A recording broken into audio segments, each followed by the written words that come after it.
so quiet.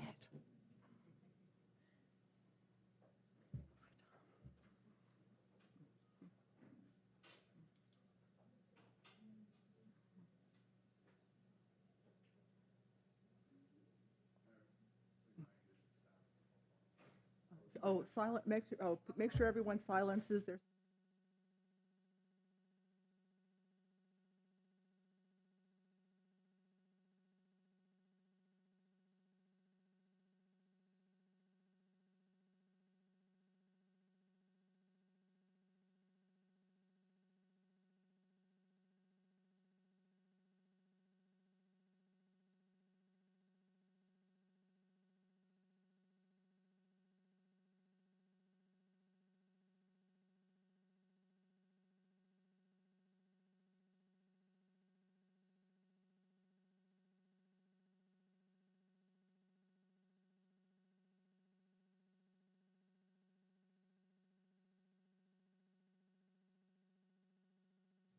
Now, ready?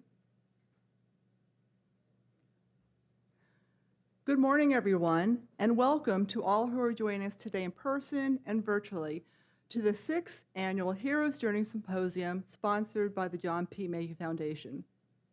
We're looking forward to hearing from our panelists, keynote speakers, members of Congress to help us to connect our communities in order to improve mental health, the mental health of our nation, and help us shape a call to action. As we listen and collaborate today, I want us to consider a few questions. First, what is mental health? And I'd like to pull something from the concepts of mental health from the World Health Organization, and I quote, "Mental health is a state of mental well-being that enables people to cope with the stresses of life, realize their abilities, learn well, work well, and contribute to their community. It is an integral component of health and well-being that underpins our individual and collective abilities to make decisions, build relationships, shape the world we live in. Mental health is a basic human right." Think about that, a basic human right. "And it is crucial to personal, community, and socioeconomic development," end quote. And I want us to think about that definition as we go through our conversations today, because it is truly, if we think about mental health, it's a foundation for our whole health.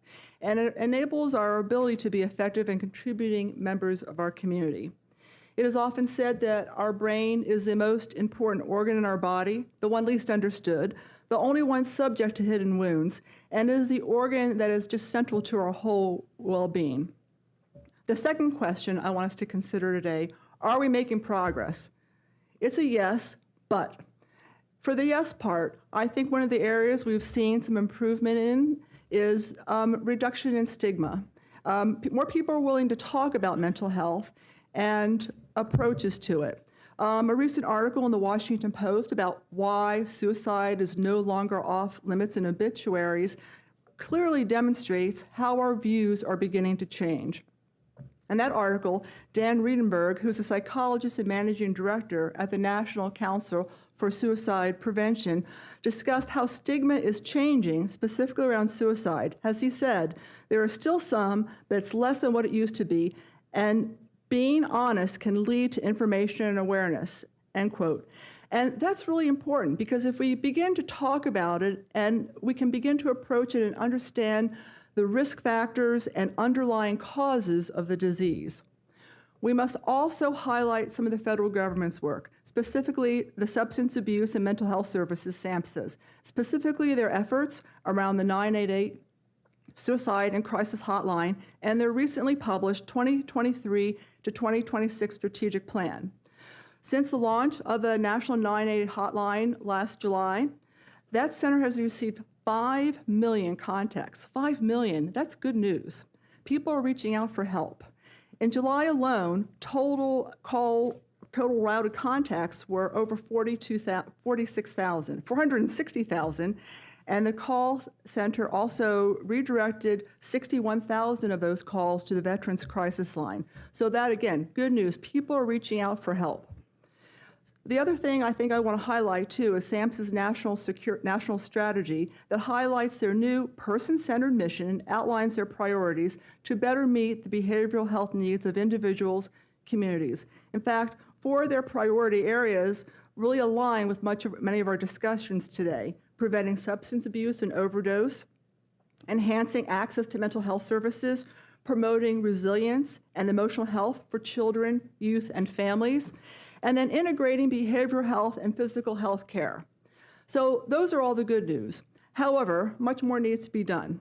We're still losing far too many of our citizens to mental health issues. The numbers continue to be unacceptable and staggering, and we can't go a week in our country without seeing very distressing articles about the loss of life in our country to suicide or overdose or other related causes. According to the CDC, in 2021, we lost 106,000 people to drug overdoses. For suicides, the release from the CDC on August 10th, over 49,000 deaths in 2022. The CDC also reports that more than 140,000 people die a year from excessive alcohol use. If we add those numbers, that's 295,000 people a year. That's a lot of people. That's 800 a day, 33 an hour. And that means 270 people could be dead by the end of the symposium today to alcohol abuse, a drug overdose, or suicide. That's staggering, and that's not acceptable. But what's even sadder, and this is always a hard thing for me to say, that some of those who are dying are very young, as young as 12 years old. 12 years old. That's very sad. We can do better.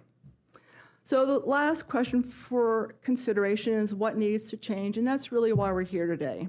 We're going to be looking for our speakers to answer some of those questions, but I want us to consider some of World Health Organization's paths to transformation, again, which also basically align with many of our foundation efforts. Number 1, the need for engagement and investment by stakeholders across all sectors. This means how can our public and private sectors and our government work together? Reshape the environments in our homes, schools, workplaces, and community to protect mental health. People shouldn't be losing their jobs or their homes if they need access to mental health care. And the need to strengthen mental health care so it's accessible and affordable. Those all give us some serious points to consider today. But now I would like to introduce our Mistress of Ceremonies today, who will do a great job of leading us through the many discussions, Ms. Deborah Harmon Pugh. And Deb and I have been collaborating together since about 2016, and she is a woman of boundless energy, leadership, and action who has truly made a difference in the lives of so many of our current and future military families and veterans. And I'm going to highlight just a few things from her career. In 2009, she was appointed to serve as the National Campaign Chair for the Women Veterans Rock Advocacy Campaign, which is a coalition of women veterans organizations and women's advocacy organizations supporting American women veterans and military families, specifically in the areas of housing, employment, education, financial stability, and health and wellness. Under her leadership, Women Veterans Rock grew a national affiliate network of over 35,000 supporters and partners. She has launched 5 signature workforce and leadership development programs, as I said, boundless energy. These programs include the Women Veterans Civic Leadership Institute, the Women Veterans Public Policy Delegation to Washington, D.C., and the STEM Civic Leadership Institute for JROTC cadet girls, and that's one of the newest ones, correct? Yes. She is past president of the Greater Philadelphia chapter of the National Association of Women Business Owners. She was also the recipient of several awards, including Pennsylvania's 50 Best Women in Business, the Business Philadelphia magazine's 100 People to Watch, the Washington, D.C. Veterans Vetty Award, and the Susan G. Komen Women's Champion of Change Award. Please help me in welcoming Ms. Deborah Harmon Pugh.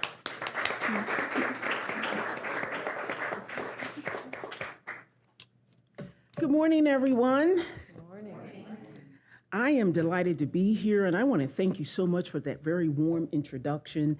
And it is my pleasure to welcome all of you to the 2030 Heroes Journey Symposium. This is our 6th annual symposium, and I have to begin by congratulating Colonel Mary Lo Mayhugh and her team for the time in which she has spent in this space, the success that they've had in this space, and the importance that she is leading voices in recognizing the importance about mental health and family wellness. As I said, this is our sixth annual symposium, and I'd like to begin for us to think a bit about some of the challenges that we face, not only in our communities, in our local communities, and also in our global village. And we know that over the past several years, we've seen a lot of challenges crop up.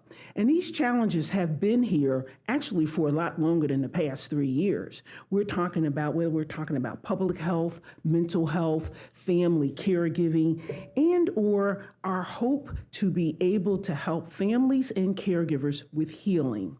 So this has been a time in which we have seen things bubble up to a crescendo, and it is forums like today's Heroes Journey Symposium that is working to connect us all as communities. And we know that we do better together.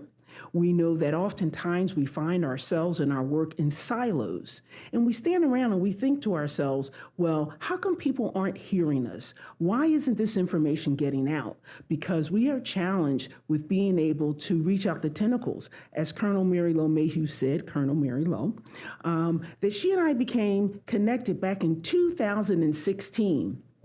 And I believe that was at our first Public Policy Day on Capitol Hill. And we have been joined at the hip ever since.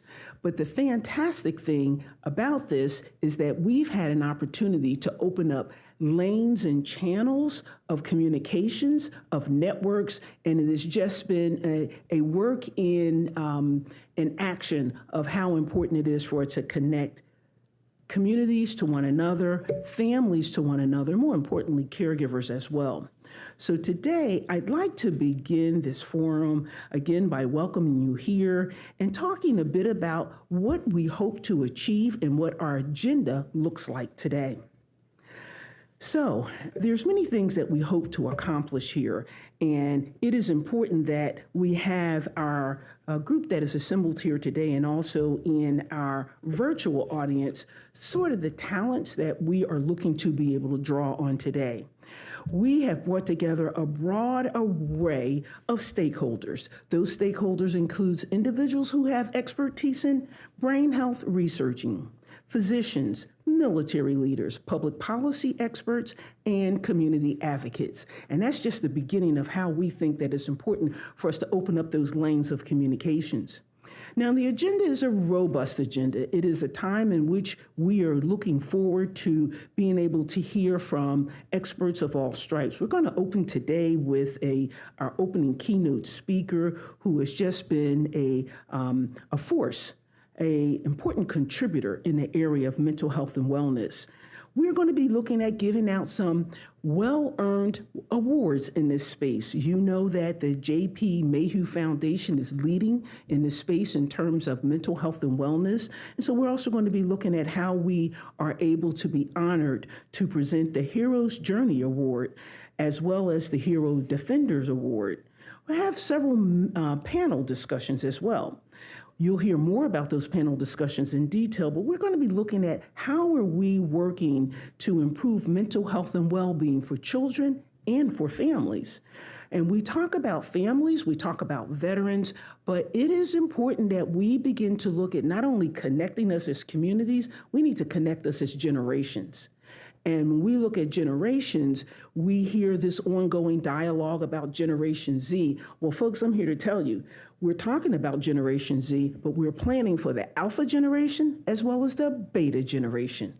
And many of you may know that generations are measured in terms of 15-year increments, so those are coming. We have another panel discussion that we are going to look at in terms of improving clinical experience and connections to care. Of course, you're going to have a great lunch, and then we're going to come back with more panels in the afternoon. And I'm really excited about once we get from this morning onto the other side, because this afternoon, just like this morning, we have great topics, but we are going to be sharing things about healing and healing arts community. We talk, and we're going to be talking about the importance of hope and healing, and we have experts here to share that with you. Then we're going to end today with our call to action around moral injury. So we have a great lineup. So I want to thank you so much for tuning in and for being here with us today, and we look forward to having a very robust day. I'm going to invite Colonel Mary Lo Mayhugh back so we can get this started. Thank you.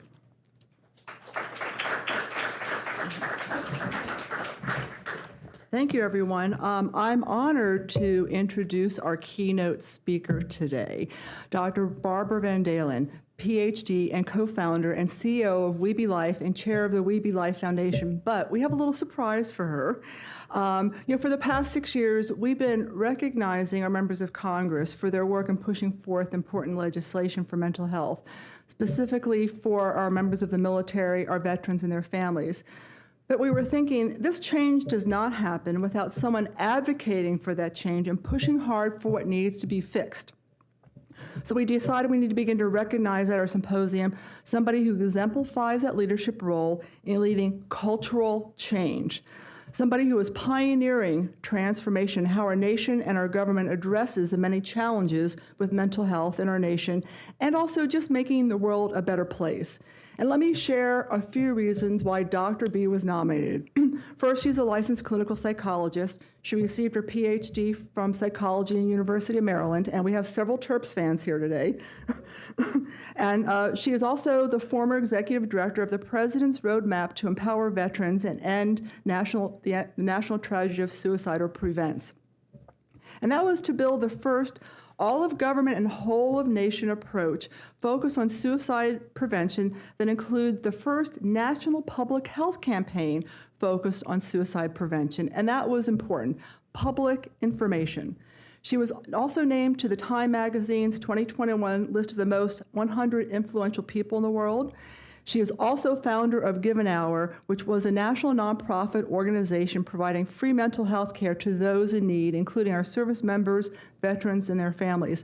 And I really cannot emphasize enough how important that program was.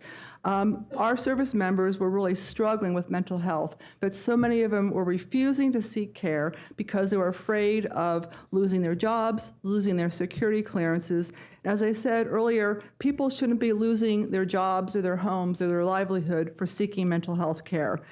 Tom, you made a very important statement last year. We're stronger because we seek care, and that's how we need to redefine resiliency. She also founded the Campaign to Change Direction, a global initiative focused on changing the culture of mental health. As I said, a transformative leader. Change Direction is a public health approach that encourages everyone to learn the 5 signs of emotional suffering, including why someone may be struggling and why they may need to get help. Change Direction has gained tremendous momentum in the United States and internationally, and I have some of their 5 signs out there, so make sure you take those. And whenever I do my public outreach events with my races, I always bring those, and people are appreciative of that information. She was also the host of the We Be channel series, Ask Dr. B on YouTube, and the mental health consultant for ABC's television drama, A Million Little Things. She currently serves as the Chief Psychology Officer for Mindex Sciences. And in 2020, Dr. Van Dalen was named by Washingtonian Magazine as the 2020 Washingtonian of the Year. So I do hope you will accept our award here. We wanted to honor you for your advocacy and leadership, and I just can't thank you enough for all the work you've done. So thank you very much. I know this is a little bit of a surprise for you, but you have had so many honors, but thank you very much. It's important to recognize people like you that are really transforming how we're thinking about healthcare. So thank you. So please welcome her. Thank you.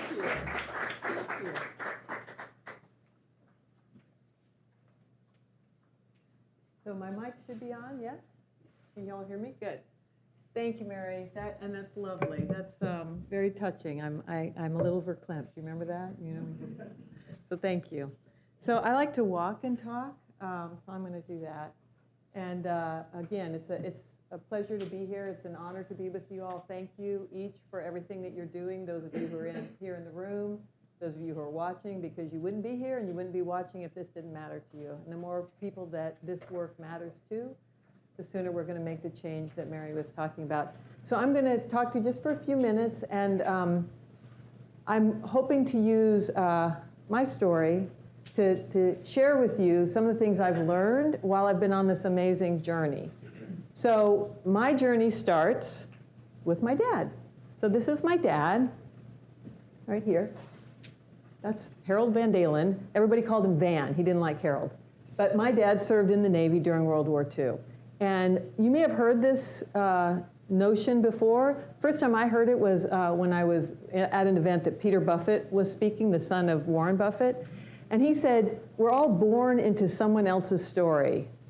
It's very powerful, right? So each one of us, we don't have a choice where we're going to land when we're born. I was born into my dad's story.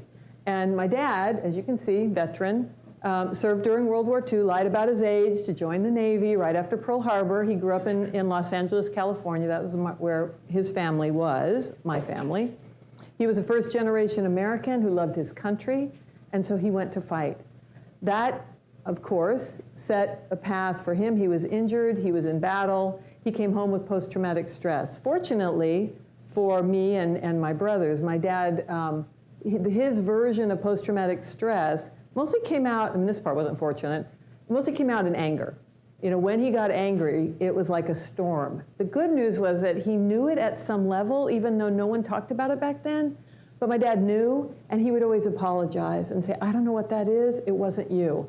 That saved me many, many times in my life. And I took that and carried that on to my daughters, that when something was going on and I knew it was coming out of me, I could say to them, whatever that was, I'm mad at you, but that wasn't you.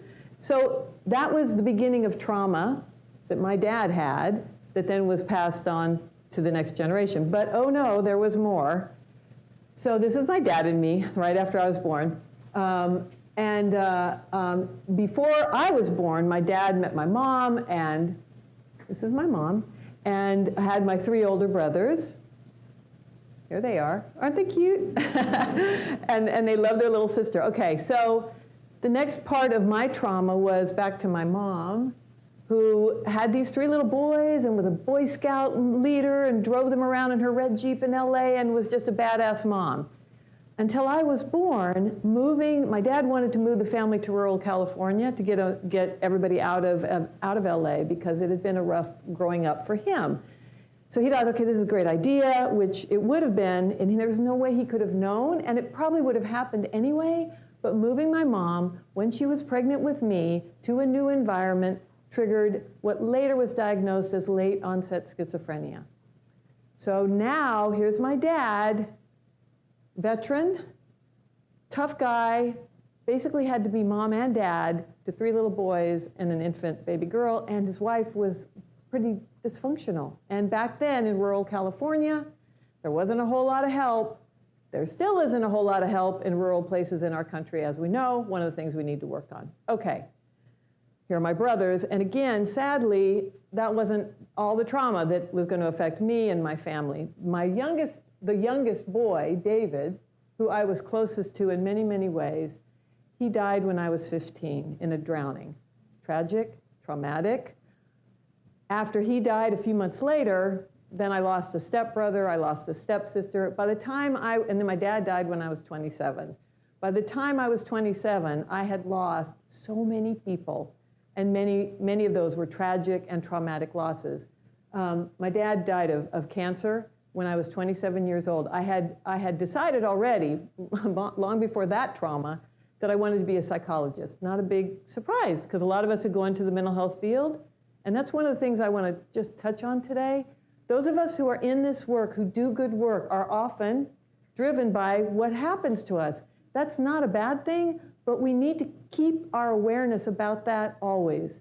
It ensures that we do good work, that our work is as pure, if you will, as it can be, and not overly complicated by what is driving us. We also need to be aware of that because our own traumas, they come up in our work, and if we don't take care of ourselves and make sure that we're doing okay, it's very hard to do the good work. And if we're not aware of our own stuff, I could use another word, but we know what I mean. If we're not aware of it, we can't be good leaders. And if we cannot lead, we cannot change the culture. Okay, so that's number one lesson. All right, I moved east to go to the University of Maryland. I was a Terrapin to get my PhD. I decided to stay here in Washington because I love the city, I love the work. I started building my clinical practice. I'm a child psychologist. That's the work I was doing until 9/11 happened. I was here on 9/11. It obviously changed our world. It changed me. It changed the trajectory of my life. I knew two things. I knew we were going to war, and I knew that the men and women who went to war were going to come back with trauma. I knew those two things. I knew I needed to do something, or at least try. And so I drove my, I'll tell you about this. The next slide is the one I was going to talk about. These are my daughters. So at the time of 9/11, they were 5 and 9. They're 7 and 11 here. When 9/11 happened, as I said, I knew I needed to try to do something, and I had this idea. And the idea was, well, hey, Craigslist was a big thing back then, right? This was before the internet was taking off, before all of that. But we had Craigslist, and I thought, wow, if we can have Craigslist, why can't we create a Craigslist kind of thing and connect mental health professionals with those who are in need, service members, veterans, their families? So I made the big mistake, or the big, I guess, opportunity came out of my mouth at an event where I said, hey, I have this idea. And somebody who I trust and respect said, you've got to do that. And I was like, uh-oh, okay, let me see what I can do. So I drove my mom van. I had a mom van. I was a single mom at the time. And that's a whole nother story about how trauma often disrupts relationships, right? Okay, so I was a single mom at the time. I drove these two adorable little girls to Barnes & Noble, sat on the floor, and read Nonprofits for Dummies. That's how I started Give an Hour. Because I didn't know how to create a nonprofit. I didn't learn about nonprofits in graduate school, but this is lesson number 2 that I've learned. If you have an idea, a couple of things are important. One, check to make sure that nobody else is doing that idea. And if somebody else is, but you can join them, join them. We spent a lot of time during the war years trying to help connect people rather than new things because they were often duplicates. And I know it's very appealing to start something new. It's also incredibly hard. It's very hard work. Underscore, very hard work. When I was building Give an Hour, I was raising my adorable daughters by myself. I had a clinical practice, so I would go to the practice, then I would come home, make sure they had their homework done, and then I spent time with them, get them in bed. I'd start working on Give an Hour at about 1 or 2 in the morning. And that was sustainable for a few years. It's not sustainable for a life. Fortunately, we got funding in, and then I was able to cut back on my clinical work, et cetera, et cetera, et cetera. So it's important to, if you are starting something new, fantastic, and that's a great thing, and your passion will drive you. But please make sure you check to see how it connects with the other pieces, because now, as Mary was saying, we've made progress. That doesn't mean we're there, and it doesn't mean there isn't room for new things, but that's important. Okay. So this was the first sort of press event that we had, and I love this picture because my daughters, they're used to smiling when you have cameras. Smile. And the photographer said, no, Mom's doing really serious, important work. We don't want you to look sad, but we want you to look, like it's sort of serious. They nailed it. This was like perfect. So this is one of my favorite pictures. Okay, so another lesson from doing this work. If you do good work and you are passionate and you are collaborative and you bring good people to you, guess what? Amazing things happen. More good people will come toward you, more opportunities, and that was my life. So this was an event in 2013. After Give an Hour launched, and we were nonpartisan. Always have been, I always will be, because mental health is not a partisan issue. It's not red or blue. It's not even, it's purple, green, whatever color we are. It's all of us. So I worked with the Bush administration and then had the privilege of working for 8 years with the Obama administration. This was the first ever an event in the Oval Office. This was the Oval Office, the president meeting us and greeting us and thanking us. The first ever event that was held at the White House about mental health. Okay, so I'm going to have to whiz through this because apparently I have less time than I thought, but let me show you some other things. Time 100, that's my husband, so I did find love and happiness as a result of the good work. He's an executive at the American Psychological Association, so when I went and said, this is what I'm doing, he said, I will help you where I can. It turned into love, and here we are. This was one of the proudest days of my life. I got a call. I was on the beach with my family, and I got a call from the Army saying that they wanted to honor me. And this is General Odierno, Chief of Staff of the Army at the time. This was 2014.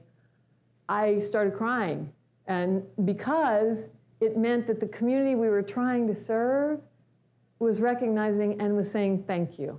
Because when we came in as a civilian, I'm a civilian. My dad served, but I didn't. When we came in, that was an issue. You know, could we help, and how could we help, and did we know what we were talking about? And did we even want to talk about mental health? Answer to all of that, yes, yes, yes, yes. So this was huge.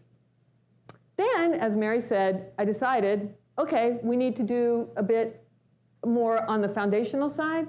So we launched the Campaign to Change Direction, which was and is a public health approach to educate everybody about the 5 signs that we can all learn that tell us that somebody is in emotional pain. And at the time, there's a little inside thing, at the time, when I was building this with SAMHSA, we were working with SAMHSA, and they said, you know, maybe you should say the 5 signs of emotional distress. And I was like, no, they're the 5 signs of emotional suffering. My mom suffered. People who are contemplating dying by suicide suffer. So we won, and that's what it's called, Change Direction. And then we did an amazing collection of things. Here are the signs. We worked with amazing people like First Lady. This was at the Invictus Games. We also worked with, that's right, Prince Harry. So you see, good things come to those of us who do this work and know what we are good at and know what we need to wrap around us. And so that has been the story of my life. This is Chris Stapleton, for any country music fans, in the red check shirt with his wife Morgan. They did a concert for us here in DC to raise awareness and raise money for Give an Hour and Change Direction. Then we did a couple global summits, one in LA. That's me at Dodger Stadium. I'm a huge baseball fan, so that was a big thrill. And we did one in London. Again, this is an international effort that we're working on. And so that was in 2018, right before a certain someone announced that he was going to run for president. But right before that, he came to London. I had gotten to know the Bidens and the Obamas during that administration. These are my daughters now, mostly grown up. And then it led to the work that I've done in the entertainment universe, which is all about helping Hollywood get it right, telling the stories around mental health, around suicide. I then was asked to lead the Prevent Strategic Framework effort. You heard about that, first ever all of nation, all of government. I went into the government, had never planned to be in the government. I was very proud to serve from 2019 to 2021. This is the image that we used. And we've created the first all-of-nation public health campaign called reach.gov, which was all about encouraging people in need to reach out and encouraging all of us to reach to those in need. These were some of our ads that we ran. And obviously, this was all happening during the pandemic, which was wild. But the good news was, Give an Hour was a virtual organization, so I knew how to do virtual. And now I lead a tech startup company called Weeby that brings everything I've ever done into an app and a platform to bring well-being through technology. So that is my story. I hope that some of this is inspiring, informative, and again, thank you all for the good work that you're doing.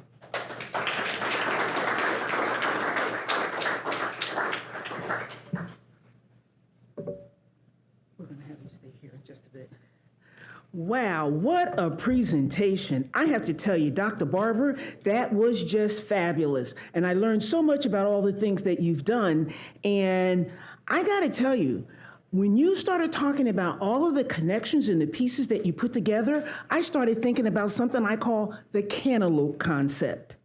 And the cantaloupe concept is about planting one seed And that first seed that I heard that popped out, you talked about generations and trauma and how we need to be able to take a look at that. And you created Give a Life.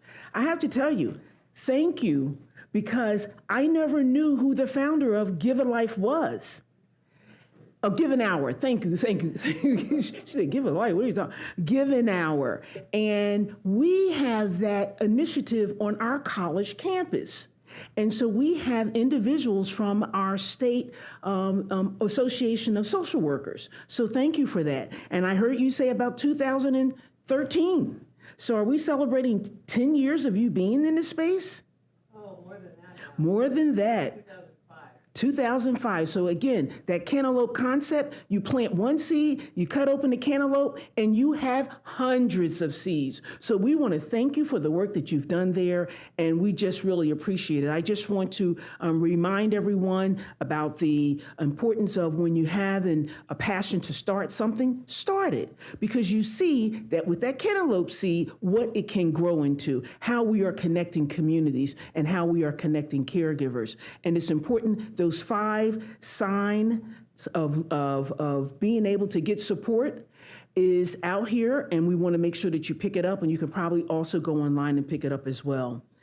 I want to thank you once again, and it seems like we are ready to be able to move on to our next speaker, and we are just delighted to have her in the house with us.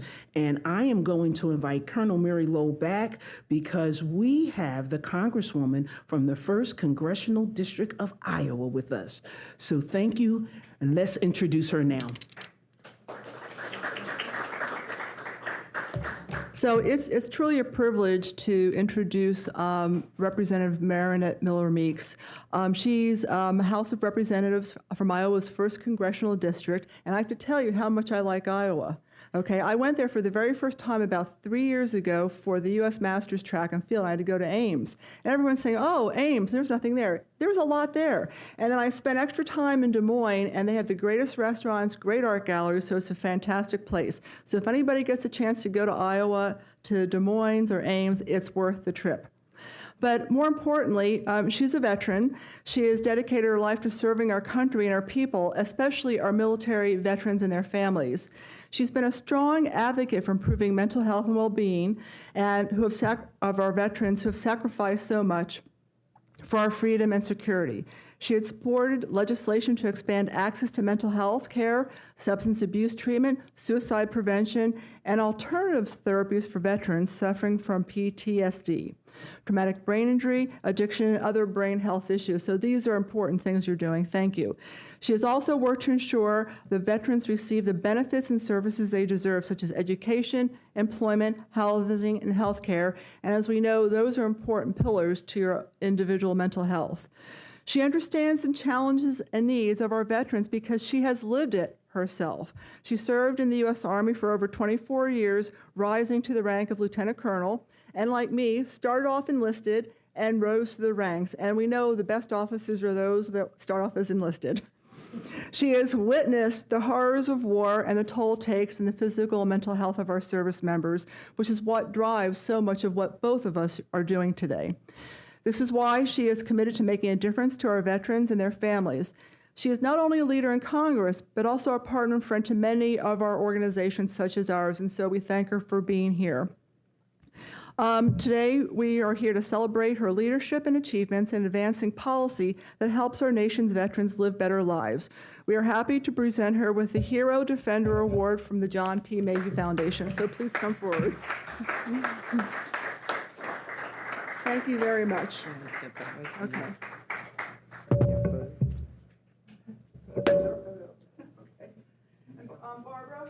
Barbara, come on up. I want you to be in this photo too, please. Okay. We'll move over here a little bit.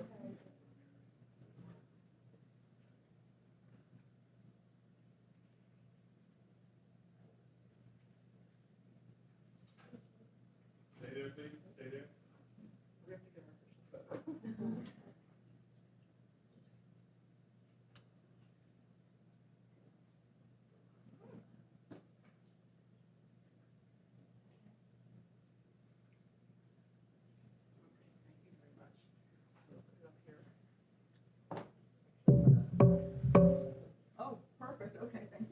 I'm not going to stand behind the podium, and it's obvious why.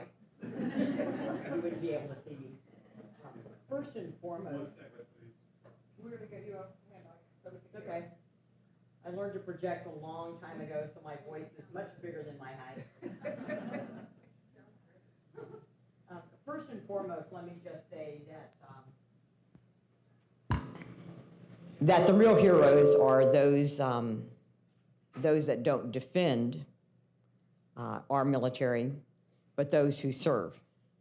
So our active duty military, our veterans, the family members of our veterans who go through everything that our veterans go through. My father was Air Force, career Air Force. 6 of our 8 children of my siblings served. My husband served 30 years as well. I met him at Walter Reed a long time ago. And so those are the real heroes. And then those providers, as you heard in the last presentation, those providers who help to serve our military. It is a very small thing to do to make sure that our veterans have access to mental health care. And if that means challenging the VA to do what it is supposed to do and to fulfill its goals in the Mission Act, then I will make sure that they do that and hold them accountable. If it's making sure that our active duty military can request help and that their cries for help do not go unnoticed, nor do they get penalized by promotion, by rank, by courses, then I will make sure that that can occur. If it's a transition from active duty military to veteran and civilian life, to make sure that they know what benefits are available to them, how to access care either through the VA system or through community care, we'll make sure that they do that. And if it's new and emerging therapies, where pilot programs have proved that they are beneficial, even it's something that I never in my lifetime thought that I would be advocating for emerging breakthrough therapies using MDMA, psilocybin, then I will make sure that we educate members of Congress so that we can forward the most beneficial treatments for our veterans, then I will do that. So I am simply doing what I feel I'm responsible and required to do as a fellow veteran and as someone who has the ability to serve in Congress because those military and those veterans gave me the right to do so. Thank you so much. It's a great honor. Thank you so much for everything you're doing. It's really making a difference. Congresswoman Miller Meeks, we want to thank you first and foremost for your service. We want to thank you for your advocacy because it is so important that we have that voice in the public square to be able to help us all. You've talked about obviously those who serve, and that is an important thing to us. But you also made mention of families who serve. And we know that when a service member serves, the entire family serves. And also providers. Providers are very important to the kind of care we want to make sure that family members get. And Congresswoman, thank you for your advocacy for transitions. We appreciate you sharing your time with us here today. Thank you.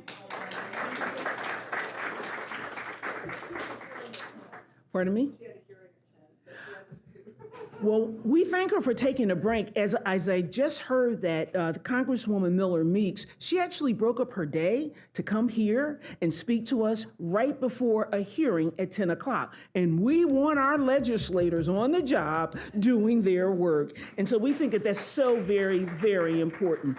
And I just want to take a minute so that we can have a moment just to resonate at some of the things that we've heard from Dr. Barber and also from the Congresswoman. And we are here to be able to look at ways in which we can connect our communities. And I'm going to keep saying it over and over and over again because it is so important. And we have individuals that we want to be able to check in with for questions. And thank you for allowing us to be able to have some additional time because we made time for the Congresswoman to make an appearance and show her dedication to this community. I'm going to ask Dr. Barber if she'll come back up and perhaps we can give her a microphone because there are some questions in which we have, and some of you may in the audience have questions as well. And one of the questions we'd like to have you entertain brain for a moment is, if you had an opportunity to change one thing in our approach as a society to improving mental health, what would that be? What recommendations or what ways in which you think that we can ignite that? Whoa, that's a big question. Well, first of all, I'm now going to add to my list of things that I've learned over time, flexibility. So when there's a Congress member in the House, get out of the way. So it's delightful to hear her story and the important work she's doing.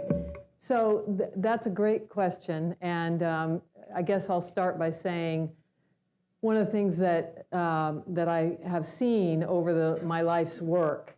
So I'm a psychologist, obviously the daughter of a veteran, daughter and I didn't even tell you because of all, we were moving quickly, but my mom and dad separated when I was 8, and I didn't see my mom for 43 years, from the time I was 13 until 50-something when we found her. And so, I have a lot of personal history in this work, and I know that all of us feel a sense of urgency, and sometimes it looks like, gosh, it's 2 steps forwards and 1 back. Sometimes it's 1 step forward and 10 back. And I guess what I want to say, even though it's not an exact answer to that question, is all of these pieces, it's like the cantaloupe seed concept, the ripple effects that I see every single day. I had somebody contact me a couple of months ago because they had seen something that I did somewhere, and they started something and they just wanted me to know. And it was so lovely. So, the little work we do, the big work we do, it is all part of the collective. So if I could change one thing, again, child psychologist, I would educate our kids from the time they are able to be educated about anything. I did. Both of my daughters, one is in mental health, the other is deciding, but she's got her background in mental health in case she wants to go that direction. But they grew up being the listeners for their friends, the ones who had, their friends were like, how did you know I felt that way? So we can help our kids. We should have educational programs that are for children, for their families, for the teachers, for the counselors, for the coaches. The more that we invest in early education around emotional health and well-being, around mental health challenges. We have physical challenge all the time. We talk to kids how to recognize the signs and what to know about how to keep their bodies healthy. We need to do more of that around mental health and emotional well-being. Excellent. Here. I couldn't agree with you more about the importance of educating our children. And as I said at the top of today's forum, we're looking at the work and activities that are going on in the Generation Z community. We got to start thinking about alpha and beta. That comes next. And so as a child psychologist and being able to connect pieces, it's really important that we connect those generations into the work that we're doing. You know that it's been said that if you raise up the child in the way that he would go, you will know the direction in which he's going. So I think that that's important. Here's another question for you, Dr. Barber, and that is, how would you envision public and private sector organizations working together to better meet the needs of the people in terms of mental health care? Another great question. And, one of the things I would say when I was building and leading Given Hour, so I used to say that, well, I still do, that I sort of did the hat trick, right? I started out in the nonprofit space. Well, first I was in a private practitioner. I did nonprofit, then I was asked to go into the government, and now I'm in the tech company. I'm a startup. I'm CEO of a startup tech company. So I've seen all 3 sectors. I've been inside all 3, and I've led in all 3. And we have these unfortunate challenges. I used to say when I was leading Given Hour that if I ever come back in another life, I want to tackle philanthropy. Because philanthropy is an incredibly important part of what drives efforts like anything that's in the well-being and mental health space. It's not like industries that are more focused on and understandably, they raise money, they build projects or tools or products that people use to be entertained, or they mission for the military, weapon systems. Mental health is tough. Trying to help people understand the value so that people invest is very challenging. So back to your question, the more that we can have conversations, the more we can engage members of Congress, get to know them, bring them to events like this so that they understand the role that they can play. They have levers that they can pull. People in government, when I was in government, It was exhausting, but it was great because people would want to talk to me because I was at the White House. Come on in. I'd say, let's talk about the work that you're doing and how do you want to help? How do you want to help? You want to be here? You want to get nice pictures? How are you going to help? So whatever leverage, we all have a sphere of influence. Some of us have big ones. Some of us have medium ones. Whatever your sphere is, look out to see who and where and how can you connect those dots. Because these sectors need to work together. It is not natural. It is not easy. And sometimes you have to have hard conversations. In philanthropy, sometimes the philanthropist, the grant maker, they want you to do some work that is not really, it's not consistent, but it fits what they want for the PR. Sometimes you have to walk away because then it's not helpful if you're not doing what your mission is. So have the tough conversations, connect the dots, pull the levers that you've got, and influence where you can. All right, we have another question. Yes. Hi, Barbara. I'm Jessica Walton. Oh. Sure. I'm Jessica Walton. Barbara, thank you so much for sharing. Is this on? It's up. It's on. Okay. Barbara, thank you so much for sharing your inspiring personal story. Something that stuck out to me was a point you made about how a lot of people who are attracted to the field of mental health have some kind of trauma in their background, right?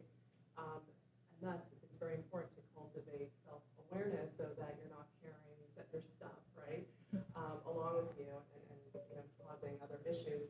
So it's interesting because I wrote a blog about exploring mental health and psychology issues in the security field, and I interviewed Dr. Phil Backley, who's a combat soldier who became a therapist, and he works in the security field.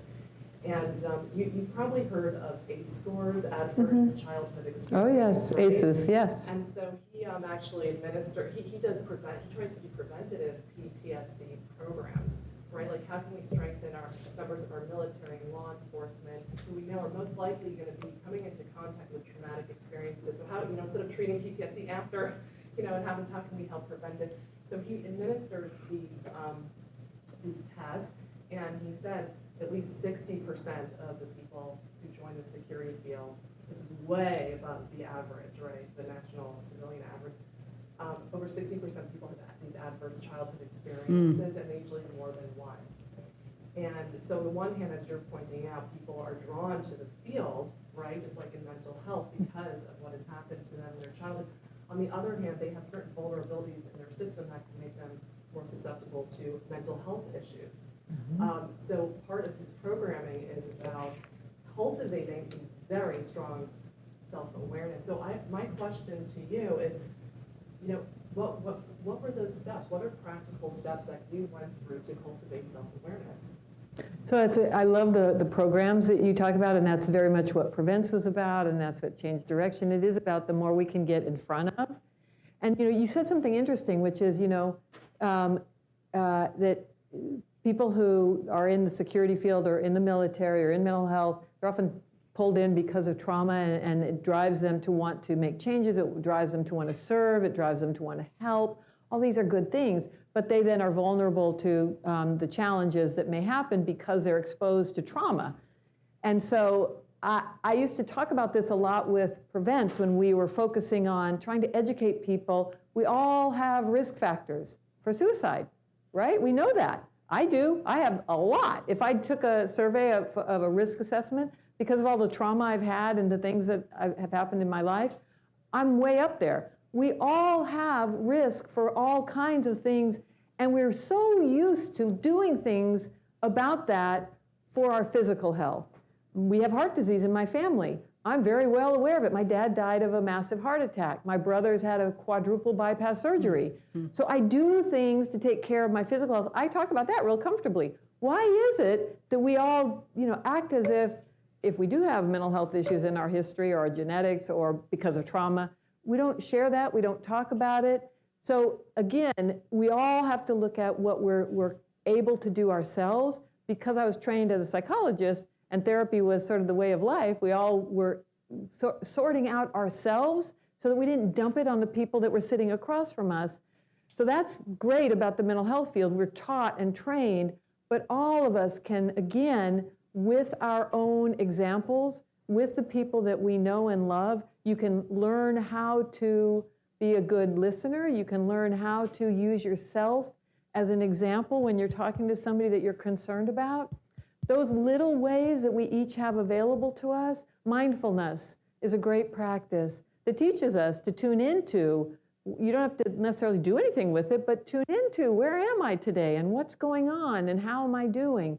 So I think the good news about today, there are a lot of tools and practices, and I think that every human, no matter what area of work they do, every human should be aware of their particular set of challenges or struggles and challenges and risk factors, because the best way that we avoid heart disease, in my case, is to be aware of those risk factors. The best way we can address any of our mental health risk factors is to be actively engaged about them. But that's a great question and a wonderful program.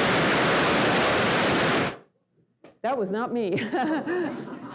Thank you so much, Dr. Barber, for that answer. And Paula, thank you for asking that question, because that leads us into this space when you talk about awareness and mindfulness. You said earlier about connecting pieces. We know that you are a child psychologist, so I want to connect a couple of pieces here. I'm just throwing this out there. You've also talked to us about having a startup tech company as a nice way to be able to bridge to our next format within today's session. And I'd like to ask you about your reaction to children and families around technology, and because we're going to be talking about that, around technology and how that's affecting the mental health and wellness in the entire family. So I'd like, if you would, for a moment, to put on that child psychologist hat, And the to tech put hat. on that hat of that Yes. tech Yes. startup, and Yes. this whole debate that we are having in a public square about the effects on our children and our families around technology. So can you please share that with us? And we're going to use that as a bridge to our first panel discussion. I love that. And I'll throw in AI. Let's add That's AI it. to the mix, okay? Because it is a huge issue right now. And if there's one thing that sort of keeps me up at night, because luckily I'm pretty zen, you know, flexibility, you kind of go with stuff. You learn, hopefully, as you get older to let things go. But these things concern me. And part of the reason why we built Weeby is because we wanted an alternative. It's not about, you know, doing away with what's out there. Weeby is focused, the whole platform is about well-being and creating small groups, pods, where you've got 4 people supporting each other, learning how each of us should be tracking the elements of well-being that affect us, and then sharing with each other, getting support. So we're doing this work with the Department of Defense, using the portal. We're talking to folks in Customs and Border Protection and VA. So it's about alternatives, first of all. You know, a lot of people enjoy TikTok and Twitter, but the constant diet, we know, especially for those who are vulnerable, we know for teenage girls, it's it's a mixed bag. You can see stuff and find things that you can learn about through technology, but we absolutely know that spending too much time on social media platforms is not very good for your well-being, your mental health. It's not good for your self-image. So we're very, very concerned. And the Weeby Life Foundation, which we started at the same time that we started the company, which is kind of weird. Most companies go, we got to get profitable first before we start a foundation. But we all come from the nonprofit. We're like, no, we need a foundation too, to give the technology away. So that's what we've done. We've created a foundation. And one of our missions is to use our convening power to have conversations with tech industry, tech leaders. Now we have AI, which is a really powerful potential opportunity, but it's also clearly a danger zone that we need to be talking about to make sure there are ethical guidelines in terms of use. And here's the reality. That genie is way out of the bottle. Sure is. You're not shoving it back in, nor are you going to get rid of some of these platforms. So the alternative is, how can we build how can we educate so that people are drawn to healthy? That's the only way that we can get there with our kids. Last thing I'll say, and then I'll turn it back over to you all for the rest of the day. When my daughters were like in their 12, 13, and all these social platforms were emerging, it was amazing because we would have a lot of conversations about what it was and what it was doing and how to work it and was it okay and all this, and we set boundaries, blah, blah, blah. They both would, on their own, take social media breaks.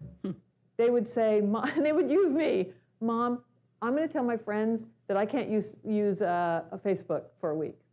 Not to bash Facebook, it was just what she was using then. And she would use me because kids, it's hard sometimes to swim against, right? So I would always tell parents, let your kids use you if they need to be able to say to their friends, I can't go to that party, I can't take drugs, because my mom will find out, my dad, blah, blah, blah. So they would on their own and I would ask them, why? Why are you parking it?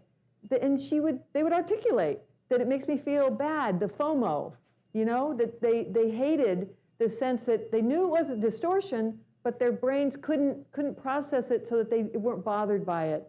So I think implementing, suggesting, enforcing, supporting kids in their wish to be away, parents doing that hard thing of setting limits, even though it's easier to hand your 3-year-old your iPad. Man, I see that in airports. I'm like, I get that, but maybe it's important to tuck it away and play with them on the floor even though you're exhausted. That's what we all did before they existed. So thank you for the questions. Thank you for your time. And again, thank you so much for the good work you all are doing. It's greatly appreciated by those of us who have been out here doing it. Everything you do is a huge ripple. Thank you. Wow. I want to thank you for that very energetic start. It was not only informative, it was enjoyable, and it was important for us to add to our tool chest of items for us to think about and consider and to use as a resource. We're going to get prepared for today's first panel discussion. And our first panel discussion is an opportunity for us to listen to the experts, watch how they engage, and questions that many of you may have. As we're preparing for our panel discussion, I want to let you know that we have displayed here something we want to take as a mini infomercial, and that is, remember there's always help available. And we are going to continue to post this because it might be information that you need or information that you can pass on to someone else. And that is about the National Suicide and Crisis Hotline. And that National Suicide and Crisis Hotline can be found at calling the number 988. Many of you know about that number. I just want to reinforce it, 988. And for those of you who are veterans or in military families, if you dial that number, we're going to ask that you press 1. Or for veterans, you can simply text the number 838-255. That's 838-255. So it looks like we're ready for our next panel, our next group of experts. So I'm going to invite Natalie to come forward to make an introduction for today's first panel discussion. Thank you, Natalie.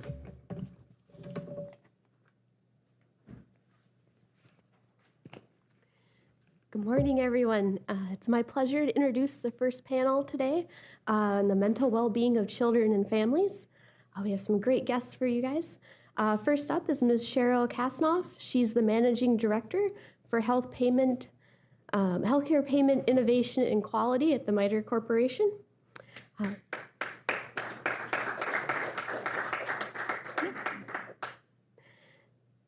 Next up, we have Ms. Rachel Linsner. She's a research associate at the Daniello Institute for Veterans and Military Families at Syracuse University. And unfortunately, our third panelist had a last-minute family matter that came up. So we look forward to talking with Ms. Grace Caulfield in the future, and we look forward to inviting her back. And finally, I'd like to introduce our facilitator for today's discussion, Mr. Tom Trail. He's a senior behavioral scientist at the RAND Corporation. Tom, over to you. Okay, thank you. Thank you. Are we on? Okay. Thank you all for coming out today, and for those of you viewing online. I think you all know that this is an extremely important topic. Folks in the military and veteran population.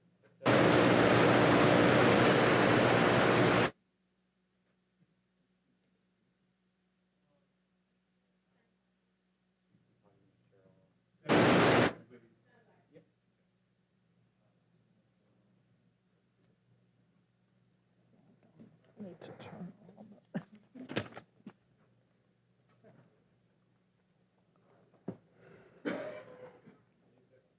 Yep.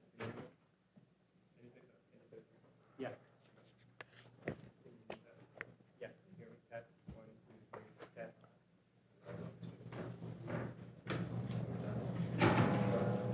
Got it?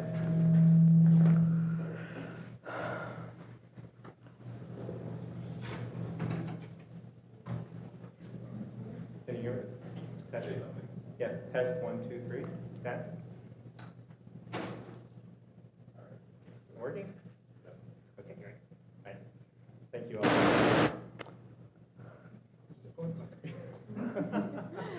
Take that. Happy to be here today. Let's go ahead and get started. I think I'll start with Cheryl, if you could address the question of what do you see as the landscape of child and family well-being in the United States today? What are some of the issues? Wow. It's a wonderful opportunity for children today. I helped design the original Children's Health Insurance Program and also ran the EPSDT program for Medicaid for children. So almost every child today has an opportunity to be covered, and certainly the children of military as well. So insurance may not be the challenge anymore. When CHIP was created in '97, there were millions and millions of children who didn't have coverage. Those are very rich programs designed for children. So where are we today? A lot of people talk about access. We heard a lot today from a child psychologist, but people understand you cannot find practitioners, even when you have insurance. One of the things I like to talk about is that everybody in this room, just as you've been touched by a lot of the topics you've heard this morning, knows someone or has a child who is looking for care and can't get it. So part of the challenge is, why isn't this system working? There's so much investment, so much attention. We put out a report from MITRE specifically looking at child mental health. And literally, as we were writing it last year, every week a new report came out saying, we have a crisis, we have a problem. But yet, HHS put out a press release that said they had 300 programs specifically designed for children's mental health. So what's the disconnect? Why aren't our investments really addressing it? I just last week started working on foster care, which makes healthcare look easy. But again, roads lead to behavioral health of the families and the children. Why are children being removed from the home? And what can we do? And one of the earlier speakers used the term public health. I am basically a public health person. And our call is, it's time to take a public health approach to mental health, really focus on prevention. Even some of the HHS programs cannot be used until a child has a serious mental disease.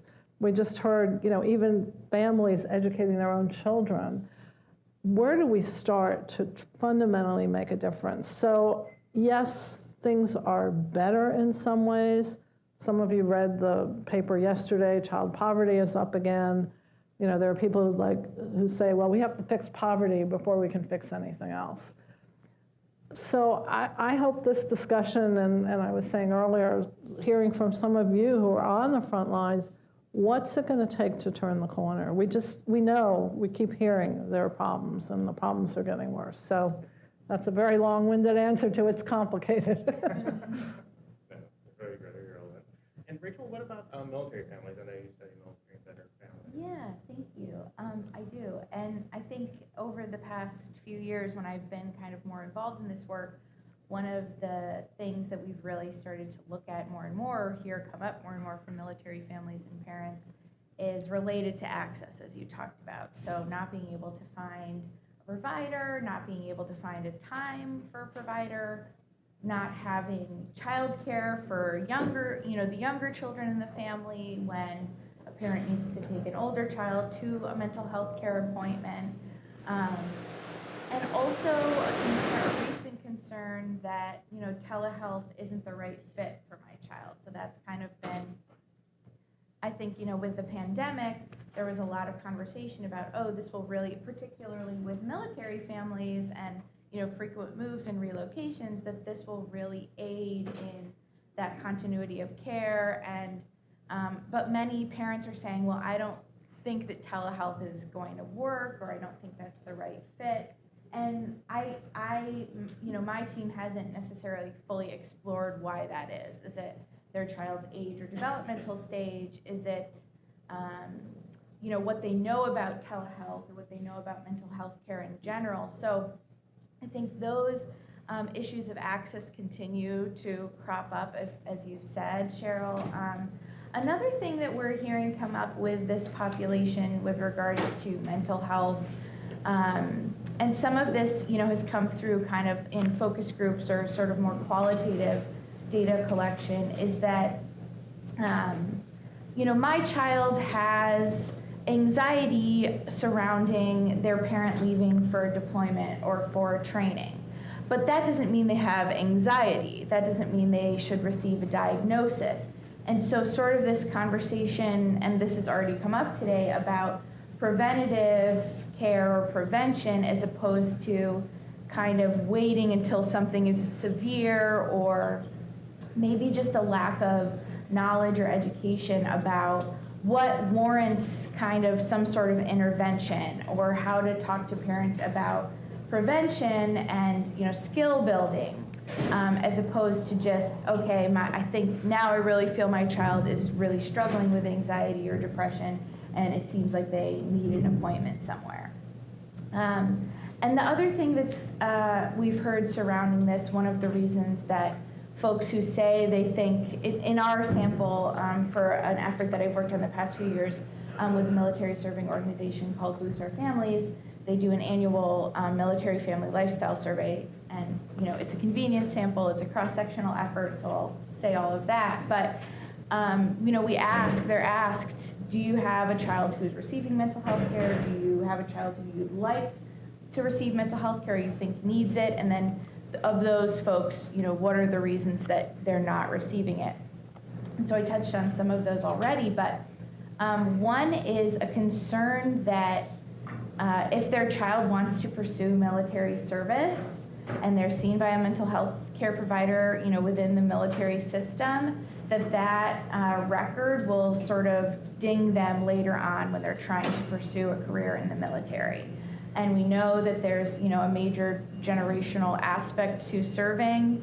And so families have a concern about how will that play out for their child in the future, that, okay, when they were 11, I brought them in because they were really struggling with anxious thoughts about, what I'm hearing more and more is like, this is just a situational thing for my kid. This doesn't mean that a diagnosis is necessary. I don't want that to be on their, future record kind of thing. So I think more education about maybe the difference, helping people sort of tease apart the differences between like a situational, what can be done for a kid who's sort of dealing with something situationally, and how to prepare them for sort of the long-term life course, right? Like it's not going to just come up once in their life probably. So those are some of the kind of trends that I've been thinking a lot about. But I think that military children, the state of their mental health does reflect, in a lot of ways, the state of civilian kids' mental health. Obviously, there are sort of pieces that are unique to the military, like I talked about with the military healthcare system and records and things like that. But I think that it's a similar state of things where it's in crisis, there's a lack of providers. And one last thing I'll just add, I think, is that I don't hear as much in the civilian space, and granted I'm not in it in the same way, is this real focus on resilience in military kids, and kind of this is where I'm going to get a bit soapboxy, but this focus on military children being really resilient, and almost this like assumption or expectation that they will be really resilient. But what does that actually entail, and how can we think about sort of helping kids be resilient ahead of encountering obstacles or challenges? So I'm happy to talk more about that if anyone wants to throughout the day, but I think that kind of like pressure on families and kids to be resilient always is having an effect on people and on kids when there's no sort of like preparation or skill building to do so. And can I just comment on one thing you said, and I'm not a clinician, but children of military families who get anxious about their parent deploying, it's a normal Normative, it should, right? Right, exactly. And I just, my head explodes, but anyway. Yes, Yeah, please so take how it, can take we the, talk yeah. about- How can we talk about what is normative and what's appropriate for a developmental, the developmental stage that this kid is at, right? Like, I used to get very anxious before tests, what kind of strategies could my parent have worked on with me so that now as an adult, I can manage my anxiety in other situations. Or those say sorts of that things. happens to everybody, it's Yes, okay, yes. yeah. Yeah, right. But I do think that there is, and I think this is a valid thing for parents, seems to be this sort of question of what's a problem and what's typical or what's expected or what makes perfect sense, for you to be feeling that way at this time in your life. Like, when does it kind of trickle over into needing intervention or assistance?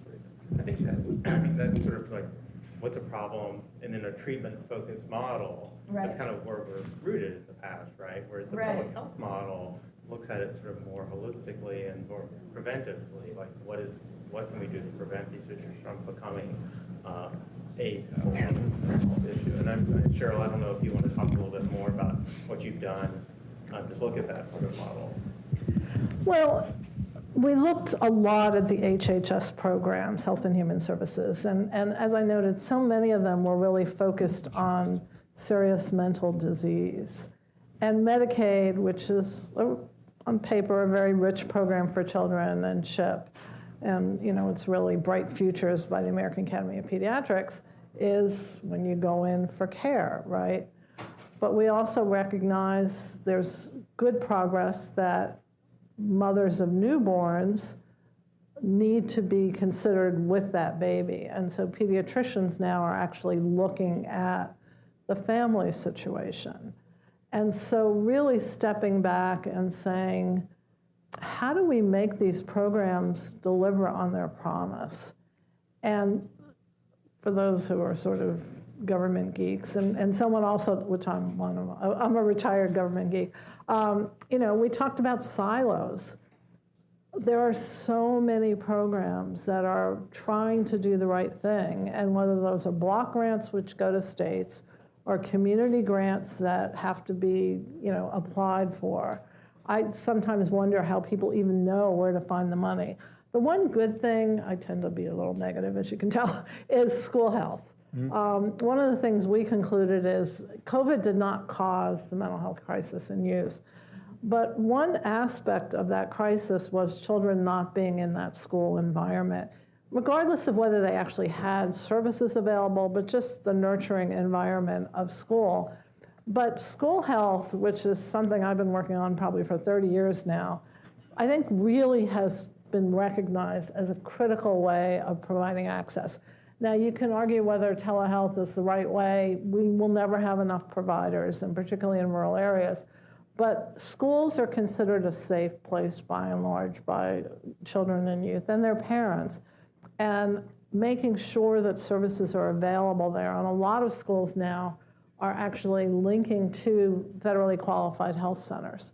So they have electronic health records, they have billing systems. Medicaid, the recent Safer Communities Act, really pushed Medicaid, CMCS, Center for Medicaid and CHIP Services, to promote the use of insurance in schools so that kids are covered. And they moved their policy away from you had to charge everybody to, if the kids are Medicaid, just go ahead and charge Medicaid. So we are structurally making progress, and that's the place that I'm most optimistic about. And people can challenge whether they think schools are the right place. But the idea of going where children work, play, and pray, they're in school. And that does seem to be a very positive direction that's going on. Yeah, I could see that. And And one thing you mentioned is sort of the siloed services, and like we've been talking about integrating services forever, it seems like, and we just don't do it. The DoD has all these programs for military families, and they're kind of working independently often. Like a financial issue is a financial issue, and a mental health issue is a mental health issue, but like a behavioral issue is something else. And like, how do you integrate all those to look at whole families and whole people? You want me to? Yeah, either one of you can talk that. What our report says is, let's step back and rethink how we do all of this, right? I've always been at the federal level, and again, many of you represent the local level that are probably applying for some of those grants or trying to apply for some of those grants. Is there a way that we could make it easier for the people truly delivering the services and for the families? Like the 988 is a good example, although not every state has fully funded that, right? So what happens when you call and then what, right? There's a lot of attention to social determinants of health, but every one of them is a separate silo. And could the federal government allow more flexibility to blend funds, perhaps, we talk about braiding funds, like every program has its own evaluation criteria, its own outcome criteria, its own IT requirements, its own reporting requirements. Could we step back and say, on behalf of the children in this country, let's allow states and communities to begin to bring that money together to really identify their unique needs and use these funds to do what they think is best, not necessarily what each one of the 300 programs thinks is best. Right. So it would take a radical rethinking. Yep. I would just add to that a little bit. I am on the research and analytics team at the Daniela Institute for Veterans and Military Families, or IVMF, at Syracuse University. And one of our programs on the program side of the Institute is called America Serves, which is a coordinated care approach. And that has primarily been focused on veterans. So if a veteran, your comment about a financial issue is a financial issue, a legal issue is a legal issue, a health issue is a health issue. The idea here with several of these locations across the country is that if a provider sort of joins into this community, this serves community, that and a patient goes in with a mental health concern, that they're also then connected to these other providers that are part of this community for legal assistance, for housing, for things that we know are connected, things that we know are risk factors. And that is focused specifically on veterans, not on children, though I think it's something that obviously indirectly affects children through their family sort of unit. But that is an approach that we've been, working on at the IVMF. No, I think the part of the silo is also the individual and the family and the context. Absolutely. So focusing on like the service members' mental health and kind of not really thinking about the context they're in and the impact of that on their children and on their family and their spouses, on their financial situation, and vice versa. Children who are having problems, they're in a context where it could be supportive of them, like being able to do well with treatment, and they could be in a context that's not. And maybe that context is what we should be looking at. And I don't know if that's something you all have thought about or studied, or what your thoughts are. I think about it a lot. I'm also a doctoral candidate in human development at Syracuse, so I think about parenting and family systems and all of those things probably too much sometimes. But I think that that's like kind of getting ahead of myself a little bit in terms of calls to action.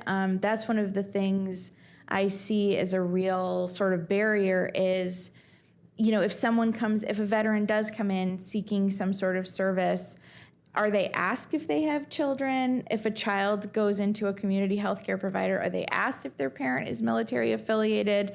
Oftentimes, we don't even have a mechanism for identifying these families. And so that just kind of worsens this silo problem, I think. So I don't have any solutions to offer up. Maybe some of you do, but I do think about that as a real challenge for even just in something as sort of day to day in my job as like data collection. It's just hard to even like gain access to some of these families' experiences or learn about their circumstances because we don't know, and community providers and teachers may not know that they have this connection to the military. Yeah, and I imagine it's a big problem in the VA where the veteran is covered by VA insurance when they are, and not all of them are, of course, and then the family, of course, is not. So they get their services elsewhere, if they have them. So I wonder if there's some sort of integration of insurance programs or like the services that we could work on. I mean, there's a lot of attention to integration of primary care and mental health. But again, my 2-week experience on foster care, which literally is keeping me up at night, is, are we talking about the children? Are we talking about the children in the home? Are we talking about the children being taken out of the home? Many of these families, the parents were formerly incarcerated or substance use, and then the grandparents. And we're having all these discussions, and it's like, well, we have to fix poverty first. And okay, then we have to deal with social determinants, which is what you're talking about. Every one of these things is true, but how do we get to solutions now? We can't afford to wait, and that's this call to action. I don't want to preempt this, but if we could do something now, Right. what is that? We are not going to solve poverty next week. Right. The social determinants is a fascinating, critical area. We realize it represents a huge portion of these challenges, but who's responsible? There's a lot of like, should Medicaid be paying for rent? Probably not. There are states testing that. Are they paying for air conditioners to prevent asthma in children?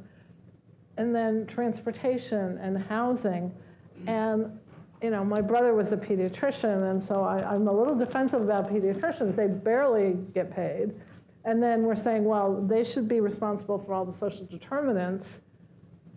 What does that mean? And referrals is an interesting model. A lot of people are testing that as well. But does handing someone a brochure get them housing? And if a pediatrician's responsible to ask whether someone has a housing challenge, which makes all the sense in the world, then what are they supposed to do? And then what do they say at the next visit? So I'm open to ideas. It's so overwhelming, but we can't wait anymore. Yeah.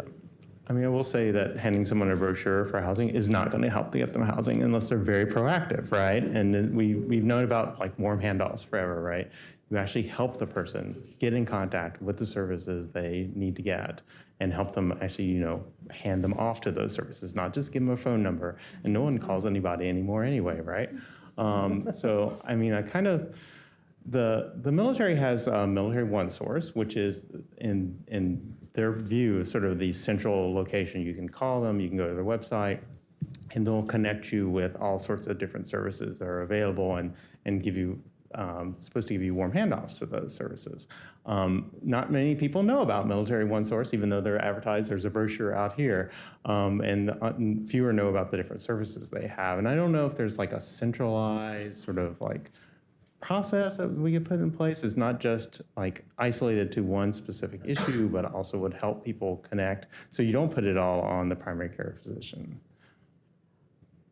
There are like federally qualified health centers. I didn't appreciate them until I worked at HRSA.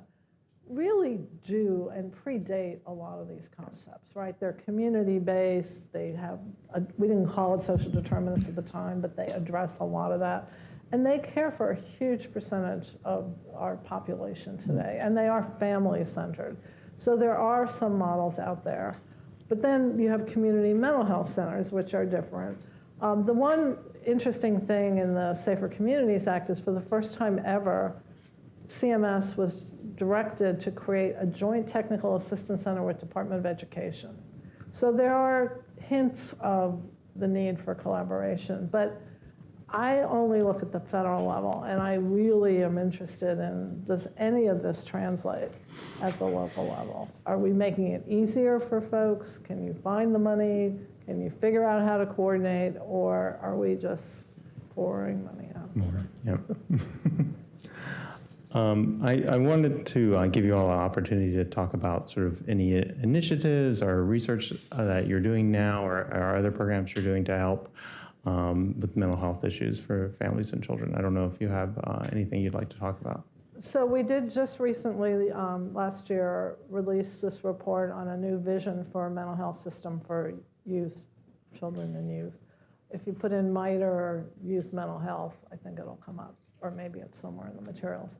And then we are internally right now, and then with some partners, looking at state activities in this foster care system, which is kind of this microcosm of everything we're talking about. But the other thing is really, it's not just a government role, right? We have to look at the private sector. The president has come out and making sure that mental health parity is real for people. Another problem that comes up every single time is the lack of providers. And it's not unique to mental health, but it's a crisis in mental health. And a lot of that is state licensing laws and training opportunities. What can we be doing?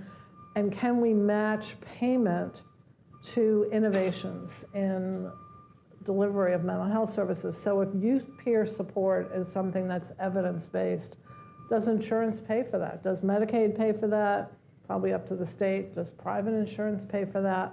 So part of what we're really trying to say is we all have to come together to work on this. It's a bipartisan issue, but it has to be solution focused. I think we've studied the problem, we get it, right? And now what are we gonna do? Yep. And we wanna hear, there are states and communities that are innovating, and that's one thing we did not have time to look at, but we would love to hear about what's really working out there, or what's standing in the way to do what you're trying to do.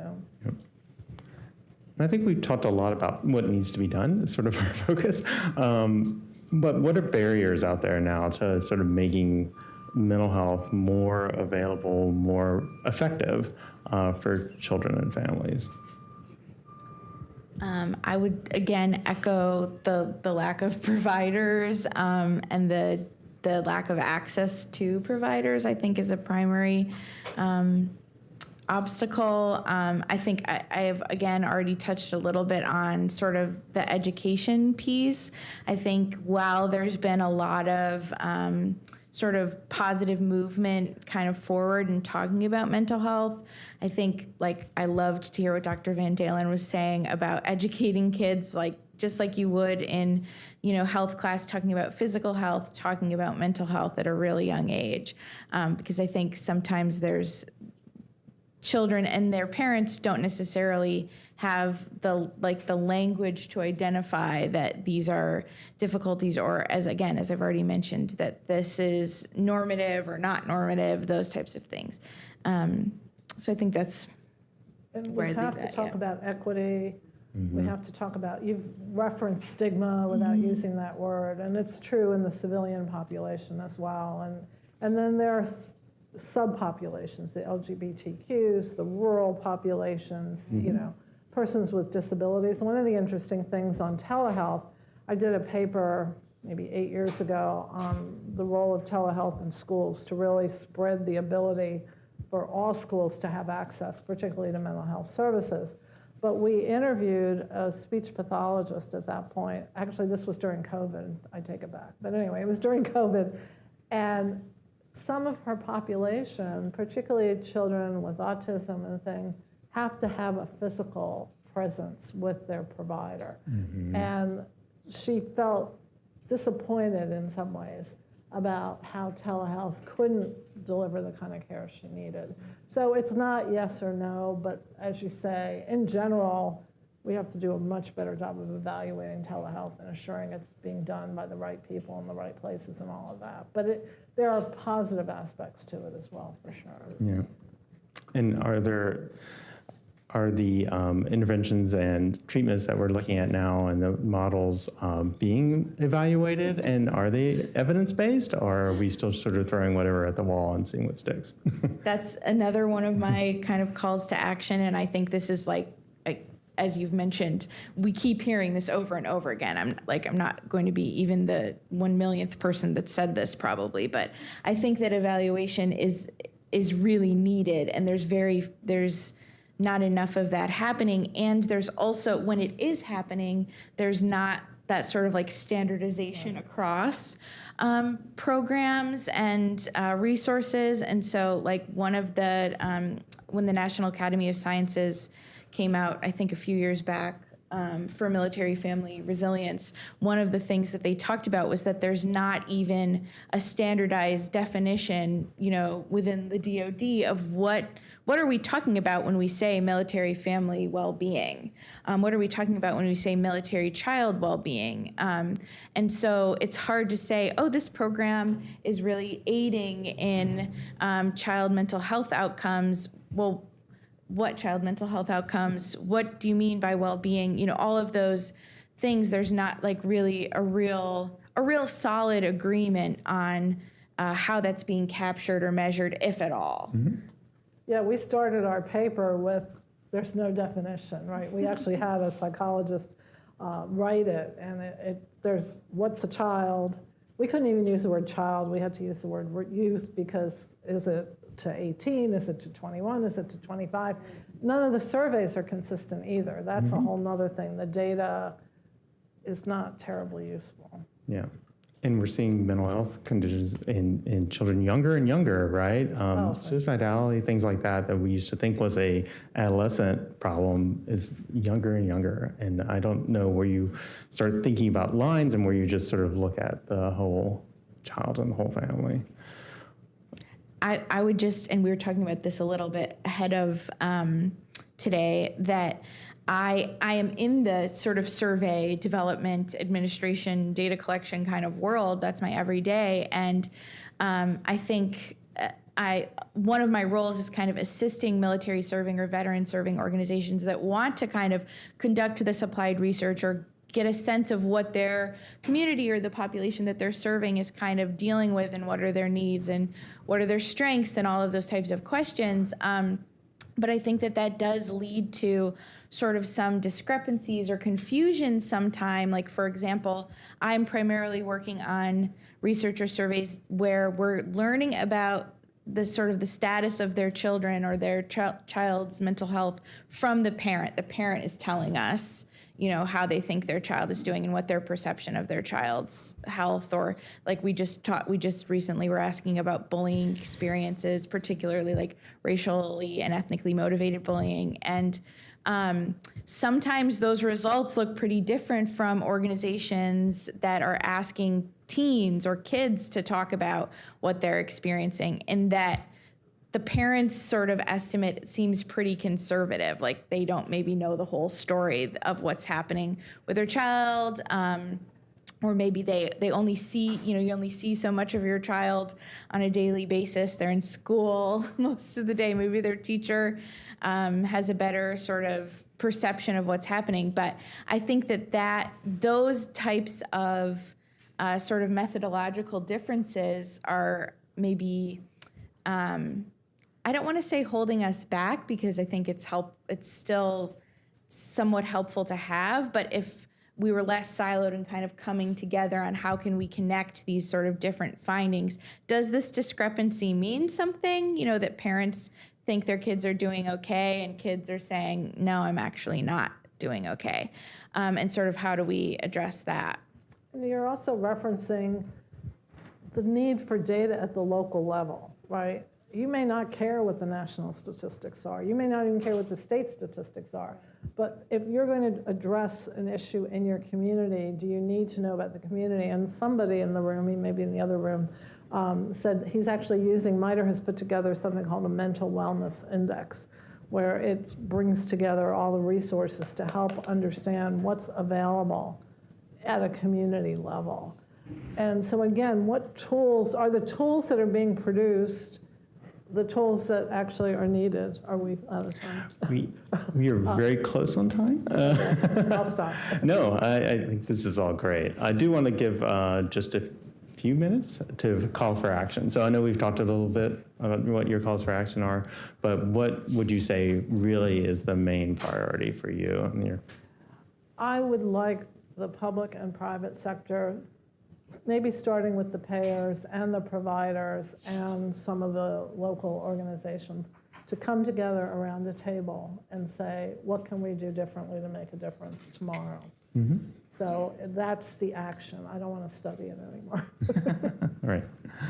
I think for me, just because of the work that I'm doing, if I have to pick one, it would be sort of focused on this data quality, data sharing, data standardization, which again is not a new sort of call to action or recommendation, but I think that from my perspective would really aid in understanding the efficacy of a lot of these programs and hopefully kind of either encouraging folks to work together or sort of whittling down what is actually working for children, what's actually working for families, and on what sort of measure or concept or construct are we thinking about this? Yeah, great. And my own, just from hearing everybody talk, would be sort of a integration, but also with a prevention focus. So if we could integrate programs more, but also emphasize prevention, not wait until you're in the mental health system to start thinking about these sorts of issues, I think that would be my main call to action. So that is really all we have. I think we're ready to take some questions.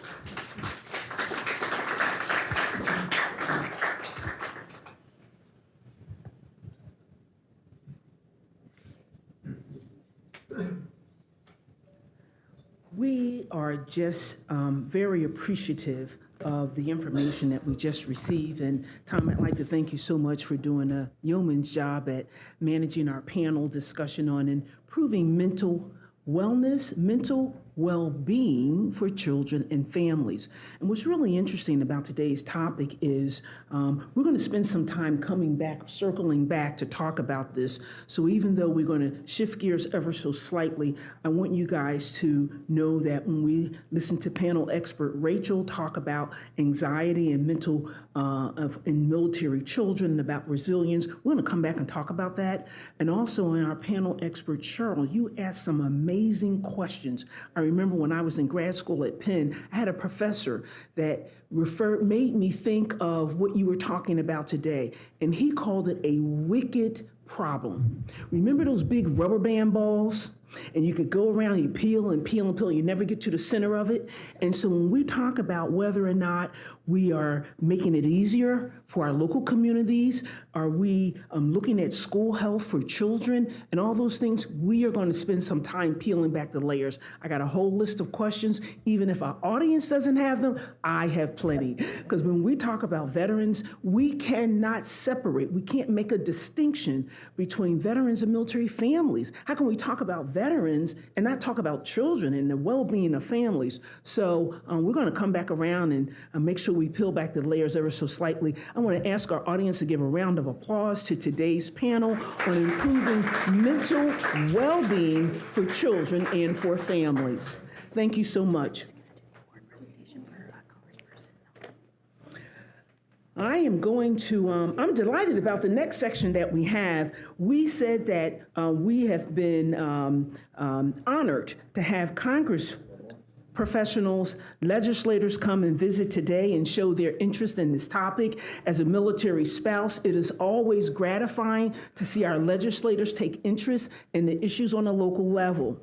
I am going to ask, ask and you shall receive. We have a next award representative. We're going to look at the Health Defenders Award, and we're going to ask one of our colleagues, Jennifer Strickland, to introduce the next segment on this very important honorary award. Welcome, distinguished guests. It is my great honor to introduce Massachusetts 6th District Representative Seth Moulton. He's a proud father, a husband, a veteran Marine Corps officer, and member of the Democratic Party. Representative Moulton served in Iraq, worked to build America's first high-speed rail line. When I read that, I was kind of shocked. I was like, really? He's so young. Didn't we have that before? He was named the most effective freshman Democrat in his first term. His legislation created the 988 National Suicide Lifeline.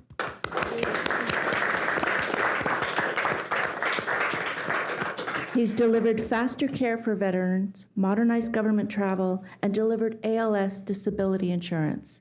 His American High-Speed Rail Act is the most ambitious and forward-thinking infrastructure package before Congress today. He's currently working on the GI Bill Restoration Act, which would finally restore long-denied benefits to Black veterans of World War II. Home in Massachusetts, he tirelessly works to support local small businesses and veterans, advance civil rights, and grow the economy. Please join me in welcoming, in conjunction with the MITRE Corporation that I work for, which is in his home district, Congressman Seth Moulton, the John P. Mayhugh Foundation Health Defender Awardee for his leadership in improving mental health in our nations.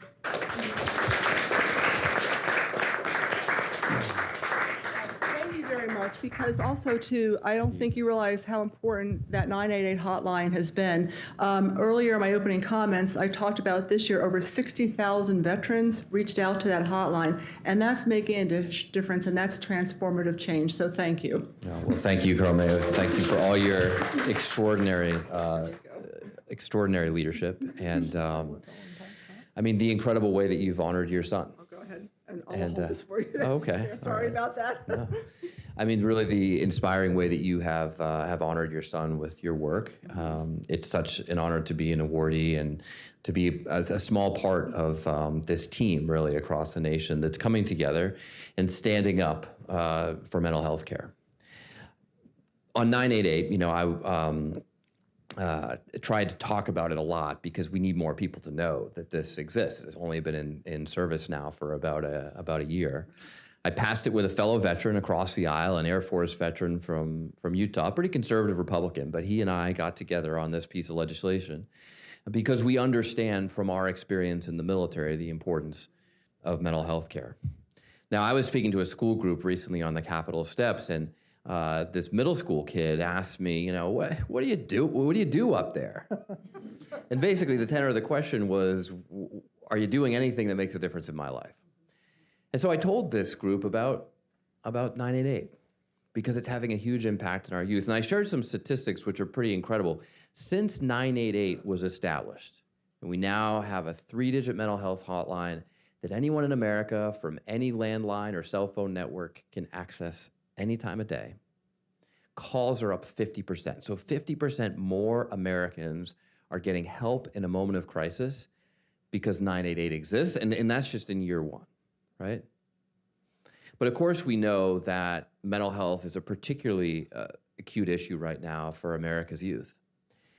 And so while calls to 988 are up 50%, texts, which of course are a proxy for young people using the service, texts to 988 are up over 1,100%, which is, it's an extraordinary measure of how many young Americans are getting help, although it's of course also a sad measurement of the need. So I shared these statistics because they're impressive with this group, and then I took a picture with them. But then as I was walking away, a woman from another school group waiting for their turn on the Capitol steps came up and grabbed me and said, "Sir, I'm sorry to interrupt you, but I just want you to know that your law saved my daughter's life." And then she introduced me to her 13-year-old daughter. That's why we do this. That's why this matters, because this work every single day is saving lives. I've also passed the Brandon Act into law, which enables service members on active duty to get help outside their chain of command if they're not getting it from their chain of command. I mean, if you're getting it from the chain of command, you don't need to worry. You get all kinds of help with your chain of command. But it's when you find yourself in a position where you don't feel like you can go to your chain of command for mental health assistance that you need an avenue to get help. And that's what the Brandon Act enables. We've had to push DOD to actually implement it after it was passed into law. They've been dragging their feet. but it's finally getting done now. And that's the thing about these laws, is that as soon as they go into place, they start saving lives. And certainly the work that you've been doing has saved a lot of lives Well, too. it's interesting because some of the comments you're making, some of our keynote speakers, Dr. Barbara Van Dalen was one of our opening commenters, our speakers, and she talked about the Give an Hour program. And I cited that because I know when I was on active duty, I had so many service members that were afraid of seeking care because they didn't want to lose their jobs, they didn't want to lose their security clearances. And you saw the same thing, I'm sure. So things like the Brandon Act and Give an Hour have made a difference, and they are saving lives. One of the interesting things is, I think of mental health care as sort of two categories. You have to improve access to care, but you also have to prove the willingness to get care, to get over that stigma, right? And we designed 988 in the category of improving access to care, so that, you wake up in the middle of the night, you don't have to look in a phone book to find the number of the fire department if your house is on fire. Everyone knows you dial 911. Well, now everyone will know you dial 988. But the interesting thing is I've heard from people across the country that it's actually tackling the stigma as well. Because just the publicity around 988, the fact that we're having conversations like this has normalized the conversation about mental health care. I was the first sitting member of Congress to talk about dealing with mental health issue. And there have been several others who have done it in the years since. Although, there's been about, I think, 6 of us out of 535. We all know that there are more than 6 out of 535 who have mental health issues, especially if you watch CNN lately. So we've got a ways to go, but we're making progress on that by having these conversations. And that's why this day that you're having, the work that you're doing, it's so important. Well, we're going to get there. We're going to transform healthcare, especially mental health care, so it's part of whole health. And there's no more mental in front of it. It's just health. That's right. And that is the goal, to make it just as normal. And we have a ways to go. I always point out to people, if I told you, hey, tomorrow I'm going to have my annual physical, no one would say, oh my gosh, I hope you're okay. Right? But that's where we need to get. So that if I tell you I'm going to go to a mental health therapist tomorrow, you aren't all sitting there wondering, geez, I wonder what's going on.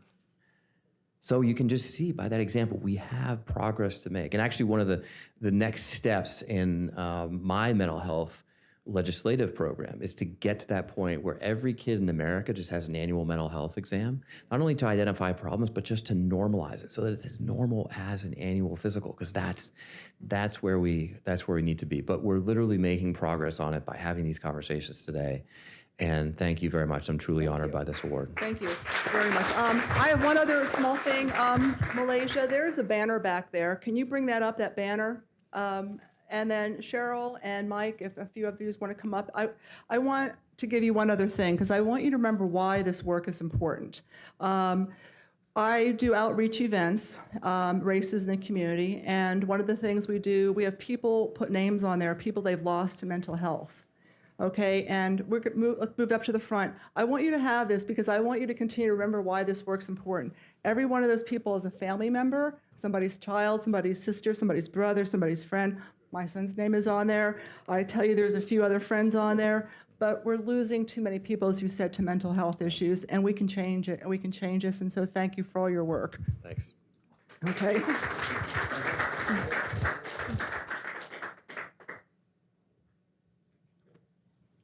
Thank you. Thank you very much. Thank you. Thanks for having me. Thank you. Here, I'll give that to you. So, thank you. And I want to get a picture with Cheryl. She's one of our managers. Congressman, we want to thank you for investing the time and sharing with our group today. Congressman, first of all, we want to thank you for your service.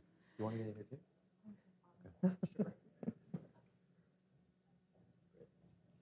Thank you. Awesome. Thanks for having me. We want to congratulate you for the work that you've done on the 988 hotline, and we know that 988 is saving lives. Once again, let's thank Congressman Moulton for spending some time with us here today. Wow, we have spent some time talking about and going on the next stage of our journey, which was improving mental health well-being for children and for families. And I said to our panelists that were up here before and that was our panel expert Rachel and panel expert Cheryl. You shared a number of things. Cheryl, she's still here, isn't she? Yes. And Rachel, you talked about the importance of resiliency in our military children and about innovation.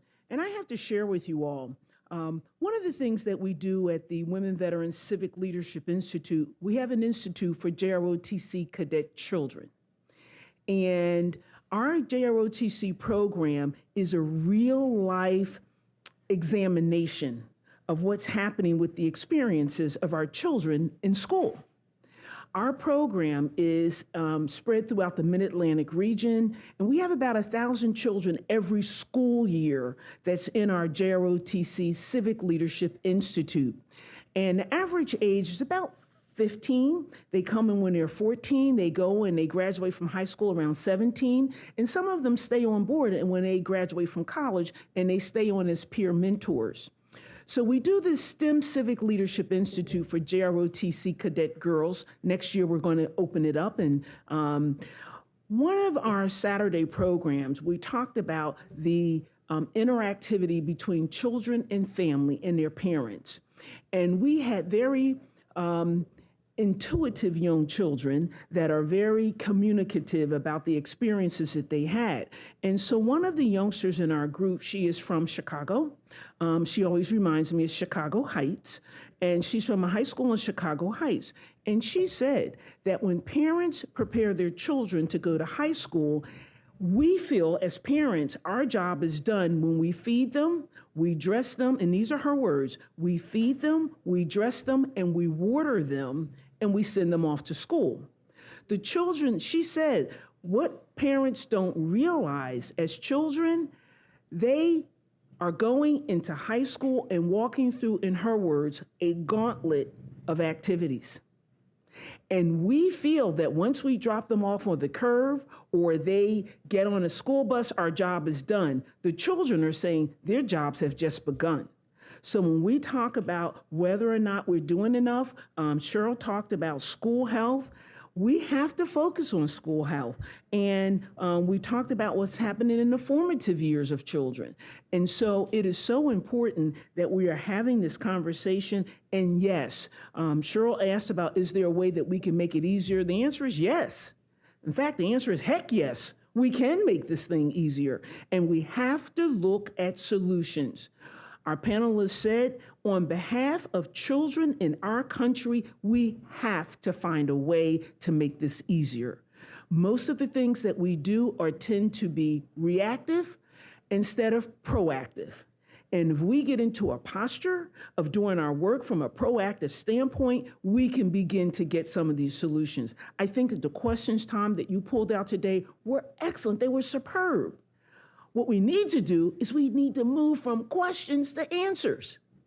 And so we could spend some time rolling up our sleeves and digging down. We can get into the importance of solutions. And even if we only found one solution that could help one family, one community, that I think that we can do this. And today's theme, as you know, is around connecting our communities. We need to start talking about connecting our legislative municipalities. We look at the federal government, the state government, the local government. It's all government. It's all government supporting the people. So thank you, the members of panel one, Tom, for being our moderator, and our panel expert, Rachel, and panel expert, Cheryl. So we're going to continue today's journey, and I just want to take a moment to do another little infomercial on the importance of remembering that there is always help available. Help is available at the National Suicide and Crisis Hotline. We just met Congressman Seth Moulton, who was one of the bipartisan facilitators of the 988 line. And as he said, 988 is saving lives. And if you call that number and you're a veteran, press number 1. And for veterans, you can also text at 838-255. That's 838-255, and there's always help available. So let's get ready to take the next step on our journey. The next step on our journey, we're going to be looking at panel number 2. And panel number 2 is improving the clinical experience and connections to care. There's that term again, connect, connect, connect. So we're going to invite our colleague, Yanouk, to come up and introduce this panel. Thank you very much.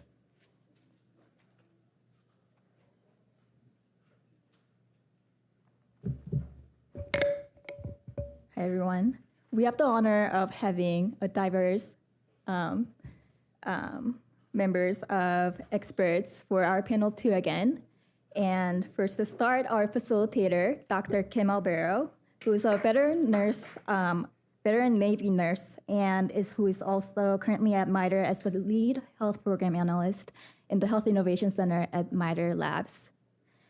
And our panelists, Justin Dasse, who is an Air Force combat veteran, who is currently serving as the National Suicide Prevention Coordinator for the nonprofit US Vets. We also have Emily Bentley, Opiate Response Coordinator at the Alexandria City Council, who is responding to the local effects of national opioid epidemic. Last but not least, Lisa Agaby, who is a licensed clinical social worker with 15 years of behavioral therapy, and is currently serving as the regional director of the Stephen A. Cohen Military Family Clinics at Centerstone. Now, without further ado, welcome panel 2. Thank you for having us. So this is a wonderful group of individuals who I have had the privilege of getting to know, whose work I am so impressed with. And I'd love for each of them to take a minute to introduce themselves. First here, we heard the bio that you provided, but if you can just tell us what the work you're doing means to you. Just to start off, we'll go around with each of you. Of course. So my name is Justin Dasse. I work for US Vets as their National Suicide Prevention Coordinator. And the work that we do primarily started actually with homeless veterans, but that's expanded to a broad range of services to include working with employment issues, working with mental health issues, physical health issues. It spans really across the board. In terms of wraparound services, it's one of the reasons that I was drawn to that organization was because of the work that they were doing and the way that they are providing services to our service members. And for me, coming from an Air Force background, I was a fighter jet mechanic. It's not the easiest job. It's probably, I would say, one of the top 2 most difficult positions to have as an enlisted member in the military, right there along with military police. And, I lost a lot of friends when I was in the military. And coming out of that, I think it instilled something in me that I couldn't just let that keep happening.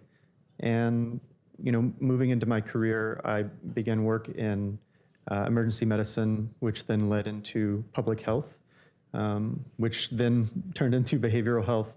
And now I'm working on my PsyD to hopefully kind of span both sides of that spectrum of suicide prevention, which includes the public health aspect as well as the mental health aspect. So I think that's probably That's great. what drew me into that. Lisa, can we hear a little bit about your passion? Yeah, absolutely. So I'm a licensed clinical social worker, now working in an administrative role. My start was working with children and families around all kinds of diagnoses and treatment. But for the last 7 years, I've provided oversight for our 3 military-specific clinics within Centerstone. We are part of a nationwide network of military family clinics. So I was jazzed to hear all of the things that are happening on really the federal level, because we at the local level really need that kind of ongoing support. So my 3 clinics are based in North Carolina, Florida, and Tennessee, and I'm glad to be here today. Thanks so much. Emily, tell us about your work. I'm Emily Bentley, and I am a psychologist by training. Have spent over 20 years in substance abuse, direct treatment, and research. And for the last 6 years, I have been the director of opioid response for the city of Alexandria, which for people traveling in is just a city located right outside of DC, a lifelong Alexandrian, by the way. We're very proud of ourselves. And so I oversee sort of the umbrella of initiatives that our city launches to address the impact of opioids in our community. About 6 years ago, we realized that everybody was sort of doing their own thing, right? The fire department was doing their own thing, and police department was handling it their way, and treatment was handling it another way, and the schools were doing their own thing. And we started to realize we're just throwing darts at this problem. And what we really need to do is to create a strategically organized approach to understanding and then addressing in like the most collaborative way possible the impacts of opioids throughout our community of Alexandria. So that's what I do every day. I wish we had a you in every community. So you bring up a good point. There's a lot of different aspects to care delivery, to resource access. And we talk about the no wrong door approach to finding services, treatment, care, and that means also looking for those resources as parents or family members, loved ones of people who may be struggling with mental health concerns or a substance use disorder. Lisa, I'd like for you to talk about, from your experience especially, how we can improve the no wrong door approach and how talking to people at different levels, federal, state, and local, can really help to make more resources available. Yeah, I've really appreciated the conversation that we've even started earlier today, because I really think that there's multiple prongs to this. There's that local, state, and then the federal level in terms of the support that is needed, and we really have to all be on the same page. And so, the first prong that I think about, from all three of those levels really relates to patient-centric care. We need to reduce barriers for them to be able to get the care that they need. We've started out with addressing mental health stigma, but have we done so in a way that really allows people to want to come into care and treatment? And when they do want to come into care and treatment, are we getting them access to services when they're asking for them? Are we striking while the iron is hot, where we know that we have a provider shortage and we have a behavioral health crisis? Are we waiting 6 weeks, 8 weeks, 12 weeks to give the care and treatment that an individual is asking for today? I would add to that, are we providing additional support? So we've talked a lot about telehealth, right? Which I think is fantastic in terms of providing care and support where traditionally that hasn't been the case. But even across the state of Tennessee, where I hail from, there's rural communities that don't have access to internet infrastructure to be able to receive those resources and have no brick and mortar to be able to go to. And then the couple other things that I would say specific to patient-centric care is related to transportation and childcare, especially when we're talking about our military populations. So we serve in an outpatient capacity, nonprofit, right? So we're seeing many individuals who are coming to us with insurance, with needs, and they're single families whose significant other is deployed or is working during the day. They have small children. How do they receive the care and services that they need if we're not able to provide that additional support? And when we're talking about a reimbursement perspective, right, where the care and support is not reimbursed, but the expectation has to be there to provide services that they need. So the last thing that I'll talk about is the provider and organizational centric approach also. So we talked a lot today already about the client, meeting the patient where they're at, but we also really need to focus on meeting our behavioral health providers and the organizations that support them where they're at. And here's what I mean by that. We talked about a behavioral health provider shortage. People are not wanting to enter into the behavioral health space, and we are not willing to reimburse them for the behavioral health space that they are willing to. So we really need to take an approach there that is supporting them, training them appropriately, getting them cultural competency the way that they need to, and then reimbursing them for the work that they're providing. Absolutely. I'm a family nurse practitioner, and I know that throughout the United States, but particularly in Central Virginia and Southwest Virginia, where I live, we've really done a lot of work to get primary care providers trained to do office-based opioid treatment. But part of that, the providers are happy to do it. The patients are happy to get the care in their usual primary care setting.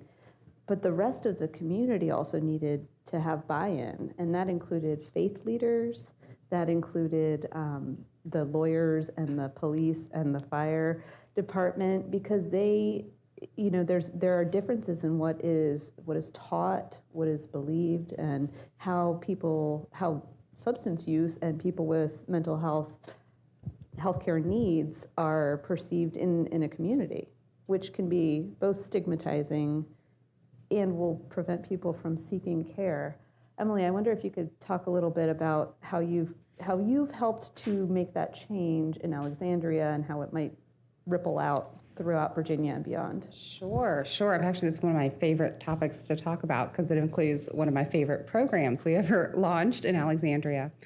The No Wrong Door, right? We've got to make saying yes to treatment. Yes, I have a problem with a substance. Like, that's a hard enough ask for anybody.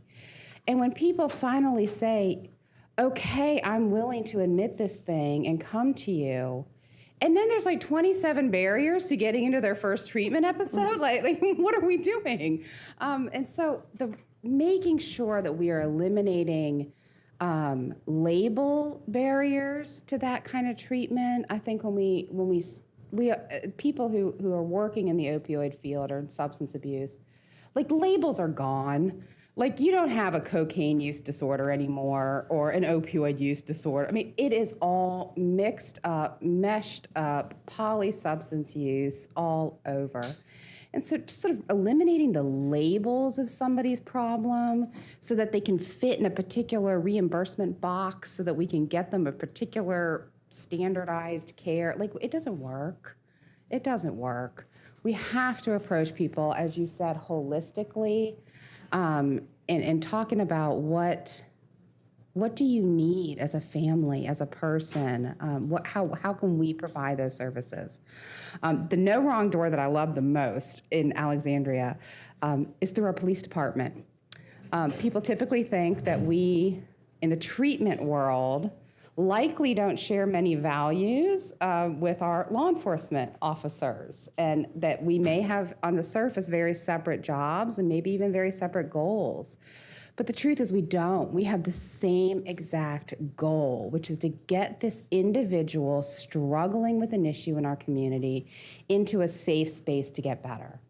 And so what we did was we launched this program in Alexandria where our officers, when somebody was arrested, now this was maybe 7 years ago, and we've had to shift it some as laws have changed in Virginia around the scene of overdoses. But when somebody would overdose, our police officers would often take their cell phone as a way of doing investigative policey stuff, right? So the policey stuff would happen when they would take this individual's cell phone.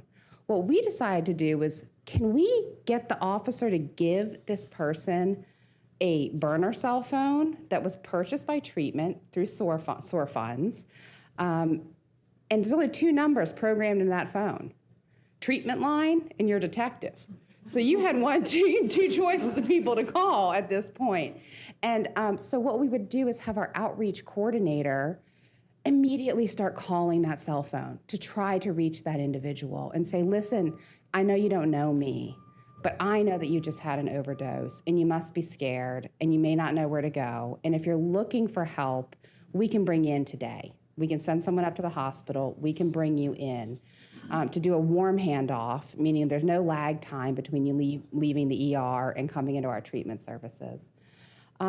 Or you can go to the detective and talk to him, and that's also something you're welcome to go do. And you can go get your phone back, actually. They could bring the burner phone back to the detective and exchange it for their original phone. We had very little takers on that, let me tell you. Very few people came back. But it brought, at the height of this program we were running it was bringing about 30% of our overdose victims into treatment. And for anyone working in substance abuse, 30% of anything is like a major accomplishment.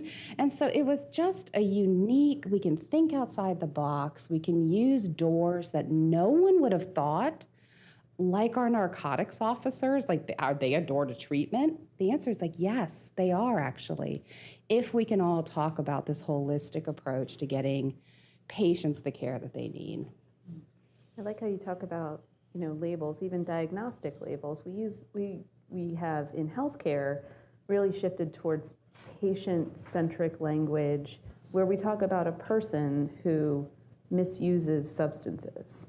So it's not a substance abuser, it's a person. It's my brother, it's my cousin, my child who has trouble with any number of diagnoses. In the same way, I wouldn't call a person who has diabetes and needs insulin for it a diabetic and deny them their treatment.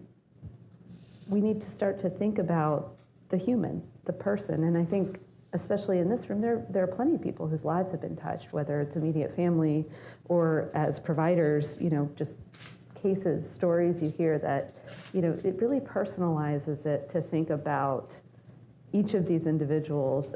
Even in the police department, I know I have friends who are FBI and working in narcotics, and they see their children in these young people that they're interacting with and want to do for them what any number of, any one of us would want to do for a loved one and for a family member.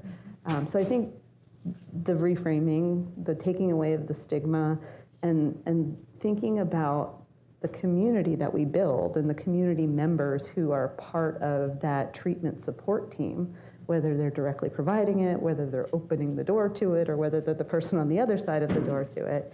I think there's so many ways for the connectedness, the community to come together. And that community can be military, which is always great to have all of the resources that are available to military members. But then in the civilian world, where we don't have the base or the unit support, the family support unit from the military, finding that through communities of faith, through schools, through all of the other ways that we kind of connect. Justin, go ahead. Well, and I so love what you're saying because, we were talking earlier today, I heard a lot about reducing the silos, right? That just because I work for an organization that finds housing for an individual doesn't mean that I am just, or that I should just be finding housing. Same thing for us in mental health. I provide outpatient behavioral health care, but no individual who's struggling with depression is going to get better if they don't have a house over their heads, if they don't have food on their table, if they don't have transportation. And so we really need to embrace a whole health model. I heard, I think, Rachel, you were talking about America Serves. And what I love about America Serves is that somebody can come in asking for help with, say, transportation or a job. And what they can leave with is resources for all of the other things that perhaps they didn't even know that they needed. And those are the things that we need to continue to scale to make sure that we're meeting that whole person where they're at. Yeah. And knowing who to connect them with and doing that warm handoff, because I think, it's exhausting to make that first call. It takes a lot to make that first call, but if you have to then write down and remember a phone number and then call somebody else who is now a stranger on the phone, rather than having someone who knows them and now knows you say, this is Justin. and here's what we've done, and here's what we'd like you to help with. Justin, we talked a little bit about, what the role that technology can play in this. We talked a little bit about having video telehealth appointments, but beyond that, do you see ways for us to help to meet people where they are using technology, connecting people with more resources through things like mobile apps and things like that? Yeah, of course. Obviously, that's our future, right? COVID kind of showed us the uses of technology in our modern world. And really what before COVID, I think we were a little scared of, right, was breaching that barrier of care on a digital platform, and really not having that face-to-face for a situation that could very well turn into an emergency, or maybe something that requires an in-person event to kind of assist with. But in reality, what we've now found, I think, is that you can still utilize those services, and you can still utilize things like telehealth or applications to help supplement what we already have in place. And it kind of helps to make up for some of the other things we talked about, which is this lack of providers that we have across the board. So one of the things I've been doing recently is meeting with an individual named Alex Park, and he is the founder of, let me get the name, CareForge AI. And I've met with him now 3 times, and each time it's been even more fascinating.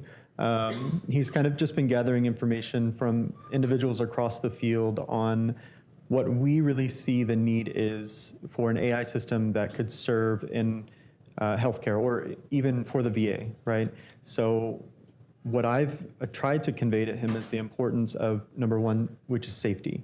Dr. Van Dalen spoke on this a little earlier about how we've really just kind of opened everything up to AI, and there's really no turning back at this point. So what we can do moving forward is make sure that there are safety protocols in place to ensure that the systems we're utilizing are safe for the individuals that are actually accessing them. So if we're going to use AI to, for instance, help vet some of the individuals that are calling 988, right?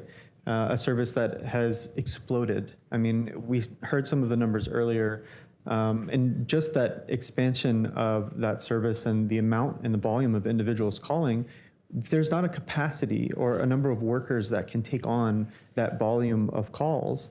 And now it's our responsibility to make sure that they're cared for.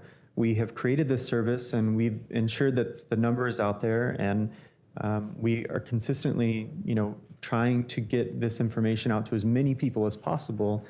But what comes with that is ensuring that now that we have this available, and now that we've kind of pitched this service to everyone across the nation, that we can back it up with actual services.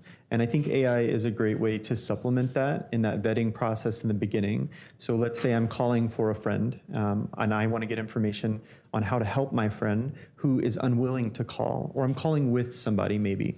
An AI system could help to kind of filter individuals to the right people, so that you're not putting every single call onto a physical individual. If all I need is resources, then they could very easily text me that information at a local level.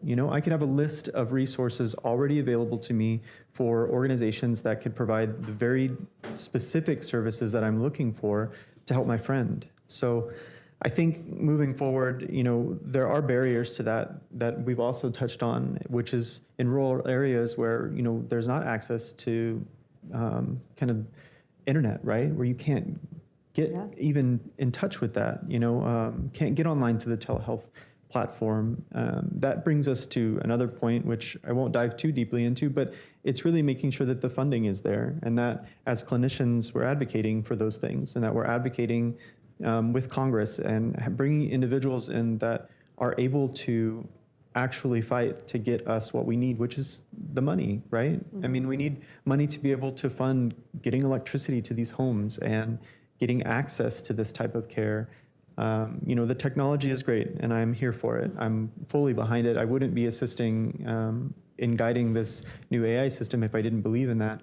But I also believe that it's important to help fund what we already have in place, and to make sure that now that we have these systems, well, let's make sure that the clinical aspect of it is fully supported. And that, I think, is an integral part of everything we've talked about, which is just the funding aspect, making sure that we're advocating for that need, making sure that you're talking to your local constituents about what your very specific need is in your region.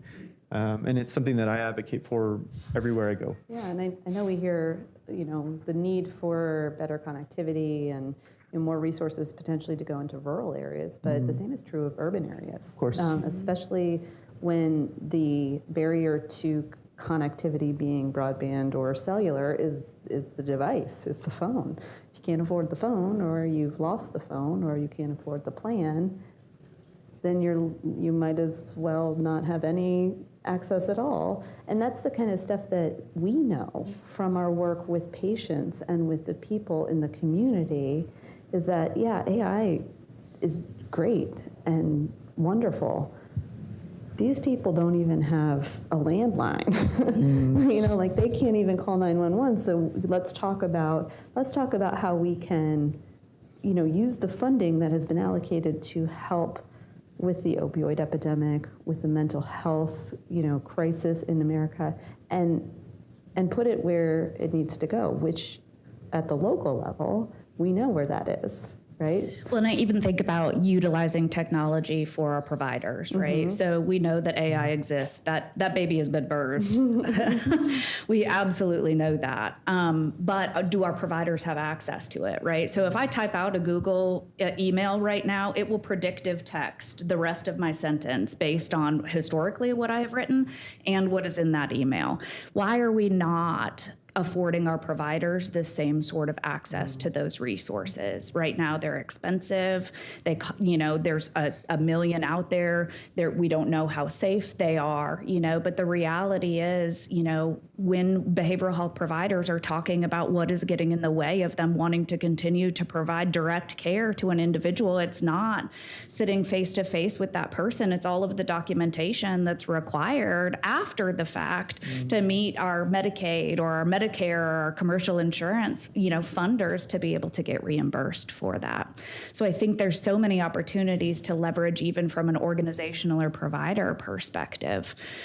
One other piece that I always want to hit on, we're talking about telehealth, but what we recognized is, and we're getting there, but in the pandemic, so I have a clinic that exists in Fort Campbell, Kentucky, which is halfway in Tennessee and halfway in Kentucky. Now, our clinic is based in Tennessee, so all of our providers are licensed in Tennessee. When the pandemic happened, all of the individuals that we were seeing that exist on that military base were considered in Kentucky. They could not leave the installation during certain points of COVID because it was too high risk, right? Like we needed them to be able to deploy their family members to not get them sick, so they were able to deploy. Any individual staff member that we had that was licensed in Kentucky, that did not translate. Licensed in Tennessee, that did not necessarily translate to Kentucky. So what that meant is that those individuals, those providers who were able to provide care and services, who were adequate to provide care and services 4 miles away, are no longer adequate to provide services in the state of Kentucky. So when we talk about from a federal perspective, right, from a state perspective, what we really need to do, we do need to be client-oriented and reduce those barriers, but we even need to address those barriers that are getting in the way of that client even being able to be cared for and seen for services. And that's at the state and federal level. Absolutely, and it's a really important part of the country near here, Appalachia, because so many states, so many tiny corners of so many states, I mean, the closest hospital might be in another state, or the closest provider available through telehealth might be in another state. Right. They can't send your prescription to your local, pharmacy. So I absolutely agree, interstate licensure, a federal licensure, especially for services that are needed across the country and can be done by telehealth especially. That's where I think we need to push for more advancement and for experts to be informing, what the legislative bodies are aware of, and not just here. And I don't have time to lobby because I'm seeing patients, but to find someone out there, to find ways for the voices of the people on the ground to really be heard by the people who are making the decisions and deciding where funding is going. I'd love to just say, too, one of the things you mentioned is that the barrier that clinicians face, right, with some of the restrictions that are kind of almost nitpick at what we're trying to accomplish and really put up walls where we really just want to reach the individuals that we're helping. And in many cases, we come across things like that where, a few miles difference doesn't change my qualifications to assist somebody, and it doesn't change the need of the individual. And I think something that I've, spoken on many times is just rather than restricting kind of the licensure state by state, right? Maybe moving towards a focus on something like, cultural sensitivities as a standard, right? Yes, okay, let's make the cultural sensitivity of a region something that we're focusing on at a higher level, or really utilizing that as kind of a standard to make sure that the care we're providing is meeting the needs of the population you're serving. And, populations don't fall along state lines. I mean, that's just the way that it is, right? And, somebody on one side of that line is facing, in many cases, many of the exact same things that the other person is. And really, again, advocating for those types of things, it goes right along with the funding aspect, is being able to convey where that need is as a clinician and letting people know, right? Because if we're not here talking about these things, and if this doesn't reach the right people, then it falls on deaf ears. We just continue to struggle with the same issues without actually seeing, any progress moving forward. So I think it's extremely important, talking about those problems and bringing them up in panels like this. We've talked a little bit about, each of our experiences, and I know each of us has developed a call to action for the folks in the room, anybody who's going to hear this, leadership, our legislators, anybody that may be in a position to make decisions that will help to impact the care we deliver and the people we deliver it to. So I'd love to hear from each of you what your call to action is for anyone who's listening. I'll start with you, Justin. I guess I'll take the three kind of areas that we covered, which is making sure that, we're breaking down the barriers and making sure that, the approach of having any door available. I think with that comes, again, I'll reiterate the technology aspect, making sure that we are working forward with technology to integrate those systems into what we're already doing. If you can integrate a mental health screen that doesn't require a one-on-one meeting into an AI system in a safe way, right, where an individual is answering these questions beforehand, you're saving time for that clinician that, they can then spend on issues that are actually going to help the person. They can pinpoint what the problem is from the beginning and maybe some of the things they want to focus on. And then when the actual billable meeting begins, and when the time starts for this individual you're meeting with, whether you're billing through Medicare, insurance, whatever the case, you can actually utilize that time effectively, and you're not spending most of that on paperwork. And then, again, in terms of, no wrong door, making sure that we're collaborating across the board. And that is active work. It takes time to go out and meet people in their fields where maybe you can't cover that, from what you're doing. From my experience with US Vets, they have a wide range of services. That's, again, what drew me to the organization, is the fact that they're covering a lot.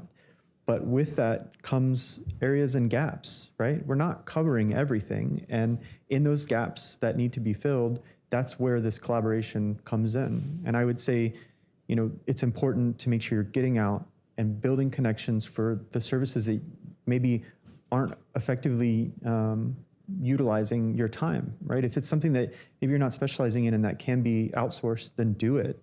There are multitudes of resources available in all of our local areas. And I think making sure that we're investing in those collaborations and those partnerships is one of the most important parts of the work we're doing, and reaching, the right, services to meet those very specific needs of every individual that we're serving in our populations. I think that we need to move behavioral health, including substance use, into the century. I think that the reality is that we have been holding on to status quo, including practitioners and organizations, for way too long. I think that there needs to be support for reimbursement, but that also needs to go back to training individuals to be able to do the things that are evidence-based to get us to that next place. I think in addition to that, we talked about the national scale that needs to happen to entice behavioral health providers to want to provide those services. So whether it's training from a university perspective, whether it's the desire to actually move towards licensure, or whether it's the reimbursement that needs to happen, because let's be honest, some reimbursement I could make more at Walmart. And there's nothing wrong with that. But for my background, that's really the things that we need to identify and move past. Oh gosh, I would second all of that. Can I just all of the above it? All of the above it. No, I think for me, being specifically in the realm of opioid impacts, the biggest call that I would say we have right now is the conversation around opioid use. That we have got to take this very either stigmatizing, scary conversation that happens in hush-hush ways and has for many, many years, out into the open and talk about the fact that you would be hard-pressed to find a single individual that does not have a story about the impact of opioids in their child's life, in their spouse's life, in a cousin, a neighbor, their children's friends. All of us know somebody who's had an impact from opioids. So I think just bringing this conversation into a safer space, a non-stigmatizing space, moving as far away from the us and them mentality that we have created over the years, sometimes through good intentions as providers, that we have the information and you must come to us and we will help you through your problems. No, there is no us and them. We are all really fighting this together. And then the second thing is to just really begin the messaging, the communication about how fundamentally different the ground underneath us is in the substance abuse world than it was 5 years ago, 10 years ago. Fentanyl, and we hear this now, it's become almost like the global warming term, right? This big, gigantic thing that what can I do about that? I don't know, the cartels are bringing it in. What am I supposed to do? Well, the equivalency is recycling, right? We can all recycle. We can do something about this. We can all learn to carry and administer naloxone. That's not a difficult ask of people. We can all talk about fentanyl as a profound game changer in the world of substance abuse. And what does that mean for reimbursement? What does that mean for providers who can no longer do 30 days and done? Because fentanyl has entered their 13-year-old's brain, and now we have a lifelong journey ahead of us to keep this child in recovery, to find it and keep the family and the child recovered. So how do we do that? How do we begin to talk about opioid and fentanyl specifically in a way that's not so elusive to the average American? How can we bring that home so that people do say, actually, I'm a little nervous about my son. He's been acting kind of funny. I know his friends might be taking pills. This should be a very safe conversation for people to have. So that would be, I think, more in the call to the language and our approach and the taking the stigma as far out of something that affects all of us as we possibly can. Absolutely. And I think, you make a good point with fentanyl. It took something that could take a long time to really impact someone's life to a very deadly thing that could happen any minute and could even happen to someone who is not purposefully, even using a substance. Or as like we were saying earlier, or these labels we sometimes put, the person could have absolutely zero opioid use history. Yeah. So when the doctor comes in, they said, "Have you ever used opioids?" They say, "No," like they're being honest. Yeah. Like, they don't have an opioid problem.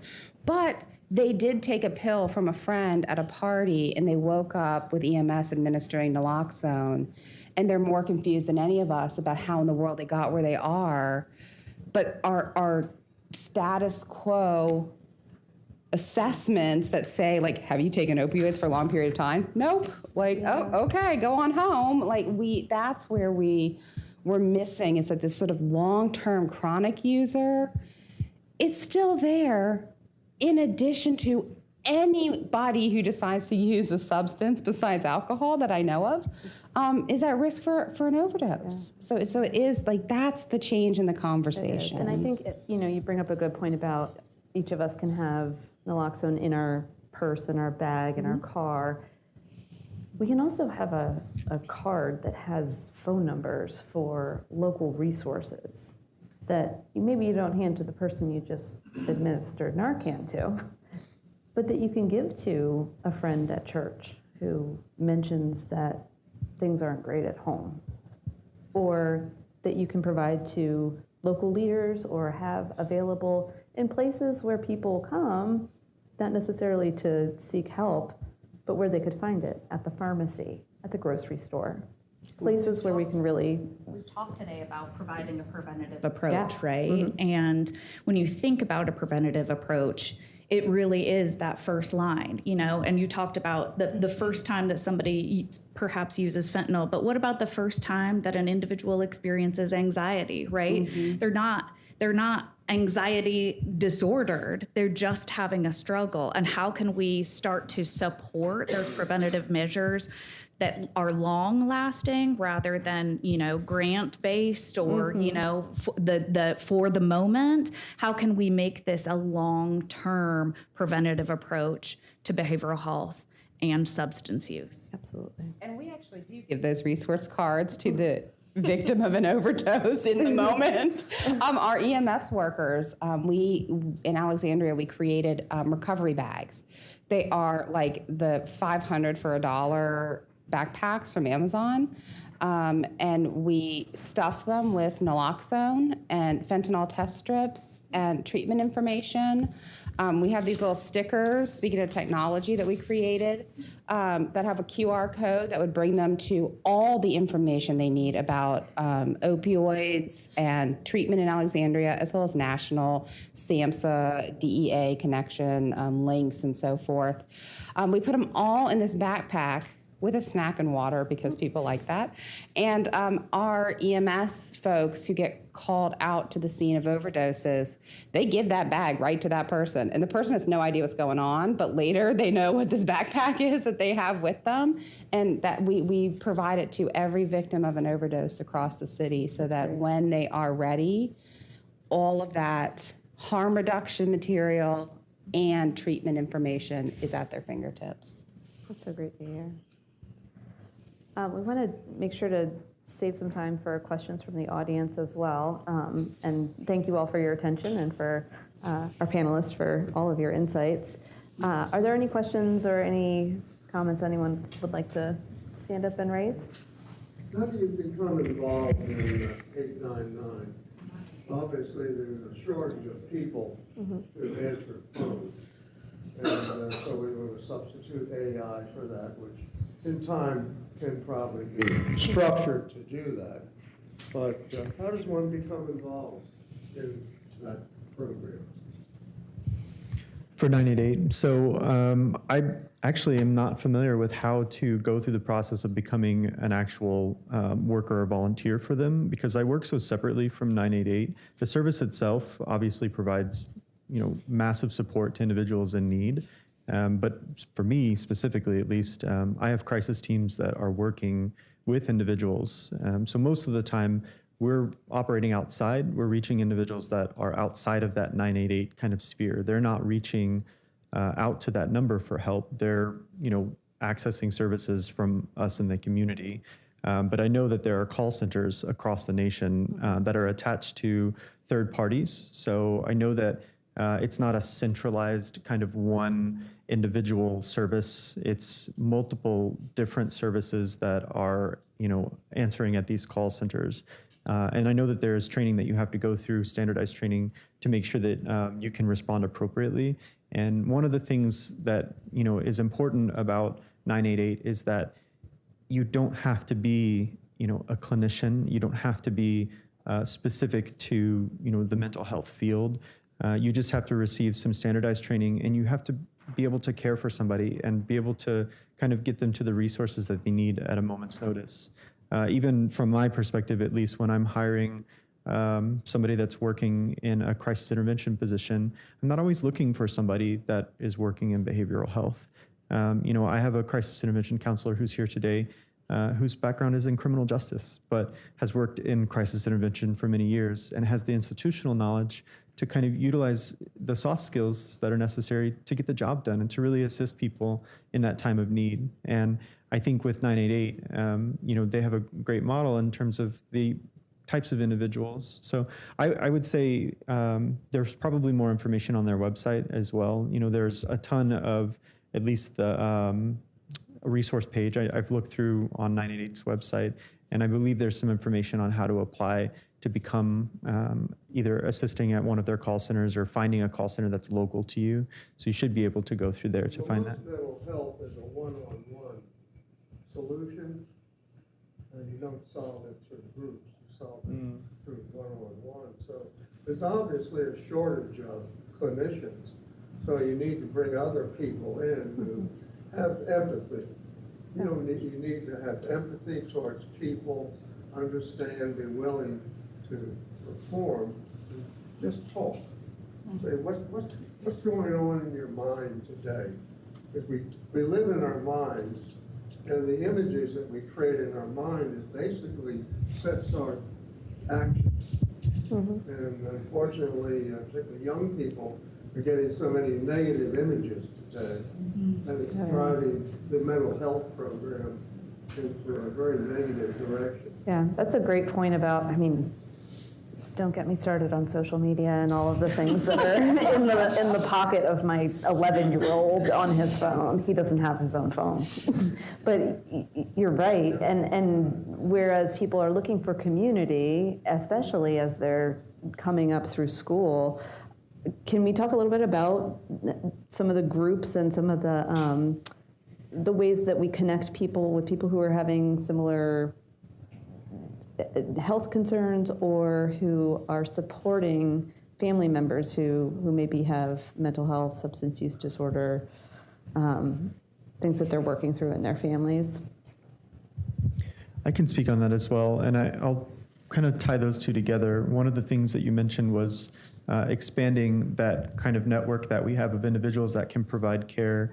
And that's something that I think across the board we're all hoping and working towards, is expanding access to care to individuals that don't require a specific background or licensure, right? Obviously not operating under the label of a clinician, but in instances where we can maybe supplement what is being done already with your therapist or with your mental health provider, with another service that can maybe assist in another aspect of your life that is in need, right? And the idea is that mental health is not just connected to a disorder or some issue that you're facing with a disability, but with all aspects of your life. You can be in chronic pain and it can cause mental health issues.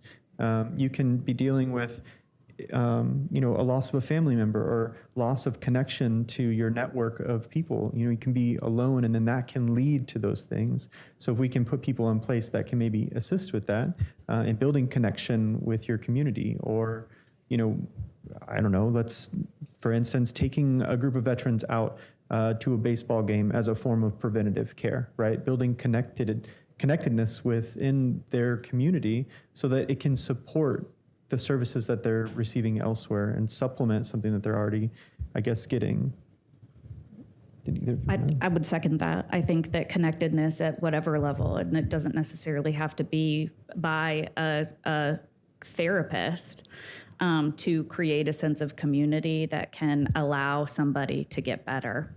And so I think that there are so many different ways that we can support individuals. We know specifically for our military communities that connectedness is incredibly important.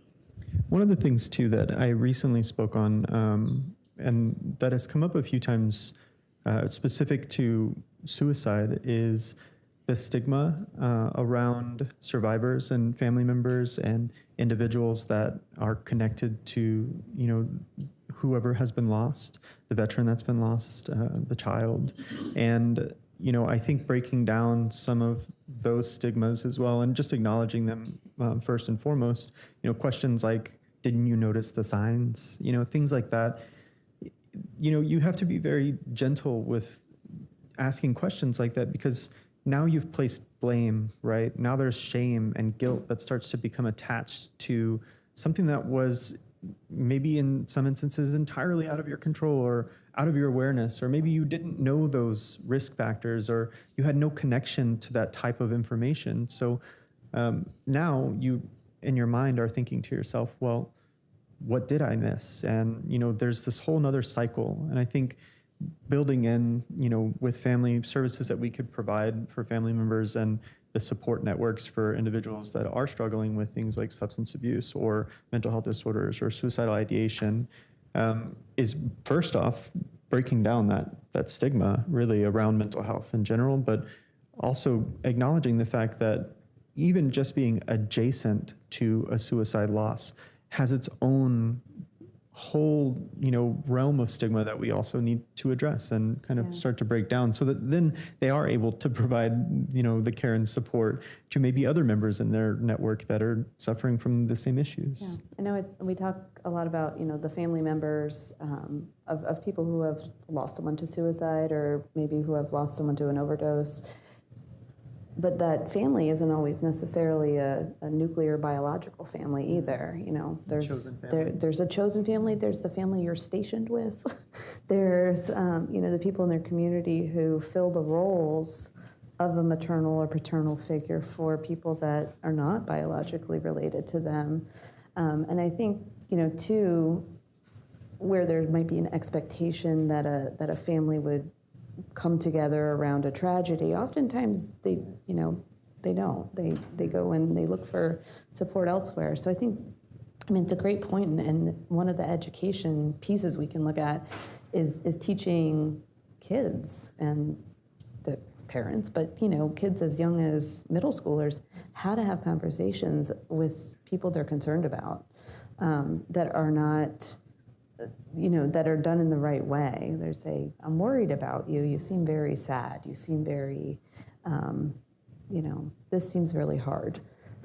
And then be able to, I wouldn't expect, a 13-year-old to necessarily have a card in their pocket, but at least be able to say, hey, Mom, I talked to so-and-so, or hey, teacher, counselor, something.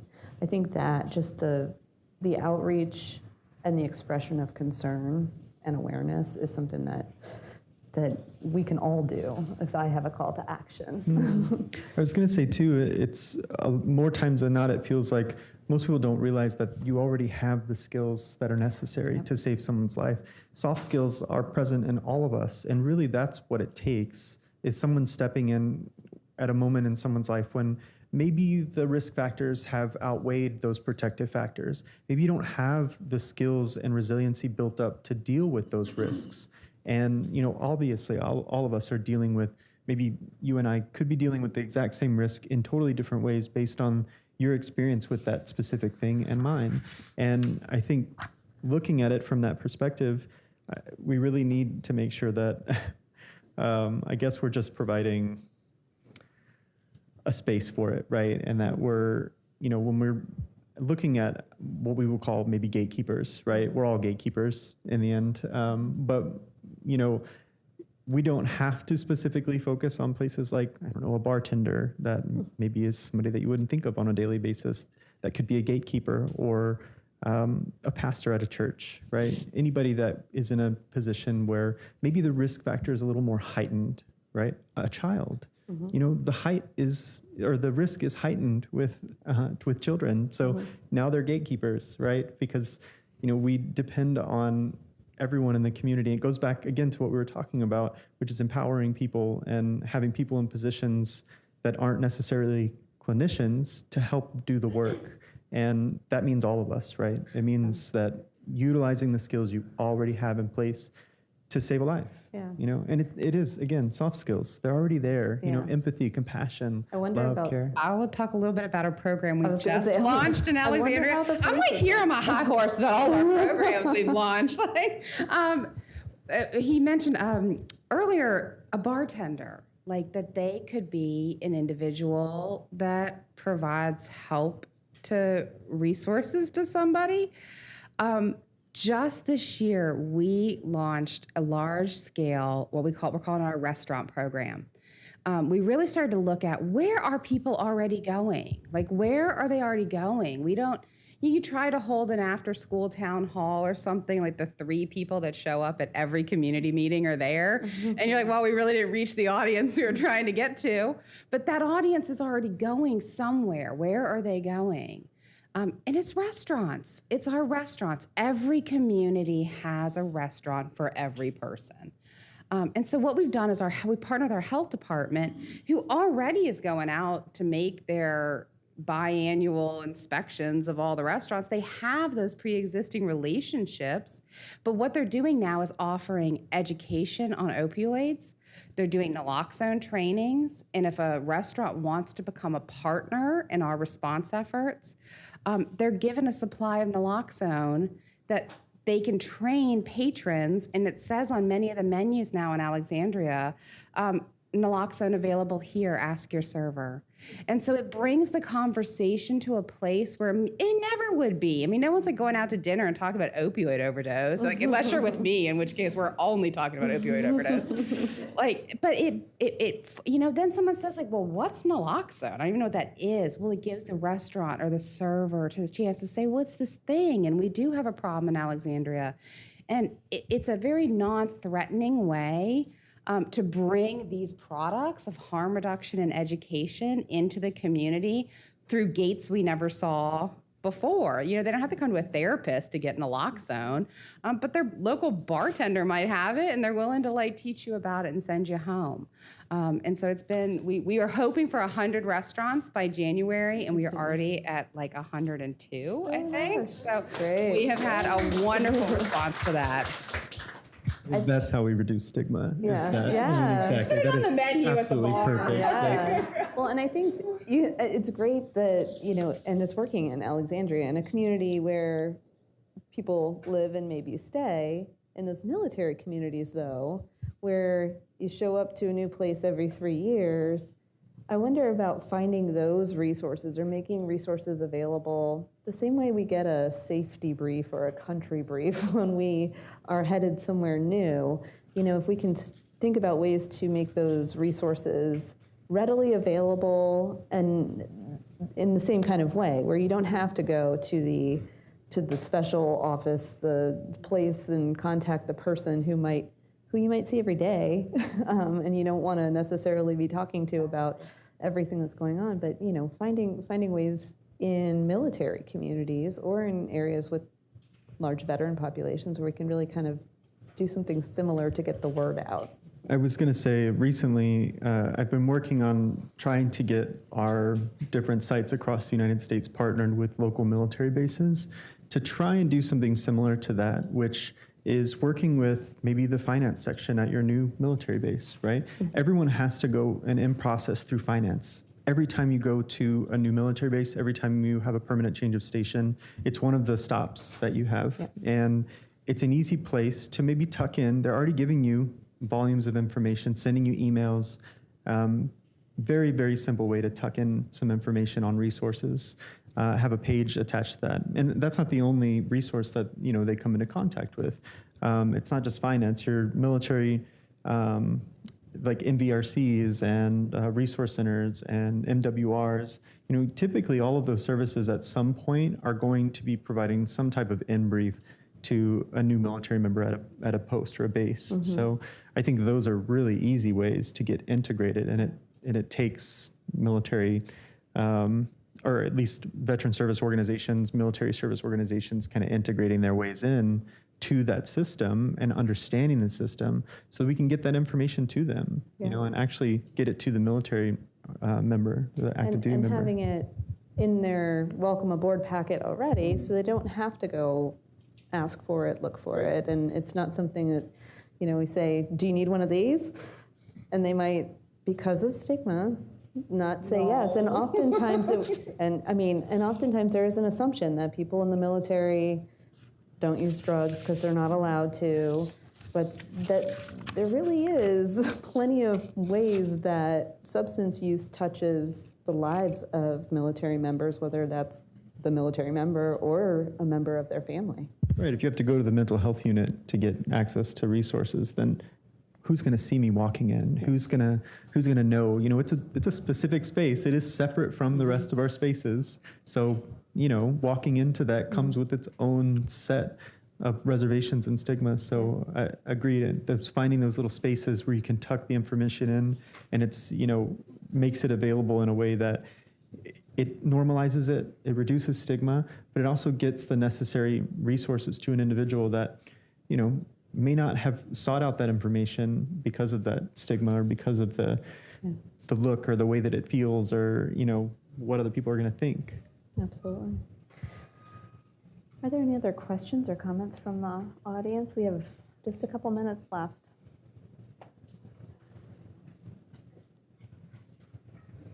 Hi, I just had a quick comment to that effect. So when you go overseas, you're required to do a like a welcome aboard, but your family members actually have to attend that. And if your kids are above a certain age, I think normally it's about 13, they have to attend a specific one as well.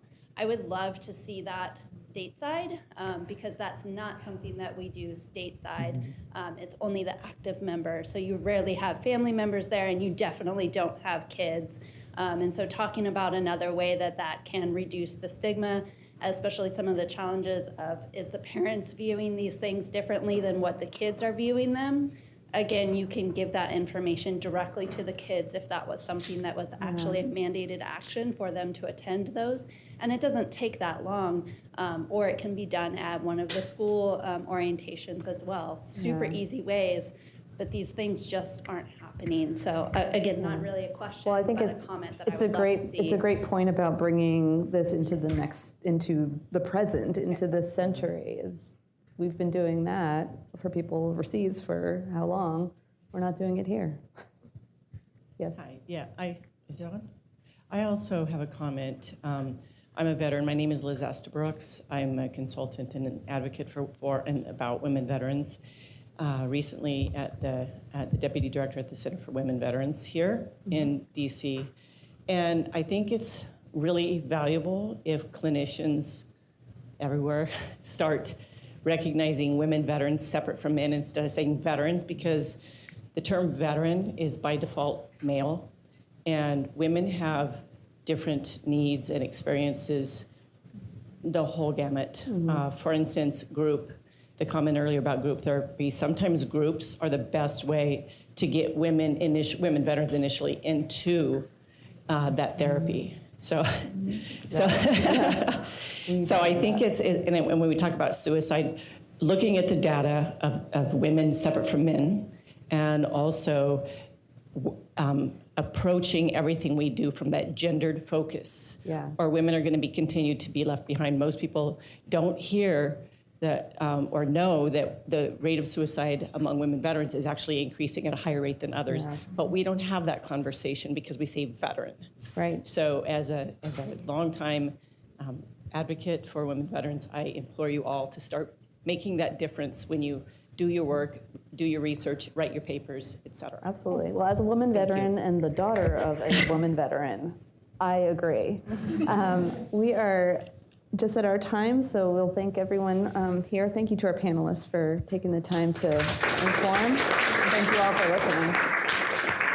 Thank you, thank you, thank you. We have just completed another step in today's journey on the 2023 Heroes Journey Symposium. I want to thank our guests that just brought up that important point about women veterans. Thank you so much for entering that into today's conversation. I also want to thank our panel facilitator, Lieutenant Commander. I just thank you for being able to facilitate such an important conversation in which we've talked about patient-centered care, access, support, being able to uplift and uphold and being able to pour resources into our rural communities, whether we're talking about Appalachia, Tennessee, or Kentucky, and all of the rural communities that we support. It's important that we keep them in the center of today's conversation and the conversation at large. Transportation, childcare, reimbursement. And we talk about patient-centered care, we're talking about holistic care. And we're also talking about holistic communities. So I want to thank you all. I love the fact that we had a chance to touch on the importance of technology. And whether we're talking about websites or apps or QR codes, I love that burner phone. You get two options. You either call someone that can support you or call someone that can do other kinds of things. So we've had this barrage of resources today, and I am just really filled with information. I'm overflowing with notes and resources. So I encourage you, meet our panel experts. I want to thank again our panel expert, who is our commander, our panel expert, Justin. Thank you both for your service. I want to thank our panel expert, Emily and Lisa. This has just been a very full conversation. We are now preparing for lunch in today's journey, and we have a lot more that's going to happen after lunch. So I'm going to invite one of our colleagues up to get us prepared for our break for lunch and give us the information that we need. And then we're going to come back on the other side of lunch, and we've got a couple of really exciting panels that we want you to contribute to. Thank you.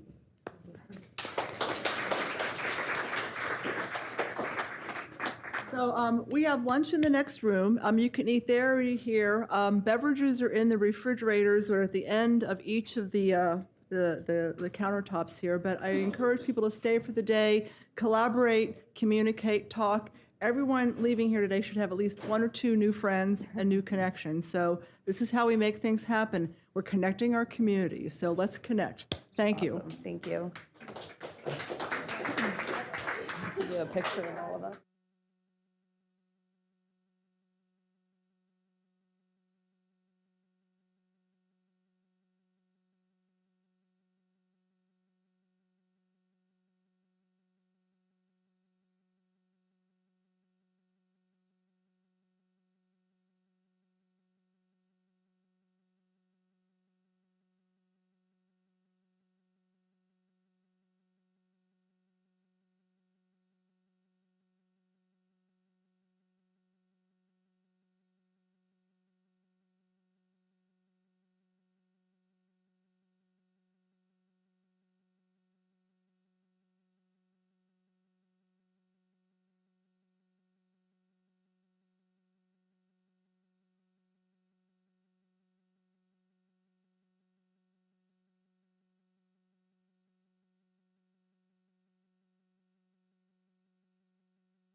Good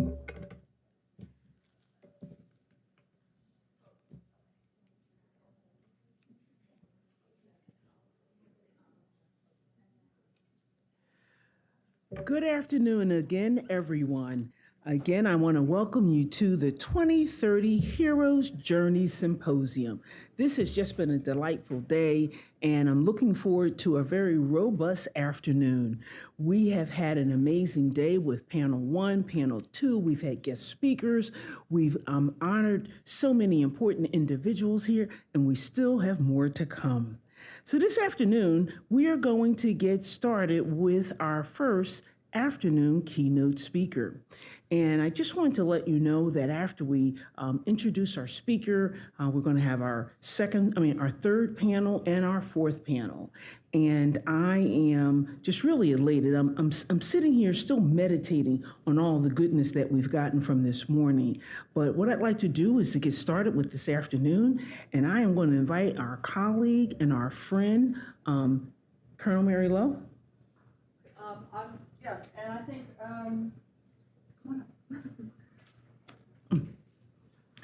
Elizabeth is going to be introducing our afternoon keynote, so I'm going to let Elizabeth. Thank you, Elizabeth. Thank you. I have been spending time visiting with our guests today, and I know that you are here to introduce our honoree, so thank you so much.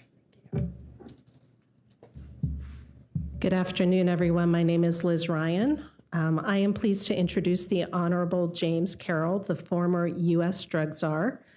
Mr. Carroll served as the Director of the White House Office of National Drug Control Policy from January 2019 to January 2021, serving as both Acting Director and Deputy Director before he became Director. His passion is to help those suffering from substance use disorder with tools to recovery and to stop the flow of illegal drugs into the United States. In his role as Drug Czar, Mr. Carroll served as the principal advisor to the President of the United States on drug policy, coordinating the activities and related funding of 16 federal agencies and departments to reduce the supply of and demand for illicit substances. Prior to joining the ONDCP, Mr. Carroll served as the assistant to the President and the Deputy Chief of Staff at the White House. His strategic vision is to save lives is best summarized in 2 words: be relentless. Over to you, Mr. Carroll. Thank you, Elizabeth. Here is to really recognize the lifetime of work that you've done. And so we are honoring you with our Lifetime Achievement Award. Colonel, so thank you very much for everything you've done and continue to do, and the voice you bring to those that need help. Thank you very much. Thank you. Thank you. Thank you very much. If I keep it up here, I'll probably knock it over and drop it. We'll take very good care of it for you. Thank you all very much for including me today. I am honored and I'm really touched by the award. Clearly, I don't deserve it, though. I'm speaking on behalf of the millions of families that are impacted by those who are suffering from typically the comorbidities of addiction with mental health issues.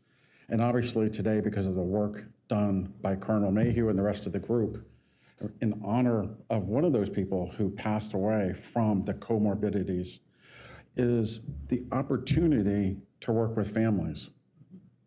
That includes my family.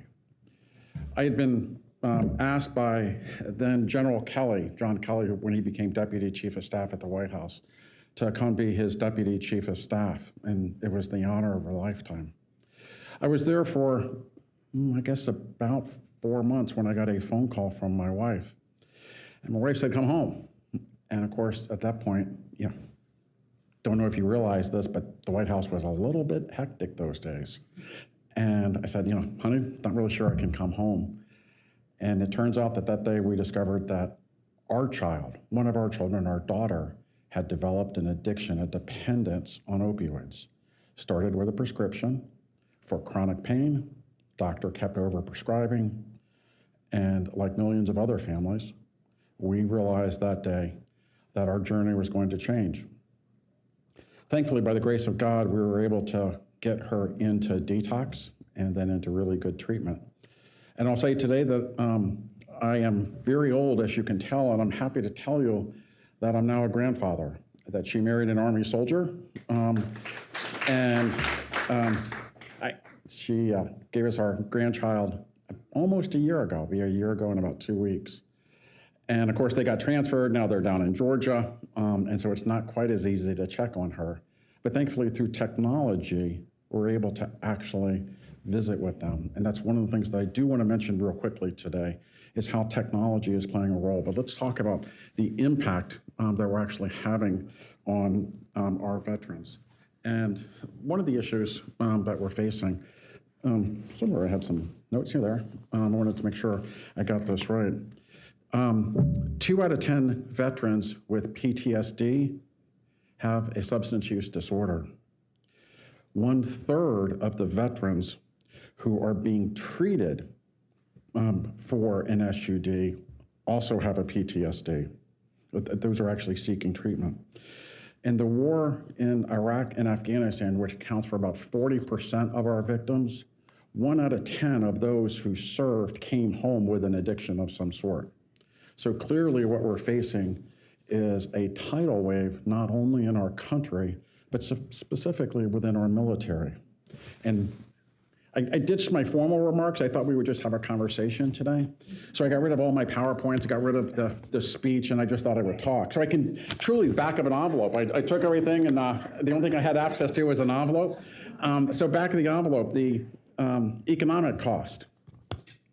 1 year alone, $35 billion in healthcare costs for people suffering with an SUD, substance use disorder, $15 billion in the criminal justice system, $92 billion in lost productivity per year.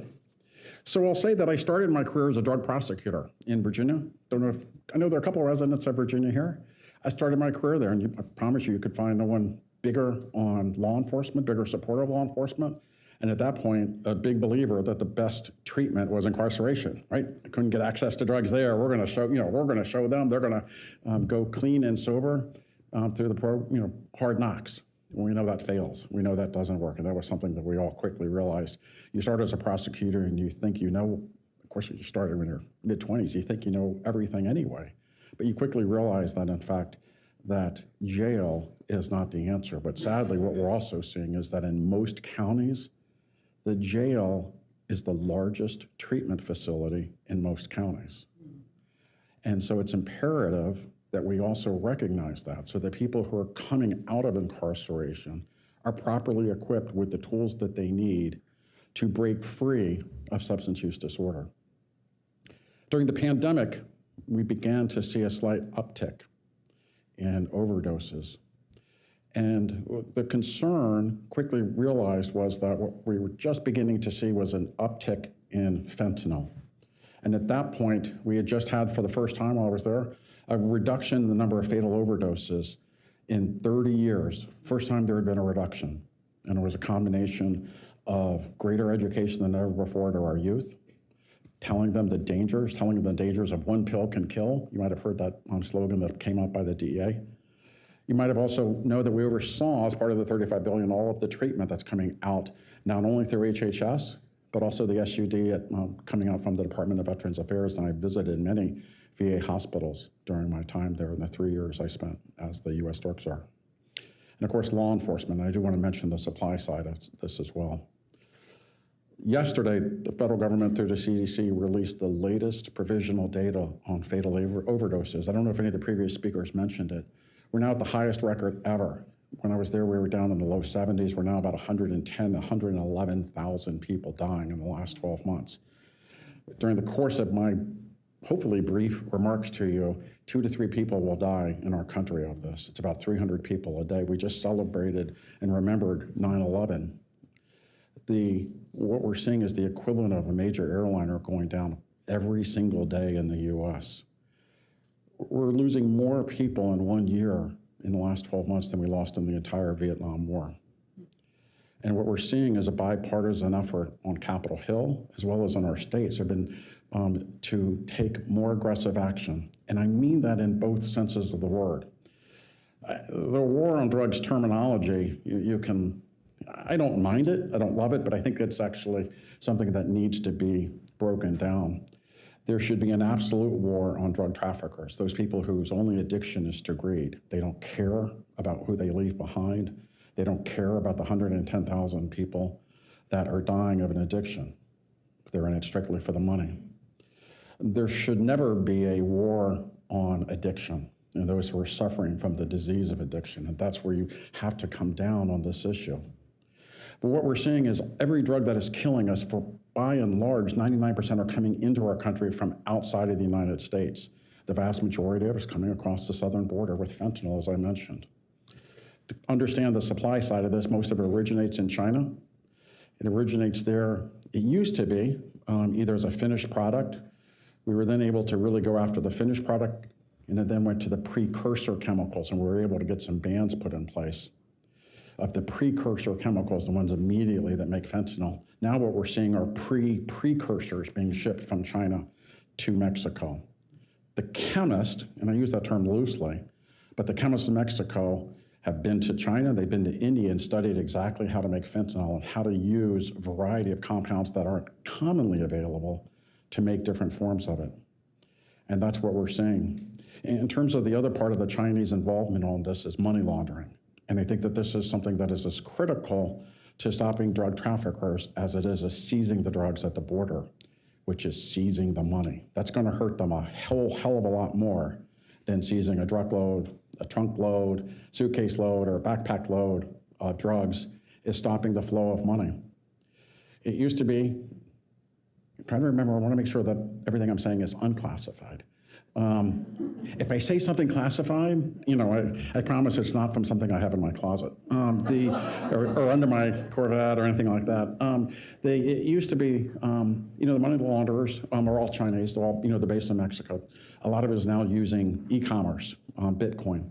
It used to be, that the money launderers would charge 5 to 10% to launder the money that they were receiving.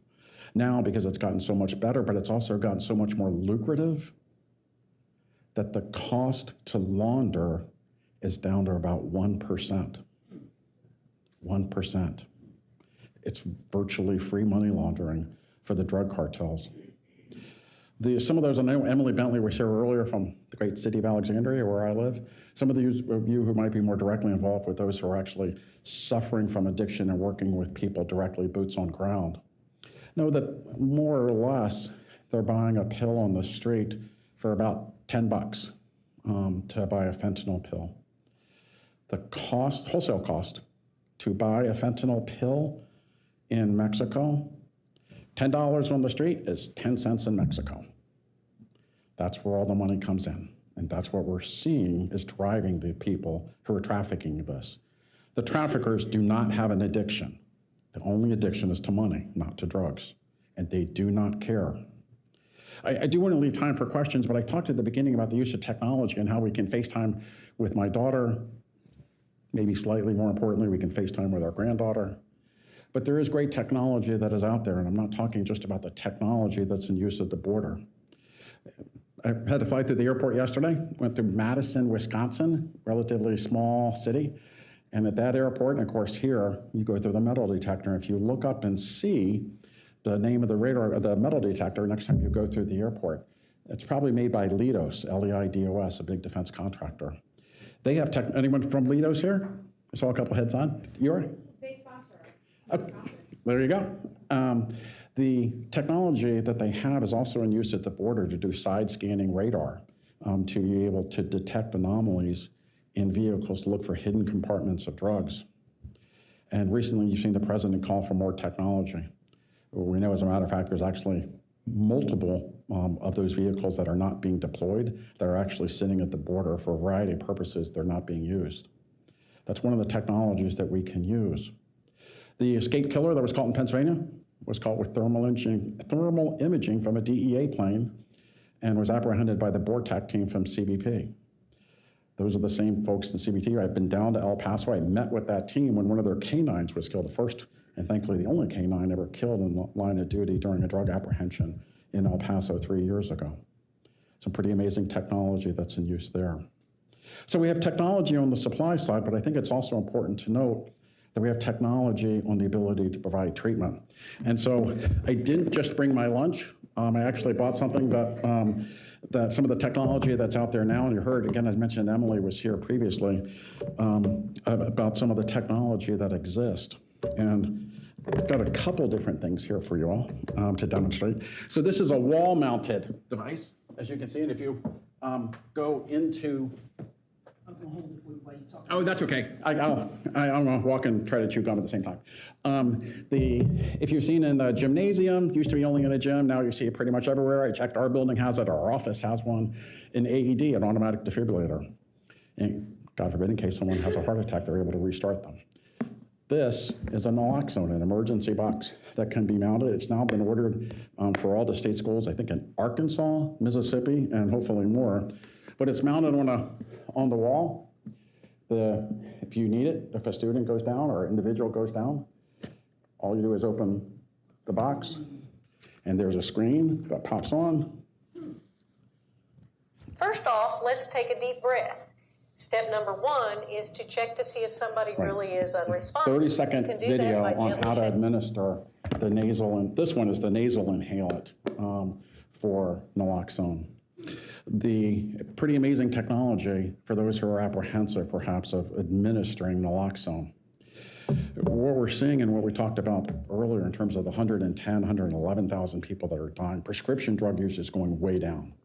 Meanwhile, fatalities are going up. What that shows is, in fact, that the drugs that are killing us are the illicit drugs, the more powerful drugs, the more potent, more lethal drugs, harder to detect drugs because they're so small, of fentanyl, the illicit fentanyl.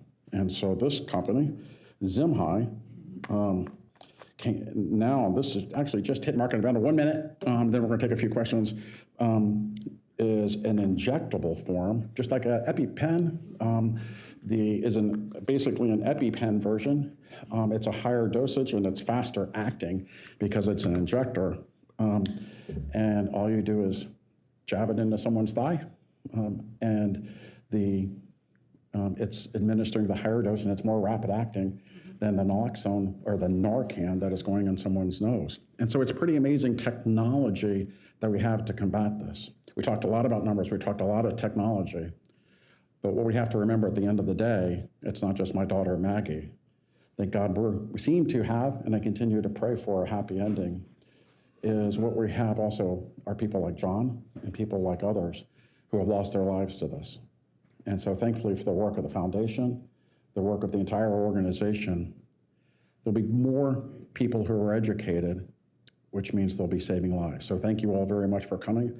And to the extent, if anyone has any questions about any of the technology or wants to see pictures of my granddaughter, I'll be happy to do what I can.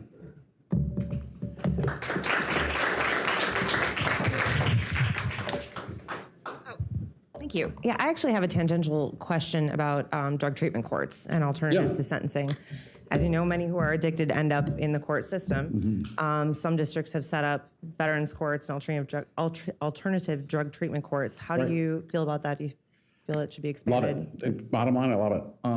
What I'm really worried about is the full legalization, because what happens then, and you see it's failing, there's been reports coming out of Portugal, which used to be held up as the model in the world for decriminalization. In fact, now there's an article a couple months ago that it's completely failed. And we're seeing the same problem where you've completely legalized everything because there's no incentive to be able to get someone into help. And with drug courts, more or less, and I've been to them, they're pretty phenomenal. You go to their graduations, it's some amazing things that are happening there, is the judges are essentially telling the defendant, you can either go to the drug treatment program, the alternative court, and get treatment, or you can go to jail and get crappy treatment. I'm sorry, I'm cussing a lot during this. I think they can handle it. And so the alternative is, do you go to jail and get crappy treatment, or do you get really good treatment? And so that's why drug courts have a phenomenal success record. The most recent drug court graduation I went to, they were graduating 2 people, a man and a woman. And at the event, he proposed to the woman he had just gone through treatment with. There's some amazing success stories out there. Recovery works. Recovery is real. Recovery is happening. We just need to make sure that everyone has access to it and access to good treatment. I hate the expression, how many heads in beds do you have? That's awful. That's like, how many people do you have in jail? Do you have good treatment? You know, are their heads in a good bed is a better question. Hi. Oh, someone else.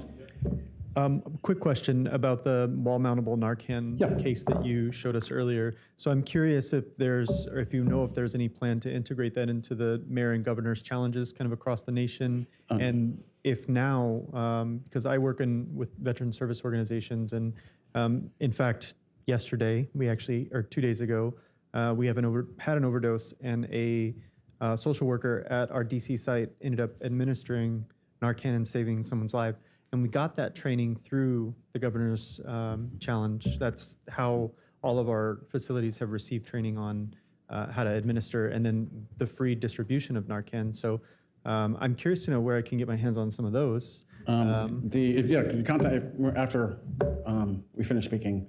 I'll give me your contact information. I'm happy to put you in touch. A new distributor I found out just took over, and they're apparently cutting the price in half. So. I've not. I just sort of learned about this product and just was introduced to this company. Hi. Thank you for sharing your personal story. And I think we all appreciate that you differentiate between the war on drugs being against, the traffickers versus not being a war on the people who are struggling with addiction. So I guess it's a two-part question. Right now, the fentanyl crisis, or you could speak more broadly about drug addiction if you prefer. Which populations do you see as being the most vulnerable? And the second part of that question is, what is the best way to inoculate, meaning to educate as a preventative measure in these communities against getting involved in drugs? Great question, and I'm really glad you brought it up. Right now, overdoses are the #1 cause of death for 18 to 45-year-olds. #1 cause of death. It's the fastest growing cause of death for teenagers these days. And it's also, sadly, in underserved communities, urban areas, there are dramatically higher rates of fatal and non-fatal overdoses than ever before. And so it's typically those communities that right now we're seeing that are the hardest to reach. However, I just sat in on a briefing with a company that did, and it sounds like the Kim Kardashian social influencers, but it's not. They actually were using, it was pretty phenomenal to hear this, they're using local celebrities, local people, maybe like Emily Bentley, who was here earlier from the city, using them to spread the message out because, especially when you think about the teenagers and the younger side of that 18 to 45-year-olds, they use social media much more than I do. And so they're targeting those, and they were phenomenal in getting COVID vaccines up in states, especially for the booster, and they went through this whole thing of saying, please go get your booster, and they were having all of this go through social media. Anyone in the room, everyone is so young, I don't even think anyone has teenagers in this room. Does anyone have a teenager here? You're old enough to have teenagers? Okay. No, I don't think so either. Yeah. But I mean, my guess. I like how you. I mean, the reality is, how much television do they watch? Do they sit in front of a TV and watch? It's not much. It's social media, right? They're on Snap, not Facebook even. But everything else, TikTok, YouTube, things like that. That's how the messaging needs to get out. And so, we were able to work with the Ad Council and get out a lot of media, and we heard some complaints, actually heard from the president directly. I've never seen it in this advertising. It's like, Mr. President, we didn't put it on TV because that's not how you're reaching kids. And so that's the way, it's not going to be, again, no one in this room, okay, the guy operating the camera, maybe you're old enough, like me, but there used to be the commercials, this is your brain on drugs. You see one of those commercials on TV? You're not going to see, we're not going to see quite as much of that because it's all going to be on social media. It's not going to be on television because that's the populations that we're trying to reach and trying to educate, are probably not watching the news. So, I don't see any other questions, so I really appreciate it. Thank you very much for the award, and thank you for allowing me to be with you today. Thank you. You're involved in all. I want to get a picture with your drug. Here. Come on, Deb. Oh, okay. I'll put my toys away here. Before. Okay. There we go.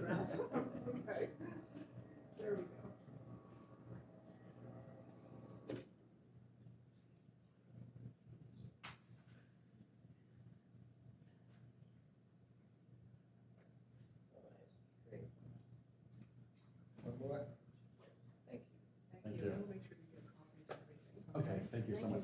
This is wonderful. And the idea about social media, we should talk because my morning keynote is one of our Let me steal my lunchbox right. of toys. Yes. Thank you. Thank you.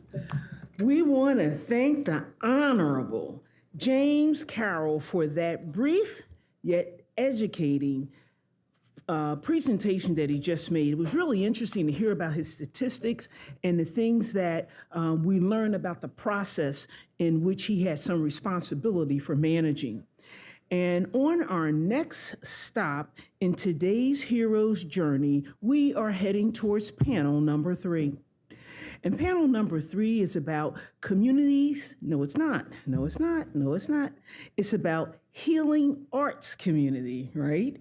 Building wellness and strengthening our resiliency. As I said today before lunch break, I was really looking forward to this afternoon because we spent a lot of time hearing from our practitioners and learning from our specialists and our experts about the kinds of things that we want to increase our awareness, increase our sensitivity to, and ways in which we can start to break down the walls and some of these silos so that we can connect our resources. So I'd like to invite our colleague Jeannie up to be able to introduce the panel experts in our next segment.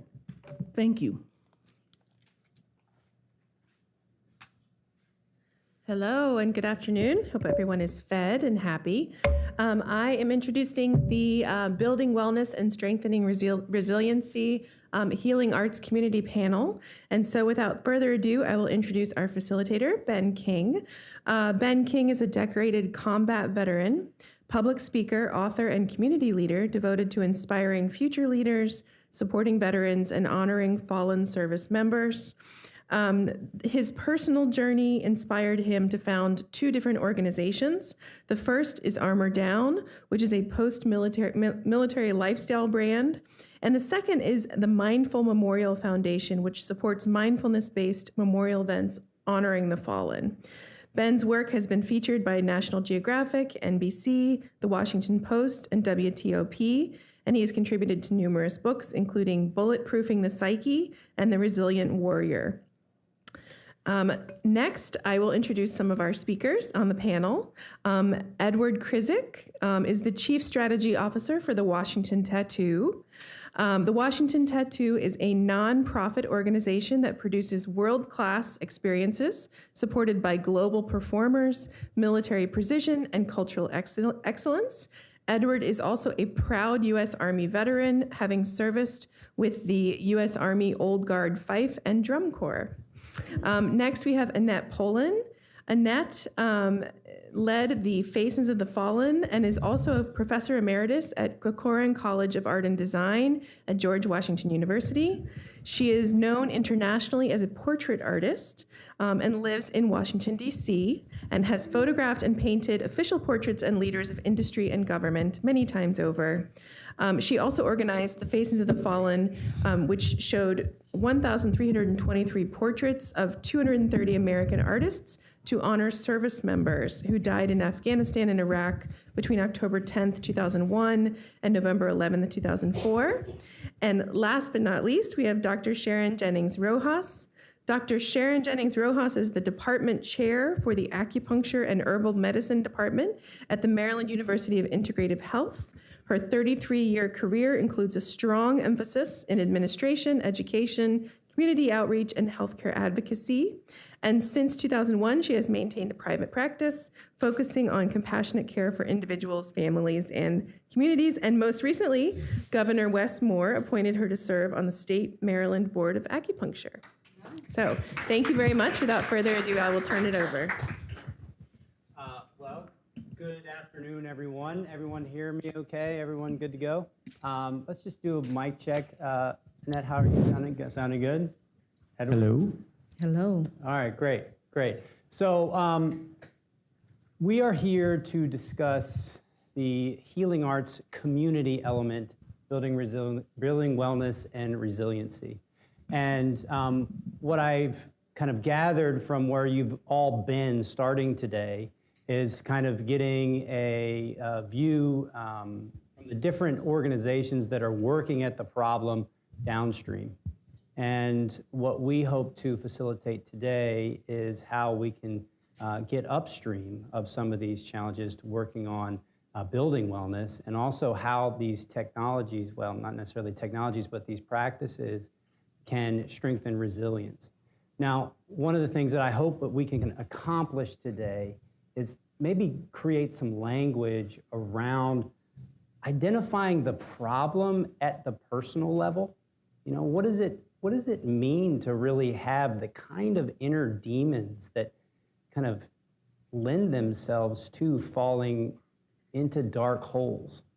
And what does it mean to come out of those places? So that's where I hope we can end up. But before we get there, I'd like to just go through the panel, ask you all to tell a little bit about yourselves. And then after that, if everyone's open for it, I'd like to get all of us on the same page and maybe just begin the discussion with a little bit of mindfulness. So hopefully that sounds okay to everyone. So Annette, please say hello. Hi, and thank you so much for inviting me here today. It's really an honor to be with you all. I am not in the military. I've never served in the military. I'm an artist, a portrait painter, and by chance sort of found great power in creating a community after my mother died, and I was suffering terribly, just grieving over her passing. I opened the Washington Post one day and saw this double-page spread of tiny little photographs of the faces of the fallen. And I thought, they deserve more, and I'm going to give it to them. I'm going to do portraits, and by that time, there were about 1,000 American servicemen and women who had died in Afghanistan and Iraq. And so quickly I realized, well, I can't do it all by myself, and started reaching out, and one thing led to another. And ultimately, 250 artists from all around the United States created 1,300 and about 25 portraits, each one every conceivable medium, every conceivable style, but they were all 8 inches by 6 inches, and all mounted on pedestals, identical pedestals, and arranged in a kind of military formation. And rather than talking about this, there are some slides, I think.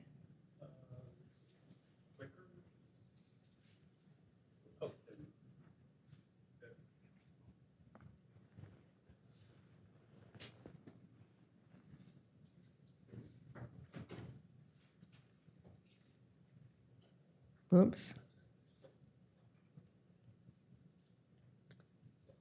This is.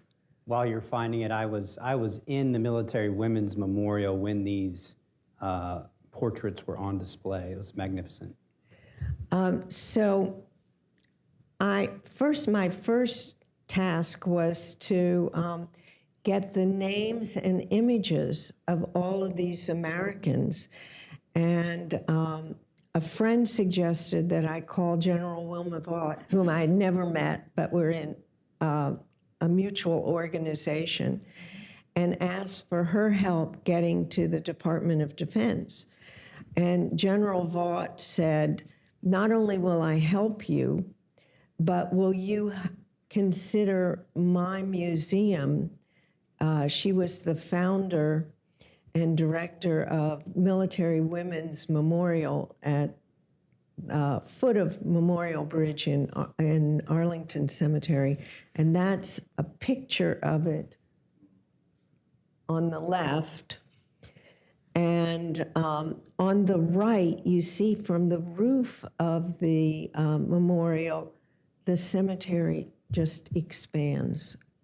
And the center was opening ceremonies where 2,500 family members from every state and as far away as India came to the opening. General Richard Myers gave the keynote address.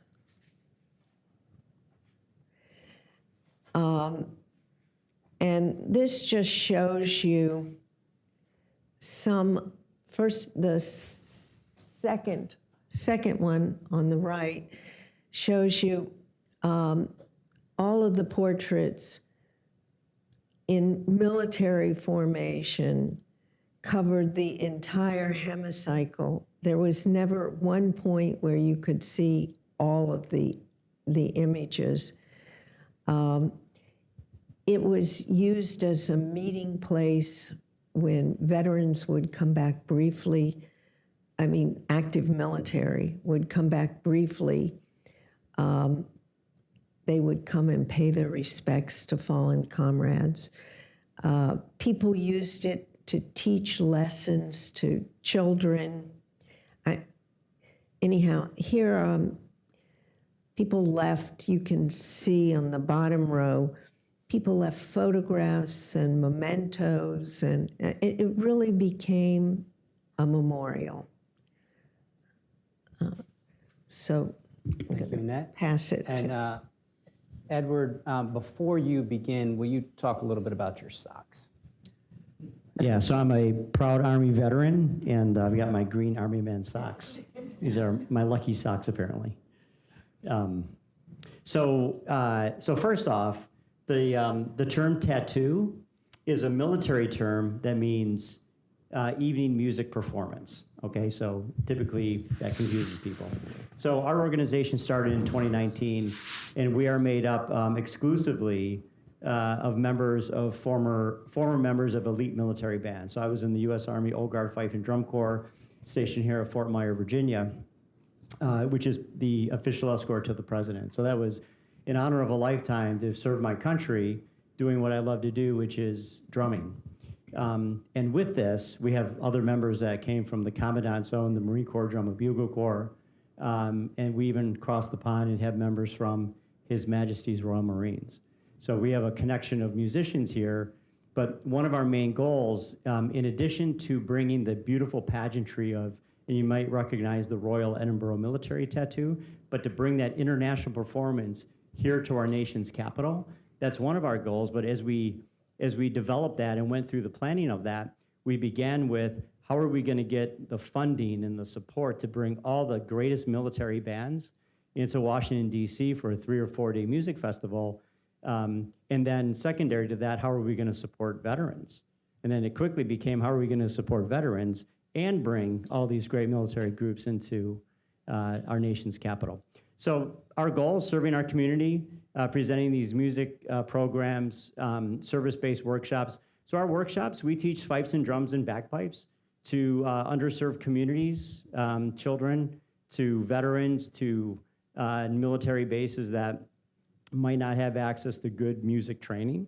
It's one of our programs, enriching the lives of those who have served and their families through the power of the arts. So there is power in this, right? There's power in music and portrait painting, honoring veterans, first responders through this community engagement. And that's really sort of the big driver behind the organization. And then bringing a world-class international tattoo to DC area. The picture here, the picture on the bottom, that's what we're bringing to DC. Our first major event is April 2nd of next year at the Kennedy Center. And every time I say that, I get a little bit nervous. My hair goes another shade of gray. But I wanted to focus today on our veteran outreach. So we developed a program called Rudiments to Recovery. All drumming is based on 26 standard drum rudiments, and this is a global language.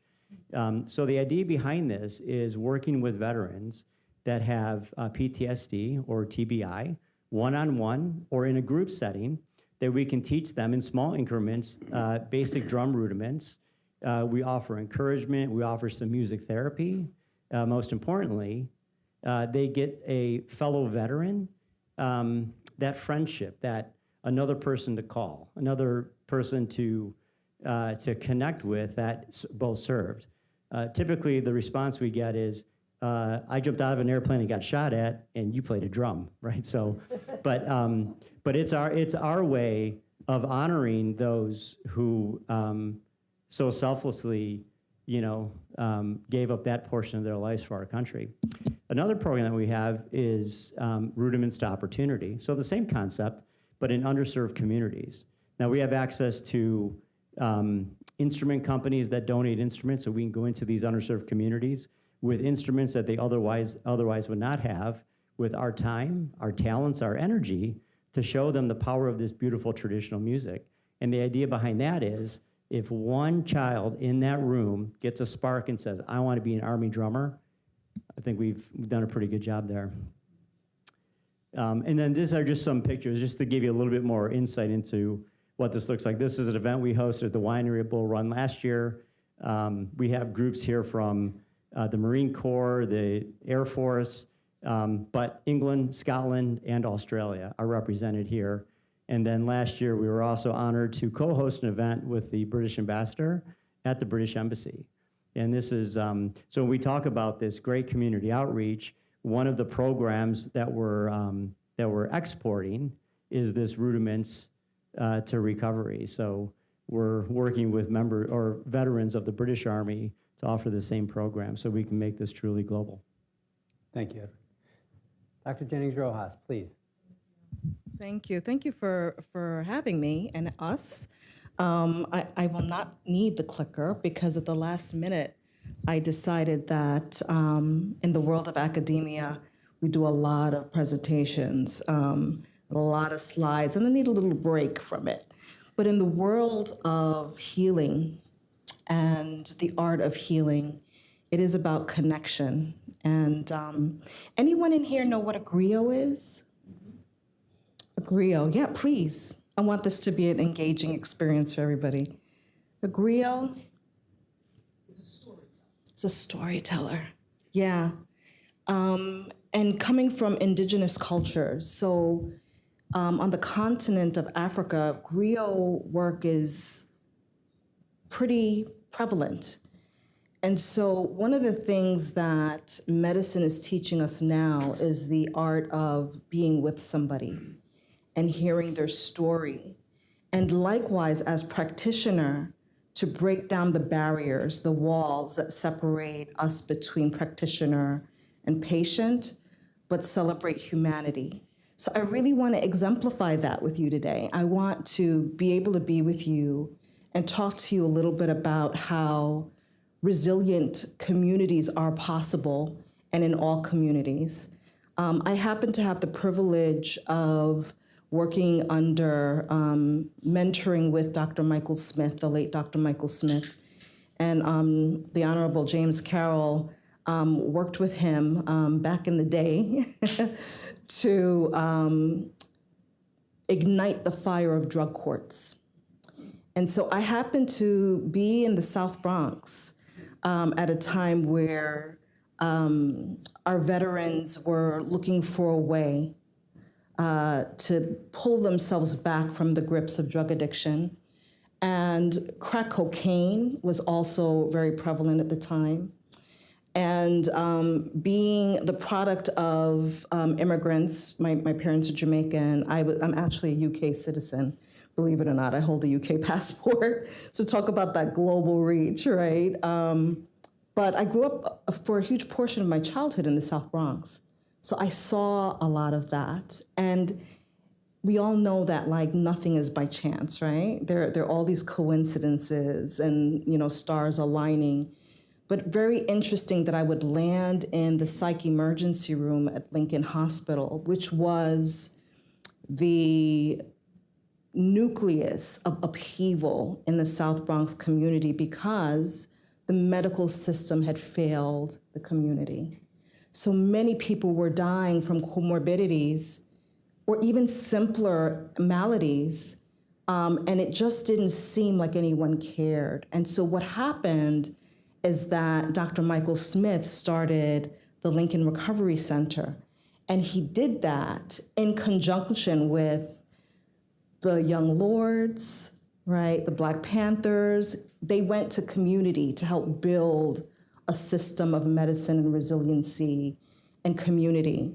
And so I proudly come up out of that and started my road within the acupuncture world by being up front and center across the street from crack houses, but working in a drug treatment center. Got trained as an acu-detox specialist, which is one of the tools that we use in the criminal justice system. I proudly say that I am a part of a tribe, I call it, of criminal justice, correctional facility workers that are also participating in acupuncture on a regular basis, while the residents that they care for on a daily basis also get treatment. So community and resiliency is possible and it's tangible. And that I started from that place and recognized the need to continue my own growth and learning so that I can help to create change and help to communicate what's really going down in the streets so that we could also develop compassion, that stigmas can be dismantled. So I'll leave it at that, but I will say I'm truly honored to be here. And part of my latest appointment on the State Acupuncture Board is exactly that, to help expand minds and touch hearts, because that's how legislation starts to change. Thank you for having me. Okay. All right. So before we get into kind of the practice, I want to tell you a little story that happened to me yesterday, and we'll go from there. So yesterday I was at a funeral for a Vietnam veteran, and I was there with some other Vietnam veterans. And how many of you have seen veterans with a metal kind of almost complete bracelet? Everyone seen those? Typically they are of a name or multiple names or of an event that honors a fallen service member, right? Well, I was looking at this gentleman's bracelet, because typically whenever I see one, I ask, tell me about that warrior. And I was looking at his bracelet and I said, why do you have your name on it? And what's the number? Is that your serial number? He said, yeah, it's my name and my serial number. I was like, well, why do you have your name on it? And he said, well, when I was in Vietnam, I was in combat. He was a Marine. I was in combat for 300 days out of the year. And I saw what happened when a 60-millimeter mortar would hit someone and it would disintegrate somebody. And so if you were wearing dog tags, chances are they wouldn't know that it was you. And he said, so I had this bracelet made so that if I got hit, maybe people would find my arm. And so I thought about that. And I thought about the fact that he's been wearing that since he was in Vietnam. So since '68. Okay? So that's armor. But it's not like the armor that's physical per se, right? It's kind of got a physical element, but it's more than that. Okay? So I don't want to give so much language to it at the moment, because we need to be able to talk about it. But what I want you to do is I want to put you in that place, right? So you don't have to participate, but what I would like you to do is follow me down a 4-step process. This is how you armor down. It's a 4-step process. All I'm going to do is I'm going to encourage you to pay attention to one of your senses, right? Your senses are always taking place in the present moment, okay? Next thing I'm going to do is invite you to pay attention to your spine, the physical structure, right?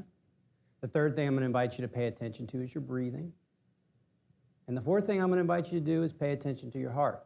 But look at your heart not as like just this organ, but this thing that has, there's more to it than that. We'll all speak about that, okay? So it's 4 steps, all right? Senses, spine, breath, heart. Everybody tracking? All right, cool. So all you got to do to begin is take 2 breaths. First breath, I want you to think about the front end of your inhale and think about what it feels like to go into your body following the front end of your inhale. Your second exhale, I want you to think about slowing it down.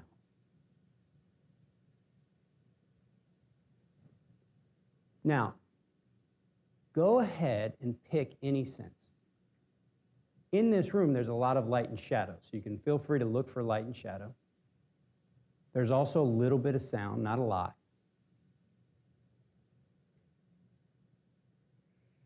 Maybe you can feel movement of air. Maybe you've got different temperatures on your body.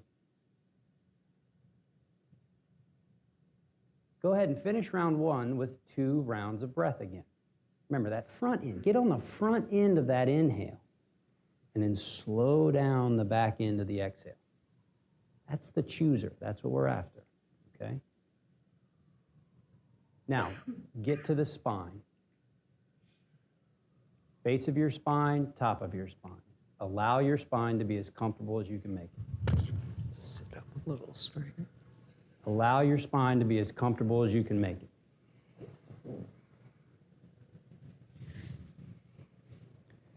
Now, finish that up with 2 rounds of breath again. Now, maybe the front end of that inhale is becoming a little bit more present for you. Maybe the slowdown of that exhale is becoming a little bit more present for you. But now let's go into the breath. All right, so start at your nostrils. Feel the experience there. Track it into your throat. Track it into your torso. Now try to stay with it if the mind comes in with other things going on. That's totally expected, but try to stay with the experience of the ebb and flow of the inner world.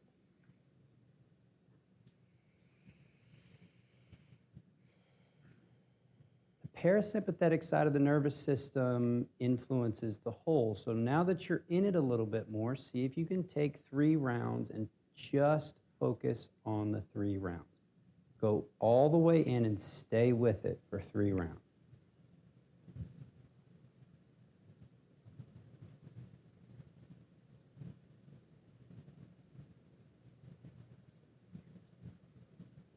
Now slow down the exhale in the 3rd round and then put your attention around your heart space. Just the region of the heart's fine. If you can feel the heart beating, that's great. If not, it's not a big deal. You just want to be in that region.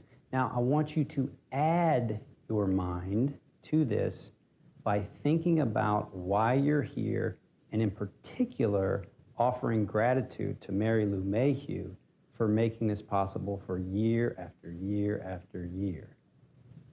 You can honor her with language in your own mind, or you can honor her with imagery, or you can honor her with compassion if you know how this all started.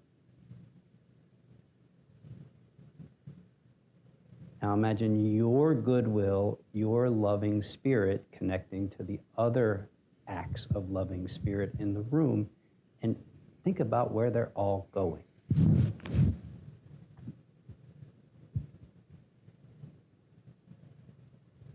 Now finish with 2 more rounds of breath.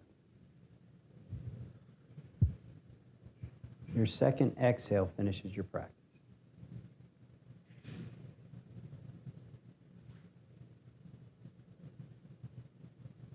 So that's not language that we did. That's not talking, that's not story. That's the inner world. We are all part of a culture that has systematically pushed that inner world down, and over generations has not created much language for talking about that inner world. That inner world is nuanced like you wouldn't believe. And ironically, it's the global wars on terror that have led us to that level of nuance and have facilitated the underpinnings that make each and every one of these panelists' offerings so important. It's why big money goes to what they're doing. Big money went to guns and everything else and pills, and it didn't work. It just didn't work. The war was going on so long, we were saving so many lives, it did not get the job done. It's like, shit, what do we do? He started putting money behind yoga and mindfulness. What? All right, well, how do you tell warriors that that skill set can offer them a way to interact with their inner world? How do you do that? How do you make that space resonant? Okay? Now we've got panelists up here. We'll go into each kind of their own realm of that, right? But before we go into the realm of what can work, I'd like to try to see if we can talk a little bit about the opposite of that realm. So, panelists, what is the opposite of a loving spirit?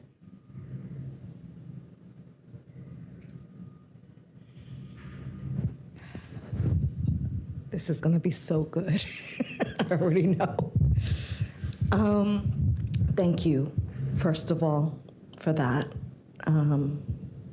Meditation, mindfulness, a hypervigilant state all the time. Always looking over your shoulder. Even when someone comes to you with gentle, loving, you think that there's something behind it. Chaos in your heart. Never feeling at peace. That's wrong. That's not what that is. No, that's wrong. I know the right answer. Yep. Yeah, I think it's having that hum of anger or disappointment where every interaction, that becomes the focus, right? And when you're tensed up and your hands are in a fist, the person you're speaking to can sense that as well. And that person's going to feed off of either your smile or your frown. Yeah, it scales. So it scales. It scales inside, so it scales to 3 places, or 4 places really. It's your story. It scales to your story, right? The story, your identity, the story of who you are. It scales to your body. I mean, oh God, I cannot ever forget being home from Iraq, and we were driving in a car, and I'd be sitting for a while, then all the pain would start, and I'd shift. Sit for a little bit, and all the pain would start, and then I'd shift. It was just this never-ending, like, engagement with tension, and I'd open my mouth, pop, pop, pop, pop. It's ridiculous. Anyway. Yeah, I would also say anger. Yeah.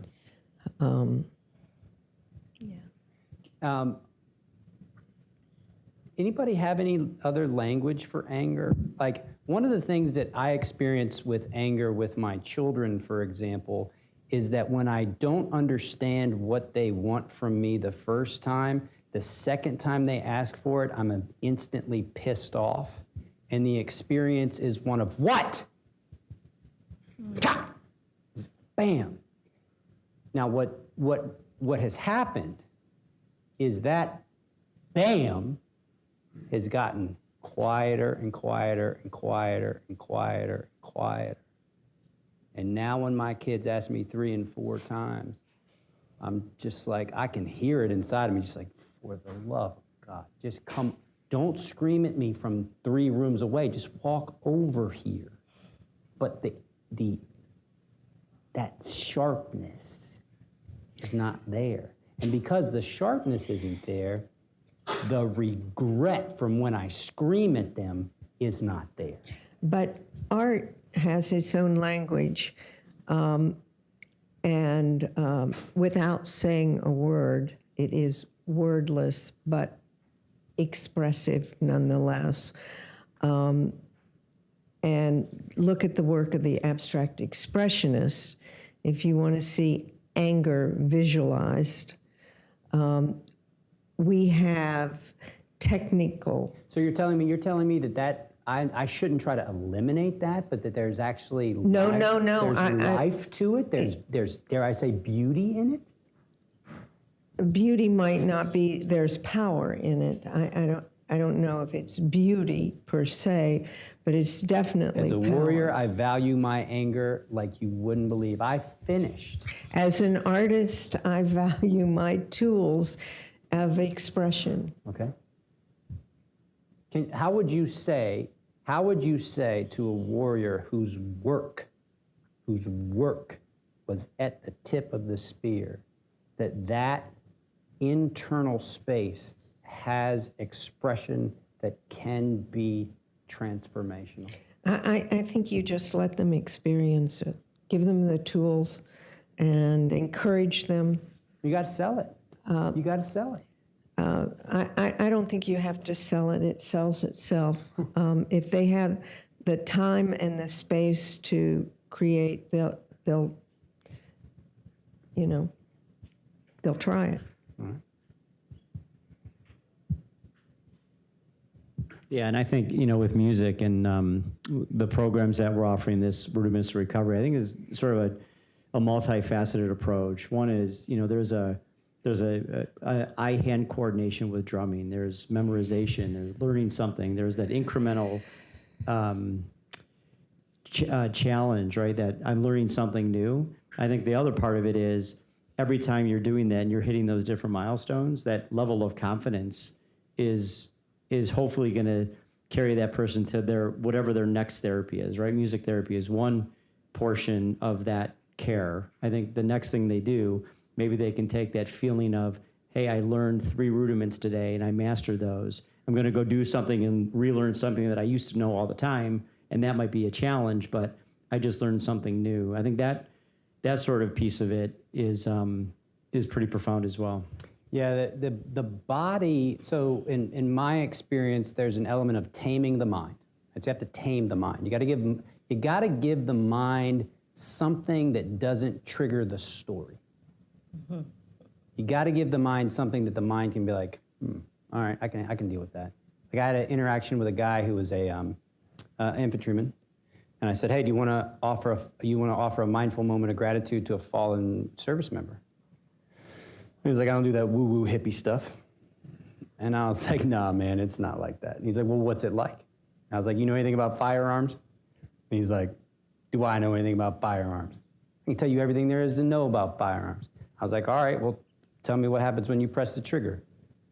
And he's like, well, you take an exhale and you press the trigger. I was like, you do what? He goes, you take an exhale and you press the trigger. I was like, well, look, man, I'm telling you, the mindful moment of gratitude is the exact same thing. Look, when we honor the fallen, it makes sense to me that we should do it with our fullest attention. Does that make sense to you? And they were like, yeah, okay. This guy was great. He had a Ford hat on. He was smoking Marlboro Reds. I mean, he was classic. He was classic. And we honored a fallen warrior with the same thing I walked y'all through, those 4 steps. And we finished, and he was like this. I said, sir. And he's like, it's like we're done. That was the quietest that guy had been in a long time, Quiet that space. Okay, so does anybody want to offer any language for what, like the opposite? Because I want to go away from the opposite now, and I want to talk about what it looks like from kind of 3 perspectives. Like, Dr. Jennings Rojas, you know the energetic, like, highways of the body. That's where you're working, right? I mean, Edward, you're working with the body, drumming. And Annette, you've got the emotional world channeling onto paper. So these are the places. This is the expertise of the panel up here. Essentially, we're operating at 3 realms of existence. So what we got to do is we got to shift from what they kind of work on to what they do, right? So before we do that, Does anyone have any language that they'd like to offer about the opposite of these places? Well, I'd like to mention something, someone. I want to acknowledge Lisa Sims Booth. Most of the panelists here are engaged from the military point of view. Lisa is the director of Smith Center for Healing in the Arts on 14th. Can you just stand up? So she's going to be with you next year speaking. But anger, pain, whatever, damage, injury, isn't always the result of battlefield mortalities. It's also dealing with illness. And not, Lisa works with cancer patients, and they have a large vocabulary: diet, what you eat, fuels your body, music, creative processes, not just making art, but other ways of working with your hands. There are a lot of tools to take this pain or anger and use it productively. Yep. I think sometimes anger is one of the greatest tools we have to transcend your daily life. Yeah, 100%. I mean, one of the things that I think that this is akin to body, mind, spirit. So we are not just one, right? We are the whole myriad of everything that represents. That's what we are. We interface with on a regular basis. So similar to our doing very separate things, there's a microcosm and a macrocosm. I would like to say that when I am helping someone to access what they forgot that they have, that's akin to playing music. When someone is on the treatment table or sitting next to me and I'm taking their pulses and they're clearly angry and they haven't had a voice or a form of expression to express that anger, and one time they recognize an opportunity, which is what pain is. It's an opportunity to transform. I recognize that as art, right? So, and conversely so, that you're moving energy when you do art.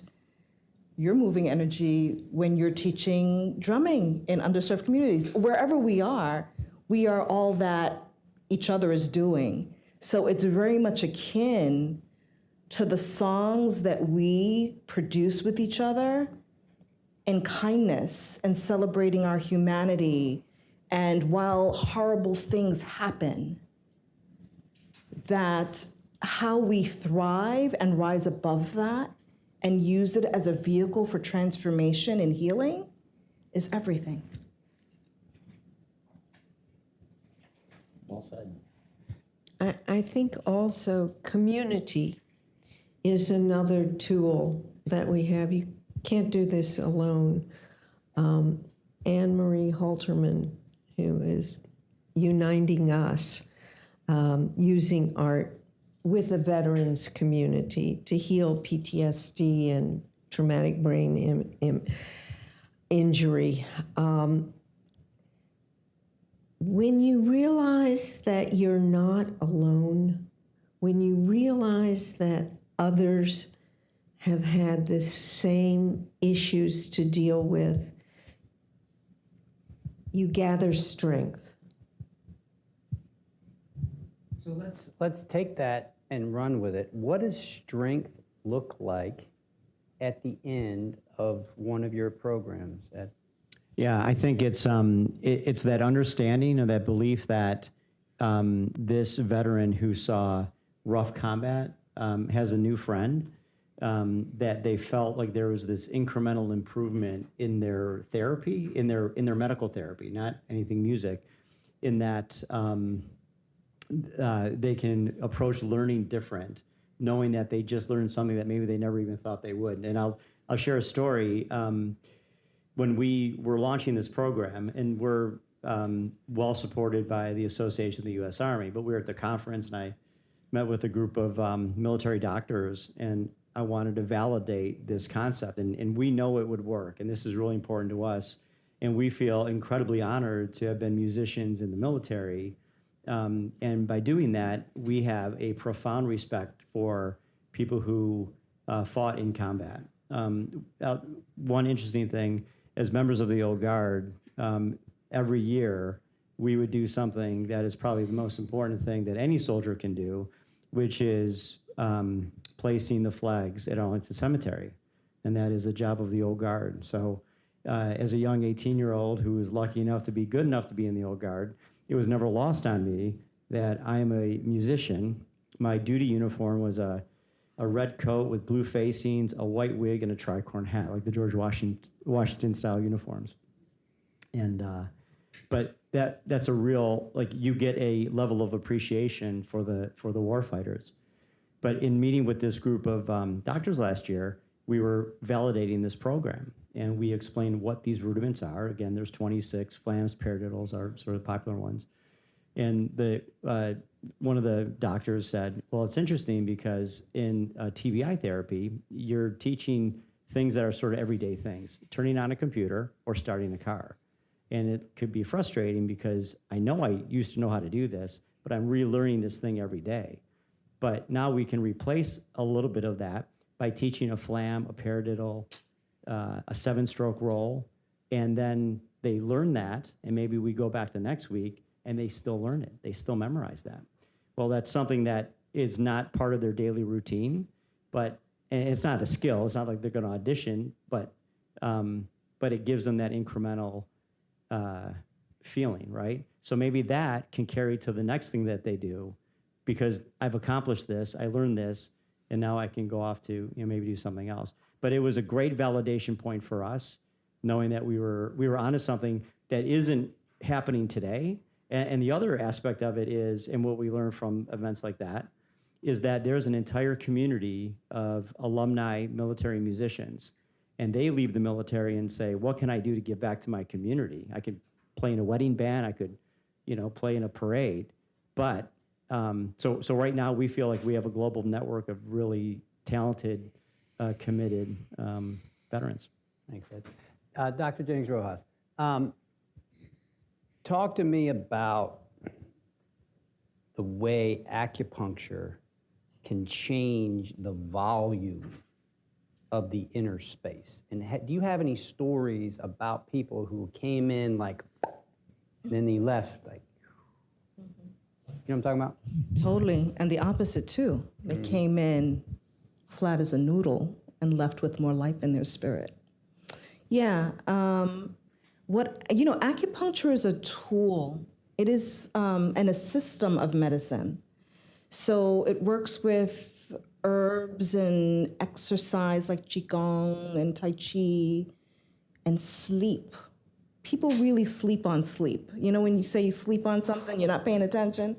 Yeah, sleep is so incredibly important. And oftentimes, people get their best rest when they come for acupuncture because it's still in quiet and they have permission to lay it all out on the table. But I would say that more recently, I had a corrections officer, who was having a hard time. He works second shift, so like 4 to 12, having a hard time staying up during his shift, and had some disciplinary action brought up against him from his captain. And his captain was kind enough, compassionate enough to say, you should probably go get some acupuncture, go see Dr. Sharon. And as he disclosed and I'm doing his intake and taking his pulses, he's like, yeah, I just can't sleep. When I get off, I can't fall asleep. So I said, well, when did this happen? When did this start happening? He's like, he's former military veteran as well. And he's like, yeah, I slept when I was on active duty. And then he like distilled his process and he paused and he said, it was about 10 years ago, and we got a call in the middle of the night that my son had been shot. And the look on his face when he made that discovery on his own, when he realized that since then, he had not been able to rest. His heart wasn't anchored. Your heart needs to be anchored to have really good sleep. And it was after that treatment, I just saw him last week again, he said that he's been able to sleep because we were able to address it, but more than anything, he was able to address it. He recognized the root. When people recognize the root of their disharmony, what they're challenged with, it is the spark for healing. And so you'll find people who are up here, and once you get to the core, through conversation, through being with someone, through dismantling the walls, like let's just have a conversation. Let's just be. I could share a little bit about me, and you could share a little bit about you.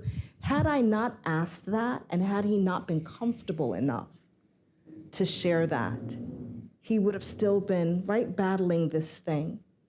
And the opposite is true too. Like I mentioned, people that come in who have no practice at self-advocacy.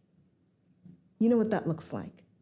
When you can't stand up for yourself, when you let people walk all over you, when you become the doormat, right, for lack of better terms. And when they recognize it and stand face to face with it, in the comfort of a four-walled room, right? Private and safe. They recognize the fire within them and then are able to self-actualize that. And so this is the person that gets up off the table and says, you know, I think this week every time I get upset, I'm gonna say, you're making me upset, instead of swallowing it. Because when you swallow it, it turns into disease. So, okay, all right. So let's recalibrate. So so far, where we've come is we've come from how much time do we have left? I think we've gone. Oh, a couple minutes. Okay. So real quick, what's the difference between wellness and resiliency?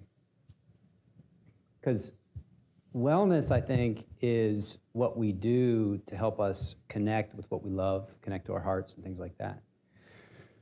But boy, is the world complex. And while I was in the military, the stuff that I got thrown at me was, pretty terrible and pretty crazy. But hell, the stuff I've been getting thrown at me, just life day to day now, it's crazy, nuts. It makes me weird, like weird feelings about the future, totally new things, ways to think about the past. Like the stories are all kind of shifting. And what am I now supposed to look at artificial intelligence now? And like, what in the world? Like a lot going on. So, all right, we got wellness. Okay, what's resiliency? Let's leave the group with what our definition of resiliency is. Yeah, I think it's that moment that you realize that your wellness is off balance, but you know where the resources are. Yeah, nice. To get back to a whole person. The tools, yeah. Yep, nice, excellent. Yeah, I would also say that resilience is a path to wellness. Dr. Sharon? yeah, I would say that they're interdependent of one another. Mm-hmm. I love what you both said, but I think that you need wellness for resiliency, and you also need resiliency for wellness. Yeah. All right. Well, let me throw a little bit out there for you. Mm-hmm. I think resiliency is what I think love is. So love doesn't need anything. Love is whether you bring your best to it or not. Love is going to be that way. But here's one thing that love really does that I think is really, really powerful. Love can absorb the worst things that humans are capable of and be okay. And so when I'm interacting with some of the hardest things in the world, and I feel it deep inside my body, and I feel the way it impacts how I'm perceiving my future and how I'm perceiving my past, I can come back to that space without the story that interacts with the anger, that interacts with the physicality, that tames the mind, that interacts with the energy, and I can be with it.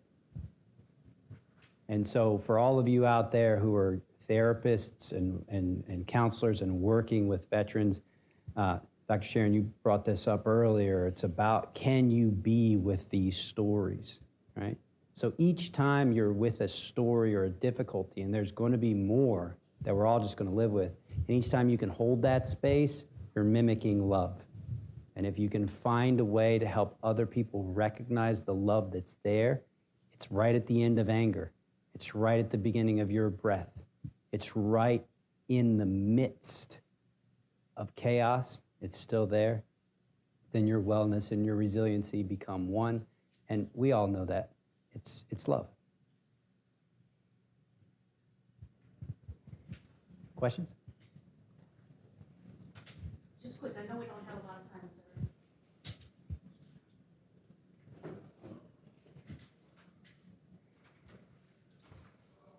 Thank you.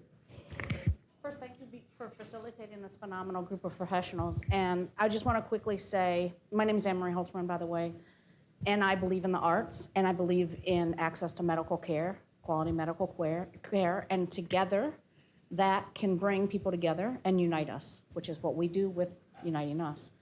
But each of the things that the three of you talked about is relevant. And when put together, and you asked what a picture is, what it looks like, that looks angry, right?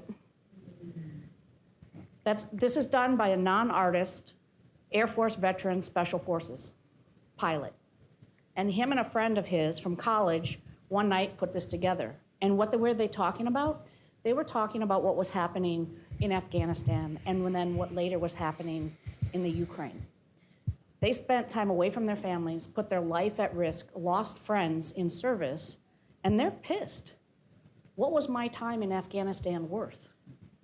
How can I make a difference now that I'm no longer in the military? And they're pissed. So they made this painting, and we shared it with the Ukrainian embassy. Rodney was there with us. And it represents how people feel. And other people can look at that and say, I love it, or I hate it, because I don't want that to be the reality. But it allows us to have a conversation. And we can play music, and we can sit around and talk, and I'm telling you, acupuncture is the real deal. And so thank you for being here, and sir, for facilitating what I think is not only an important discussion for veterans and our family members, but also for our communities and our nation, and other nations. Nick. Thank you. Thank you. All right, well, let's give a round of applause for our panelists.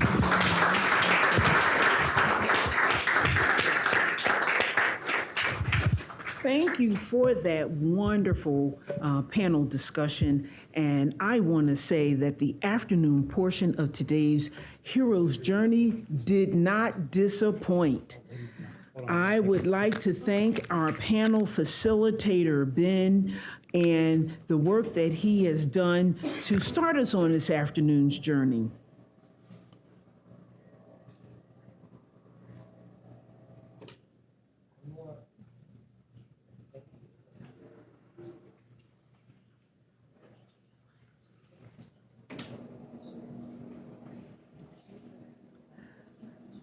Facilitator Ben King, once again, we want to thank you for having this discussion kick off about language and language around dark places.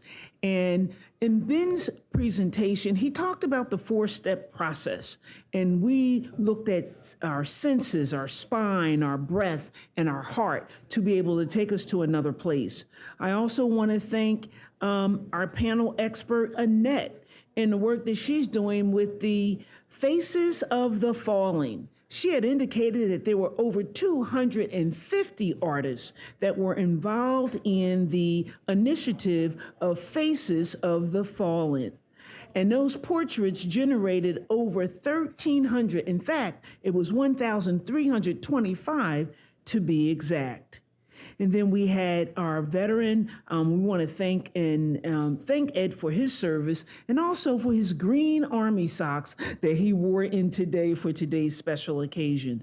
And then finally, we also want to thank Dr. Sharon for her style of storytelling through her reference and emphasis about being a griot. So we want to thank all of them for panel number 3, and we are heading on to panel number 4 to round up today's afternoon forum.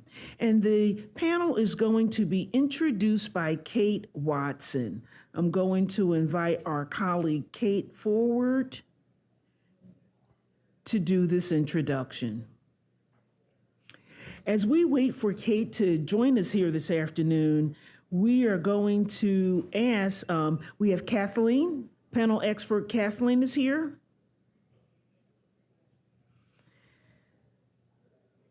We're going to use this as an opportunity to take another mini informational break to be able to talk about one of the things that's a resource. For those of you who are here with us in the room this afternoon, you know that we have plenty of resources that have been provided to us by the John P. Mayhugh Foundation. And we have resources that are there on the table. We encourage you to take them. In terms of our mini infomercial, we want to remind our viewers here in the room and also those who are viewing us on live stream about an important resource, and that resource is around to support our efforts for the National Suicide and Crisis Lifeline. You heard us talk earlier today with Congressman Seth Moulton about the work that they've done on 988 and how many lives that has saved. And if you are a veteran and you are calling on that line, we encourage you to press number 1.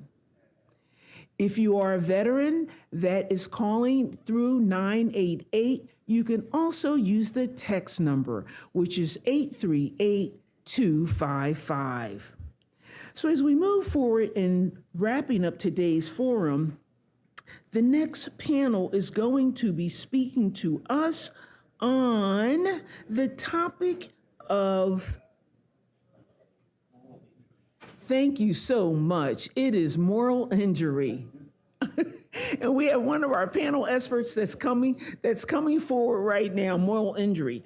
And I'll tell you, when we talk about this term moral injury, we are looking at ways in which we have individuals that are dealing with things around depression and recovery from deep wounds and deep healing. Maybe you can just share a little bit with us about this topic on moral injury.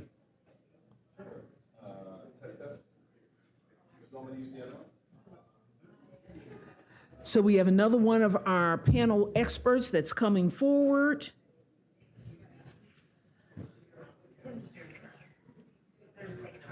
Test.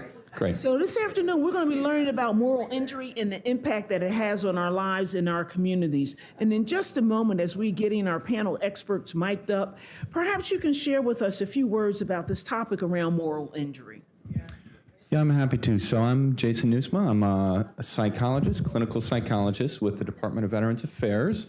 Here, also with my colleague, Dr. Melissa Smigelski. We're both psychologists with VA's Integrative Mental Health Program. One of the things we do in that program is we look very closely at kind of this intersection of mental health and spirituality, and moral injury is something that's very much at that intersection.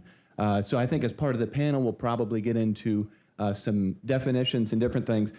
Folks may not have heard of this term as much. It's something within VA, if you're providing mental health care services, that you probably are familiar with by this point. Certainly during the pandemic, it was something that was talked about more as an issue potentially among healthcare providers.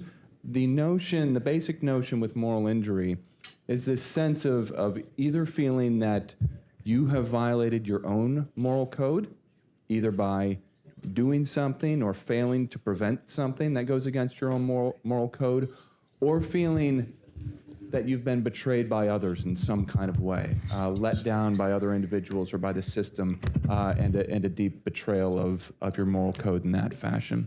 So that's a kind of a basic definition of what we'll be talking about today. Well, thank you so much, Dr. Jason, and being a part of preparing us for the next forum and this panel discussion around moral injury. And we're just going to take a moment so that we can shift things around and bring you this topic in its entirety. And so please take a moment for us to shift gears, and we'll be back with you shortly. Thank you.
So has everyone introduced?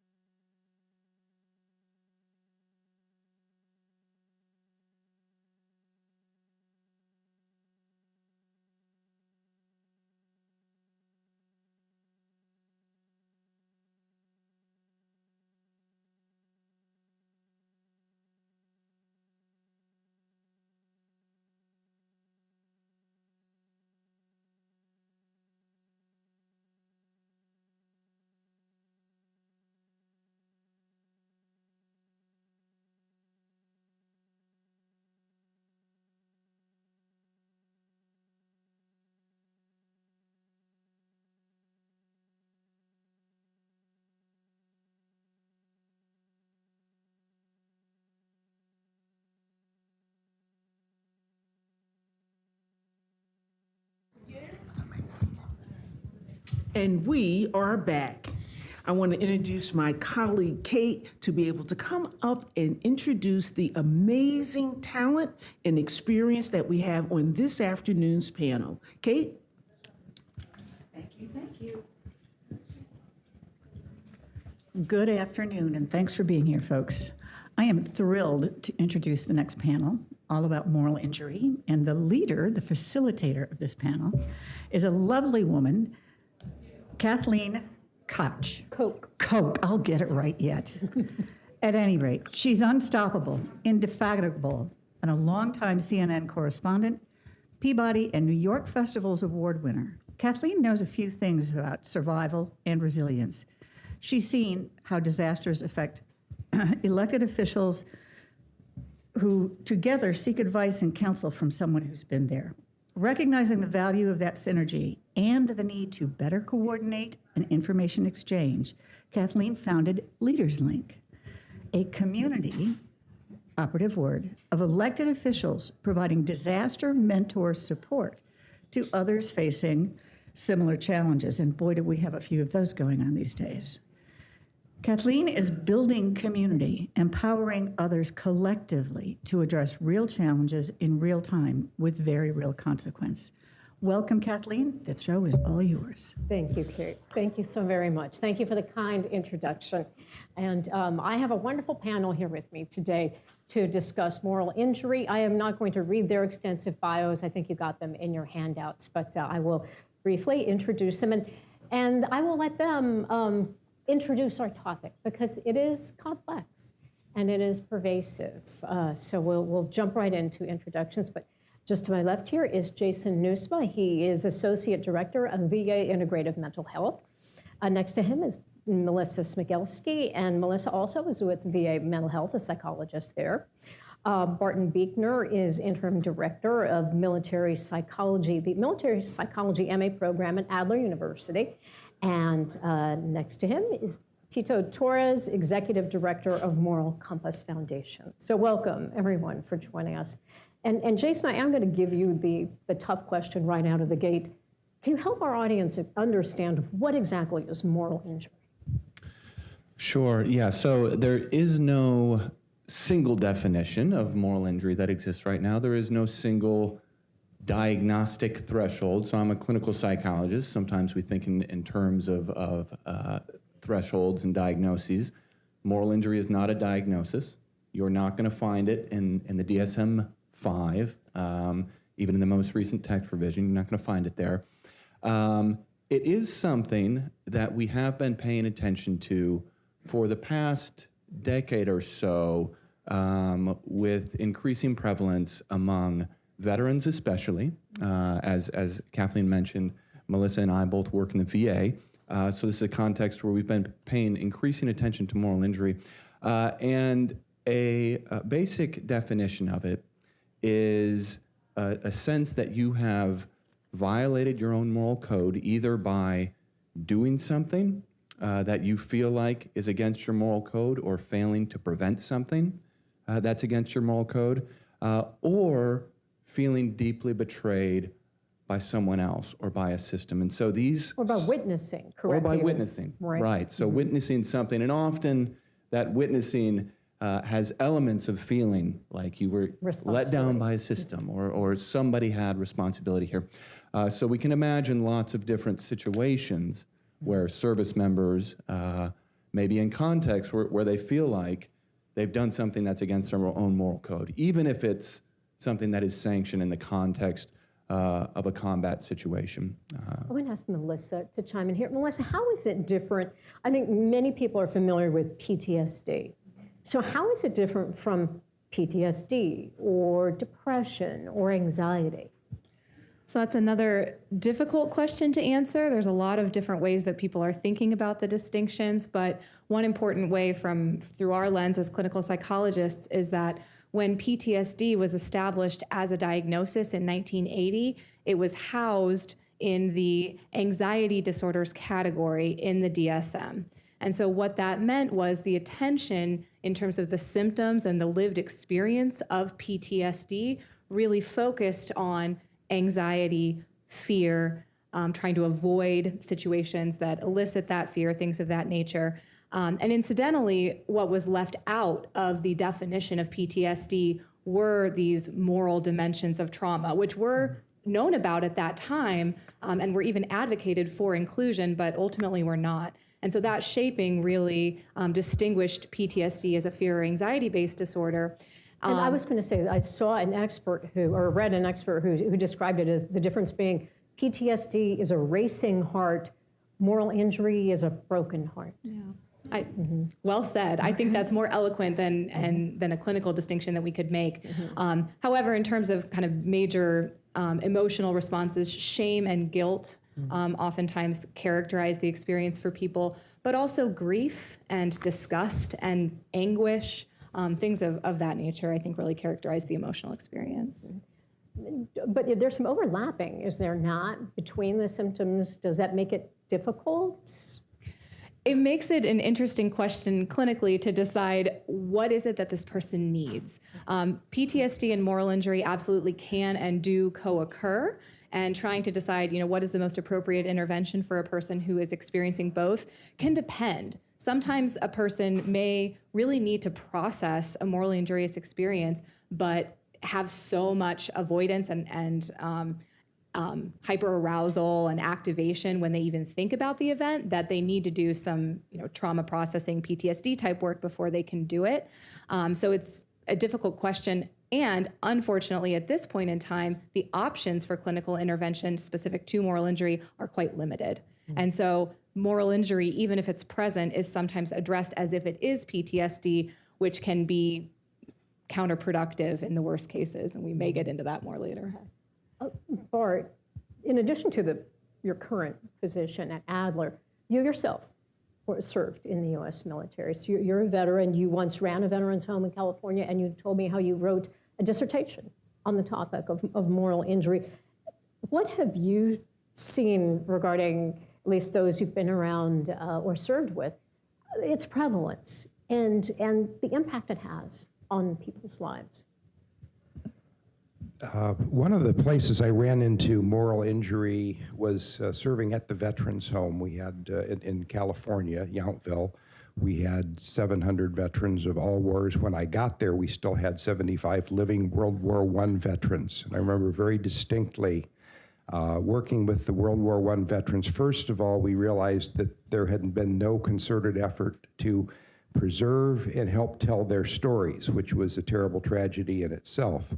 But one veteran in particular, he had survived an attack on an ammunition dump, and he could not tell anybody for 75 years what had happened. And he had been assigned to a garbage detail, and he was a searchlight operator at the ammo dump. And while he was off on the garbage detail, the Nazis discovered the location of the ammo dump and hit it with bombs, and when he came back, his entire unit had been wiped out.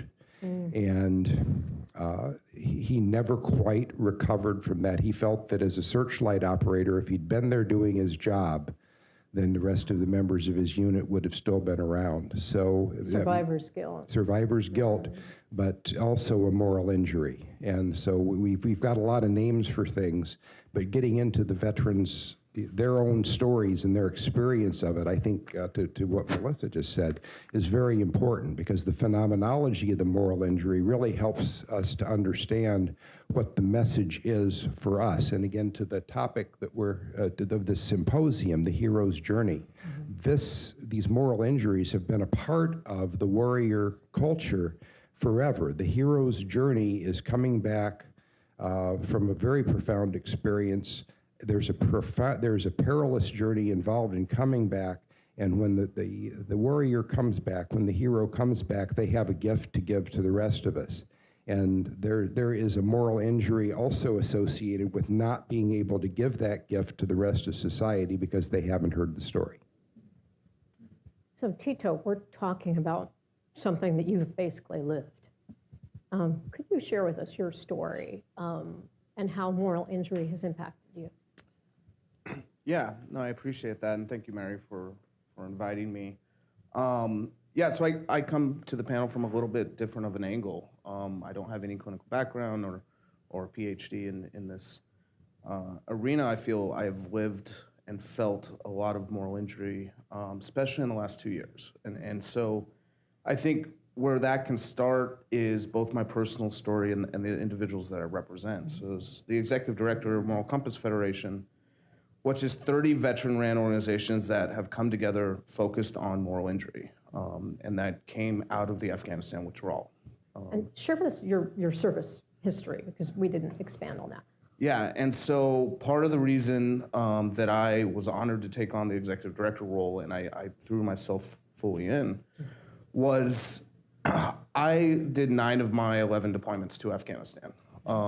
From 20 to 30, I deployed 9 times. And I was with the Ranger Regiment, very kinetic operations the entire time. I was shot in 2012 and lost a lot of comrades along the way. I was very proud of my service, and I felt very proud of what we had done in many different ways.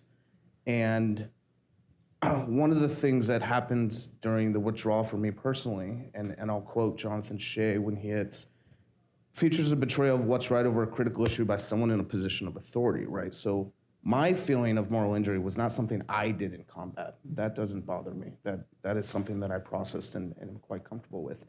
It was the story of the betrayal that many of us in the GWAT have felt with the way it ended. And that doesn't just go to Afghanistan, that goes to the way Mosul got retaken after we had so much blood there and other instances, the Kurds, for example. And for me, what has happened there is that has become my story. It has made me regret the 20 years that I have as I close on retirement. I planned on continuing to serve, and after the withdrawal, I dropped my retirement packet, and I'm withdrawing out of the military as fast as I can. And I've lost everything that I built into, and we talk about whatever that faith or whatever that basis is. I think it hits the veteran community quite hard, and we talk about where it hits the medical community as well, is we bought into oaths, the Ranger Creed, Semper Fidelis, all of those mean one layer deeper, and when those are broken by something that we felt was morally wrong, it's eating away at the community, and we have found ways with Moral Compass Federation to address this. So Jason, you mentioned something about how this authoritative psychiatric manual, the DSM, the Diagnostic and Statistic Manual of Mental Disorders, that moral injury is not included in there. Can you help us understand why? And why is that important? Yeah, there's a lot to potentially discuss around all of this. I mean,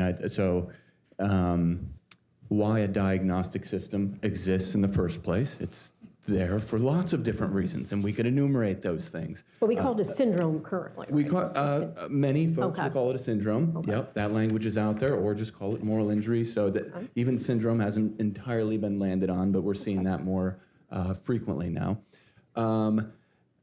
So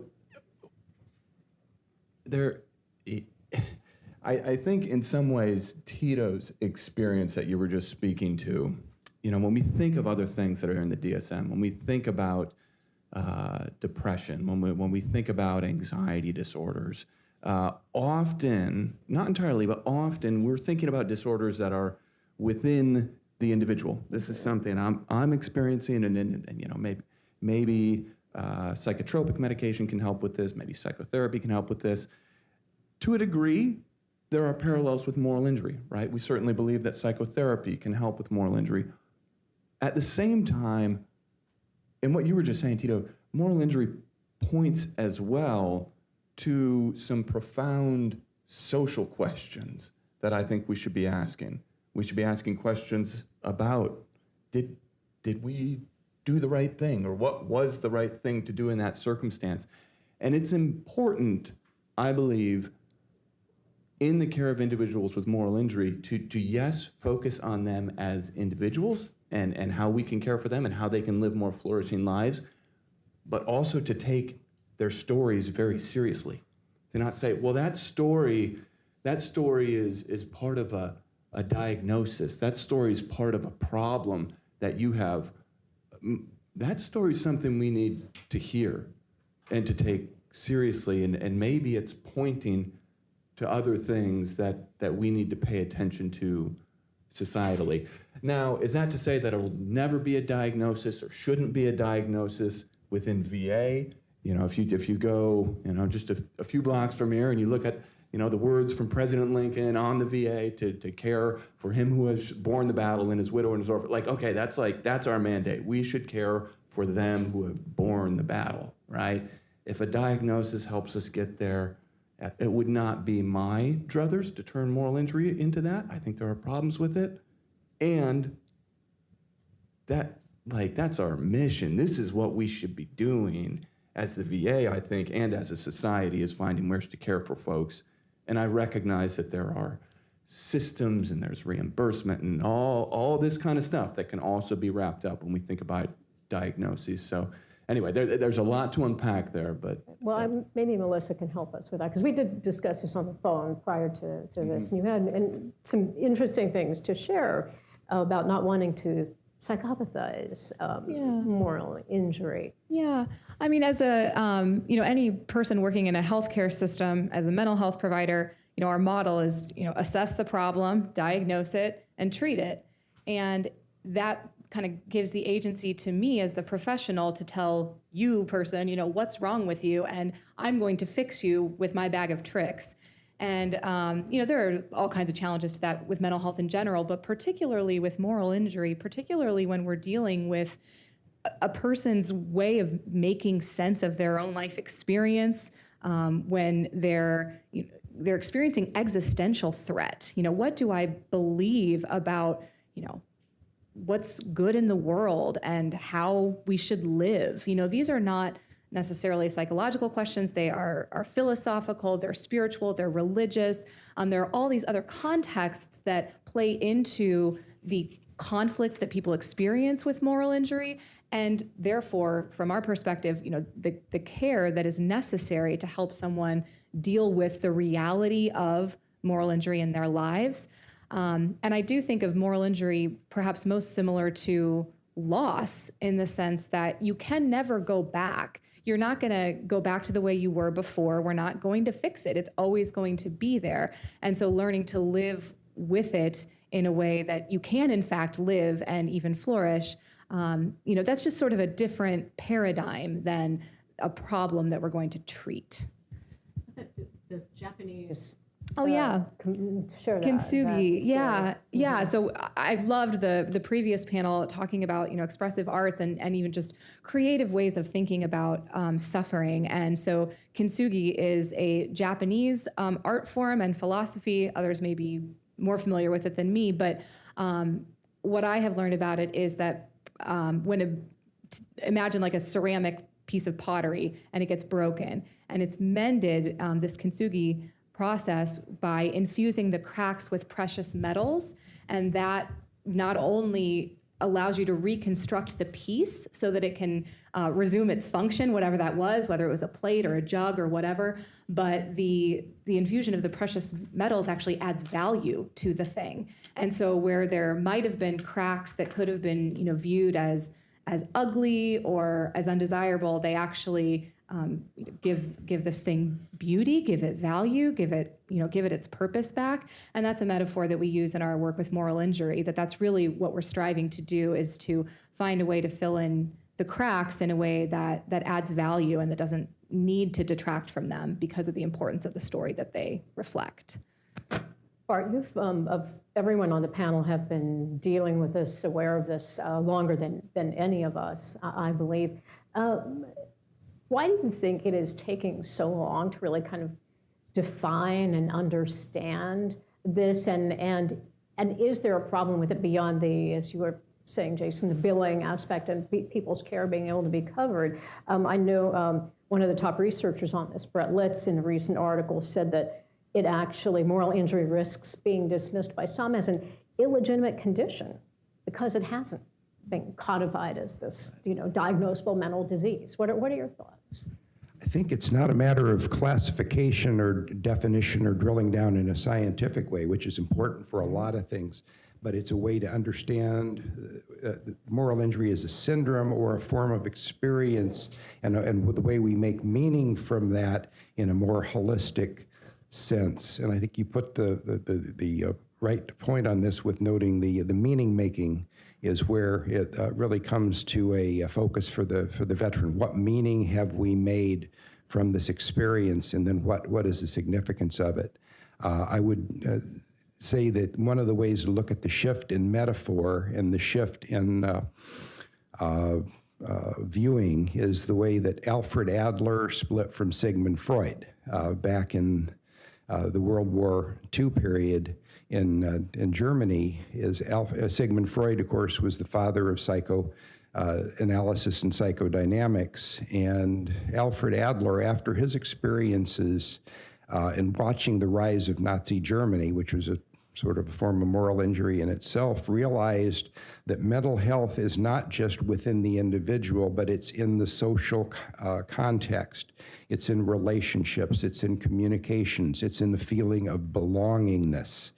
And he developed a whole psychology around that, and it hasn't really been brought into play until fairly recently, because we have been focused on psychoanalysis and the scientific method. So again, it's very good for what it's good for, but it doesn't do the whole job.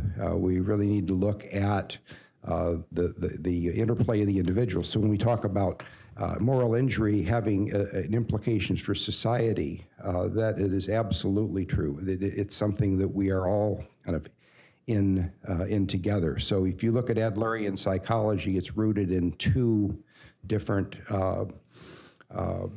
disciplines. One would be social constructionism, which is the notion that we create our social worlds through our communication interaction with each other. It's not just a naturally occurring thing as it is with the scientific study.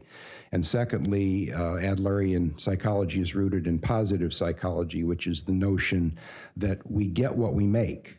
And if we want to make a positive outcome, we can do that, but it's a choice. Fascinating. Tito, how does this sit with you, as you listen to this dilemma within the mental health community that's trying to help veterans like you?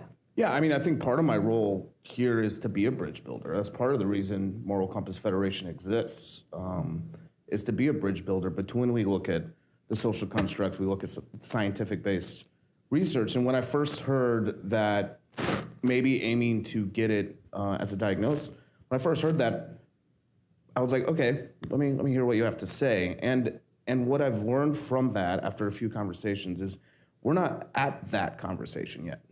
We are well left of bang on that when we are just starting to be able to call for enough research, enough acknowledgement, right? One of the biggest problems that you hear from individuals from my unique position to be able to see and interact with hundreds of veterans is the acknowledgement that this exists, right? That it's not dismissed, that this is a complex problem that isn't broken.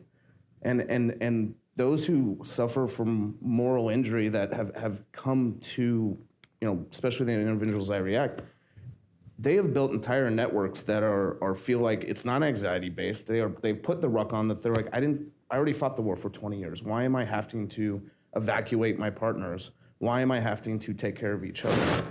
So we can acknowledge that a problem exists. We can acknowledge the spike that has happened since 2020 in VA calls, in different things that are going on. So I think that's step one, is acknowledging and understanding that there's a problem. That helps the community. The community came together and did action. The second part that I find interesting is in 2021, there was a study that came out that said up to 70% of veterans felt like they didn't belong in this country. They didn't feel at home in the US. They didn't have that community that you talk about in your 2020 paper. What was also interesting from that study is 89% of them were interested in how they can help other veterans. And so that's finding that community where peer-to-peer counseling, we're bringing groups together, where action-based organizations can start to bring a social construct around academic research, and we can start to build towards, if it's a diagnosis or not. I think that's frivolous right now, but can we get assets and resources pushed to do the research to lead towards that? Well, let's talk about that, about treatment and helping people with this, because I think that's kind of why we're here discussing it. We want people to understand what it is and have that aha moment. As you mentioned, you have veterans going, I don't have the fear, what is it? And then you hear moral injury described and you go, whoa, there's this light bulb moment. That's it, right? So what are you finding works? I loved on your website the video, and I highly recommend that you all go there and check it out at the VA Integrative Mental Health website. A 10-minute video, it's not that long. Veterans sharing their experiences, why they have moral injury, and then talking about the collaborative group therapy that they're experiencing. So, and how it's really helping them. So talk to us about that, because it was just fascinating. I'll say a little bit about that, but I don't want to steal Melissa's Okay. thunder because Melissa has developed some of these groups that veterans have gone through, and she can speak to some of that. But with moral injury, one of the things we see, so we were talking earlier, kind of, okay, it's either sort of this betrayal of I did something wrong or feeling I did something wrong or betrayal from others, right? In either circumstance, whether you're feeling sort of this guilt, shame, I'm a bad person, that can lead to isolation. Right? I can't be around other people. I can't be trusted around other people. Or the other, betrayed by I don't trust other people. Same thing. Can't trust the Isolation, institutions that can't you trust- thought you could. Right. So I'm, okay, in either case, we have this isolation going on. And so one of the things that we've really leaned into, and then I hear, Tito's speaking to as well, is conducting care in a group format, because we find that to be so important for combating some of these notions of I can't be around other people, or I can't trust other people, or I don't have anything to offer to other people. And boy, I love that statistic, right? Mm-hmm. People want to be agents of good in their world, and veterans want to be agents of good in their world. And I think these groups are one place where they can begin to tap into some of that again of, oh gosh, I just offered support to this person in a group context.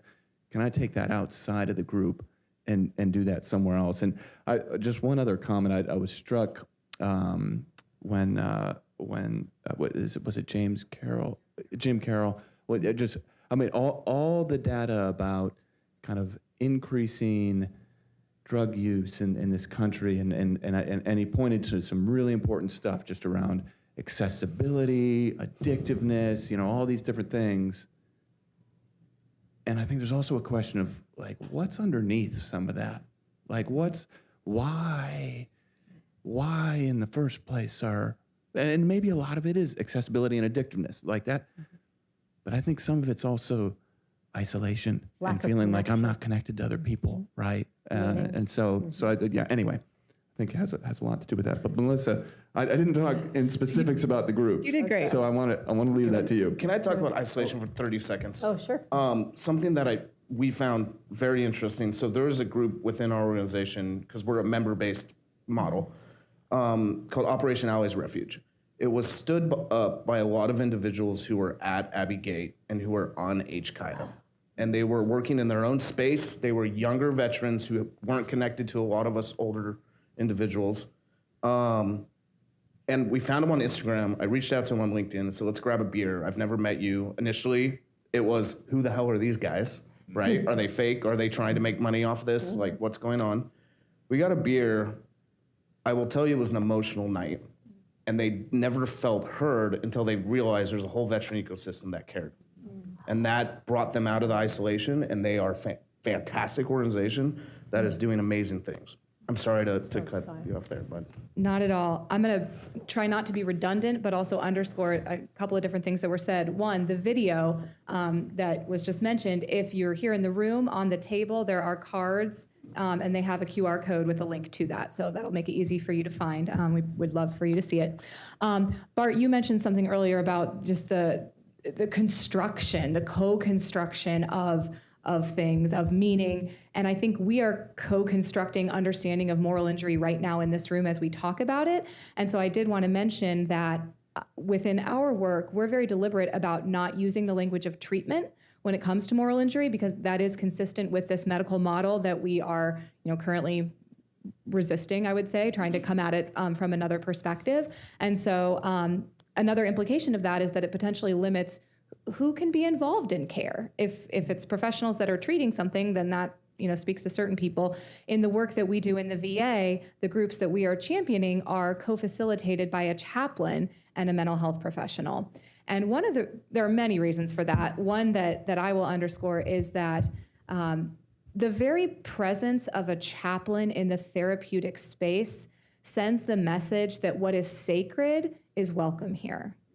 And we don't define for people what is sacred to them. And in fact, in some of the groups, that's a huge part of what they do early on in the process, is to have each person do sort of their own self-inventory of what do they believe to be sacred, because chances are, whatever morally injurious experience they have had, it is connected to that which they, believe to be sacred. And so we have to start in that place, and the chaplain can be an incredible partner in doing that work. We do have multiple different group approaches that integrative mental health is championing within VA. And one of the reasons for that is because just as we don't have a clear, agreed upon definition of moral injury, we don't have a clear, agreed upon understanding of what helps. And so we're trying to foster a variety of things that appear promising, and get feedback on those, look for common elements that those share, ask the veterans what they think about them. But one of the common elements is this notion of storytelling. And so that is approached in a very intentional way. We don't just have people show up on day one and tell their trauma story, but we actually do a lot of work to prepare them to tell their story in a way that helps them make meaning of what has happened, or to acknowledge that they have not made meaning and they need to figure out where to go from that place. The other thing I was going to underscore had to do with this notion of veterans helping veterans. We really lean into that with these groups and try to have conversations up front that say, veteran, there's going to come a time when you don't want to show up to this group because this work is hard and you're probably going to hate it sometimes. And that day when you are tempted to not be here, we need you to be here for everyone else because you are essential to their work. They need you to witness their story. It's not just about you sharing, it's about you hearing and witnessing and validating, your fellow veterans, your fellow woman veterans. And so that's a big part of what the groups have in common. And there's a lot of ways that they are different as well. Do you have any feeling for what percentage of those who come to you for help with seeking help for moral injury, what percentage this helps?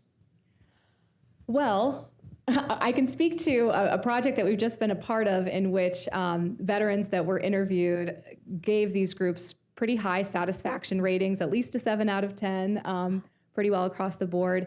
Anecdotally, the groups have a tremendous impact for people. It's not always demonstrated by some of the measures that we use. And maybe Jason will want to talk a little bit more about that. But because moral injury, is related to mental health experiences, we will use, a PTSD symptom measure, a depression symptom measure, things of that nature. Sometimes we see changes, and in the downward direction, which is what we want. Other times we don't. And so what we really try to focus on is what is this person telling us about the impact of their experience in this group? And in that sense, they've been tremendously successful. I'll say just a little bit and just give me a stink eye if I start getting too geeky, because it's very possible. I will. I'll cut you off. Okay, thank you. I trust that you will. Yeah. So to Melissa's point, so in these groups right now, we're measuring depression, we're measuring PTSD, we're measuring well-being, and then we have measures of moral injury, and looking at potential improvement across all of these things. In some of the groups, we have seen pretty marked improvements in suicidality. So that's very encouraging. Certainly would be one of the areas that all of us are concerned about in VA and in DOD. It's something that has been a high priority for many years now.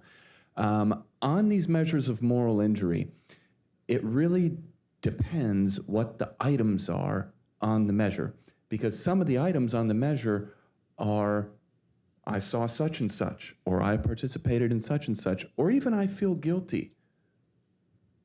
Maybe even at the end of very successful treatment, this thing isn't going to have gone away. The experience was the experience. It happened. Maybe even at the end of treatment, you'll say, I still had some culpability as part of that. And in fact, I don't want you to take that away. Sometimes folks who come to these groups are coming because they want to say, I want somebody to hear me say this thing. I want you to hear me say this thing and not say, oh, it wasn't your fault, or oh, you were in, and that can be important, and there can be truth in that, but some of those things aren't necessarily going to change. So it's sort of a confessional. It can be. It can be. And the one other thing that we're really trying to look at in terms of measurement is what we call functional outcomes. So what's really important is, are you getting back into your life? You know, work, family relationships, hobbies, things you enjoy. What does flourishing look like? And this can be difficult to measure. So I'll pause there. That wasn't too Thank you. geeky. No, that was great. That was great. Bart, maybe you can take us somewhere, because when you and I spoke, we were discussing how some ways of helping folks with moral injury really emphasize community support, creating plans for making amends. You were talking about a program in, I think it was Philadelphia, that you have seen, a forgiveness-based program. So there's some real action-based ways of helping. Could you talk to us about that? I think that's where the community part of it comes in. So one of the interesting distinctions I think that's helpful to make is that a lot of veterans have gotten used to the idea of PTSD as combat related, and there were a couple of interesting academic studies. One was, where does the stress really come from? And one of them looks at transition stress as being more likely the creator of stressors than the actual combat experience. So the combat experience gives you a certain amount of hyper-vigilance and hyper-attentiveness and so forth. But the real problem comes when you go back to transition into the civilian environment where you're not sure that where you fit in, if you fit in. And so the statistics on that are that it looks like transition stress might even be somewhat more prevalent than actual combat-related PTSD, but it's diagnosed the same because it's the only diagnostic we really have. The other one is the impact on suicidality of not making reconnections, and there's another academic study on the interpersonal theory of suicide, which looks at 3 factors for suicide. It goes beyond suicidal ideation, which is the typical clinical area of measure. And the interpersonal theory looks at these three factors, first of all being belongingness or connectedness. The second is perceived burdensomeness. So in other words, unless the the individual has a mission and can perform and contribute to society, that becomes a problematic issue. So not fitting in and then not having a role and not being productive are two of the 3. And the third one is familiarity with lethalities. Anybody know about lethal means if you've served in the military? Generally speaking, it's part of the culture. So that's a trifecta that can be really a problem if there isn't a community to connect with. And the connection doesn't have to be around having been a veteran. That was one of the things we learned at Omega Institute. We ran a couple of sponsored veteran retreats there, and we followed the model. So we had clinicians that were trained in this, that we have to keep the veterans separate from the rest of the people that are here. Everything has to be in strict confidentiality, yada, yada, yada. Veterans decided that was a bad idea because they were making connections with these other people at this retreat and said, I've got a lot in common with these folks, and they have a great deal of empathy with what I've been through. So they, at their final ceremony before wrapping things up, they wanted to invite people in from these other groups, and so the facilitators let them do it. And most of the participants in that event felt that was a breakthrough moment for them.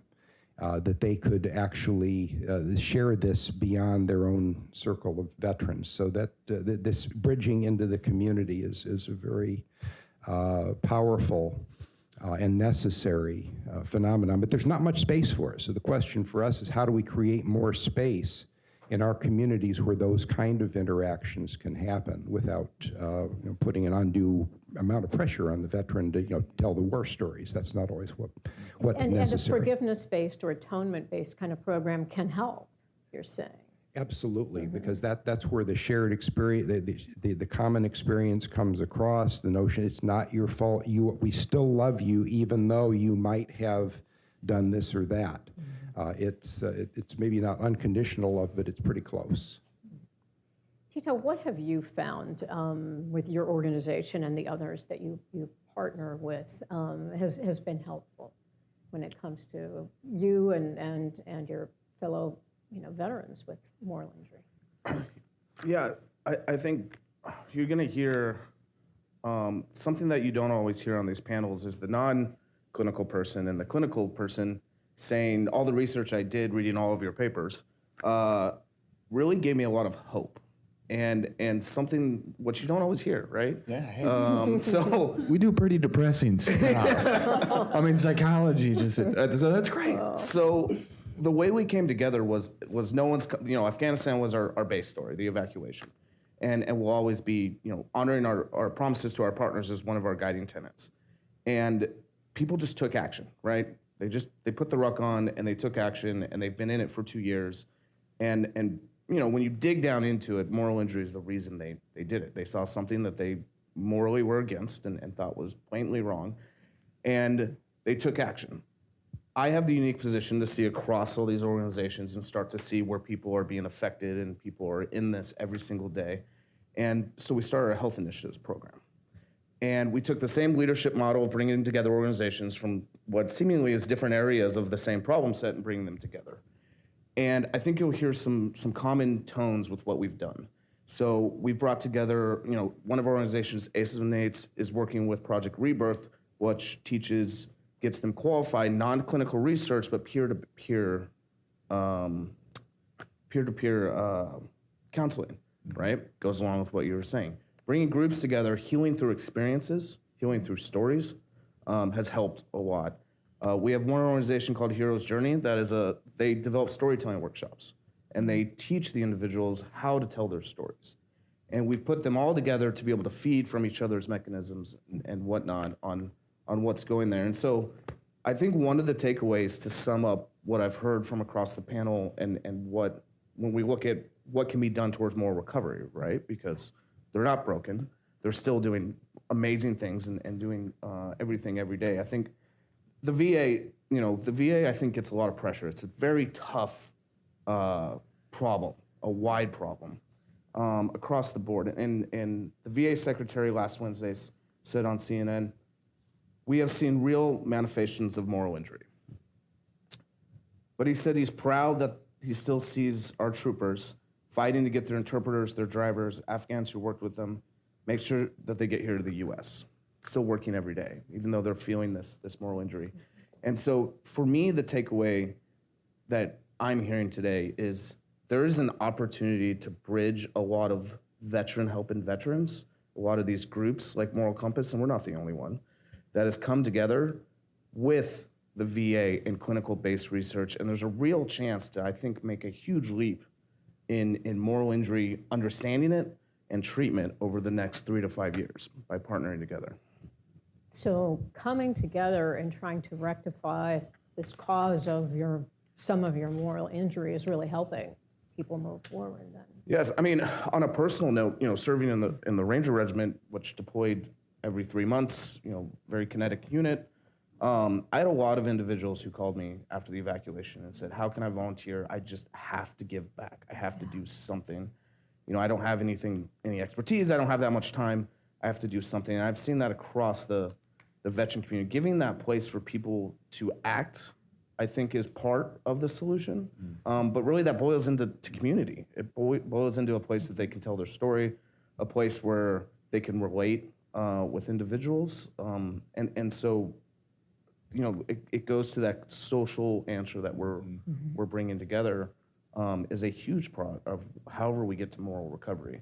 But there's a long road of fully understanding and fully defining. We've talked, my experience is not the same as everyone else's. What I'm feeling right now that I've shared with everybody here is very different than some that has happened before. And I think before, 10 years ago, a lot of the research was based off Vietnam and end-of-life care for Vietnam, you had draftees who never, didn't join to do some of the things they had to do in combat, to where I'll use myself as an example because I don't want to speak for anybody else.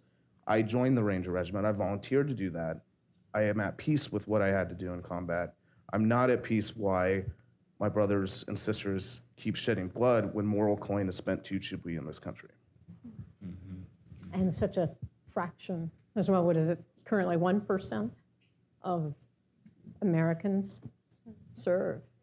And then you look at in the halls of Congress, a very small fraction now have served. So it's a small number bearing such a heavy load.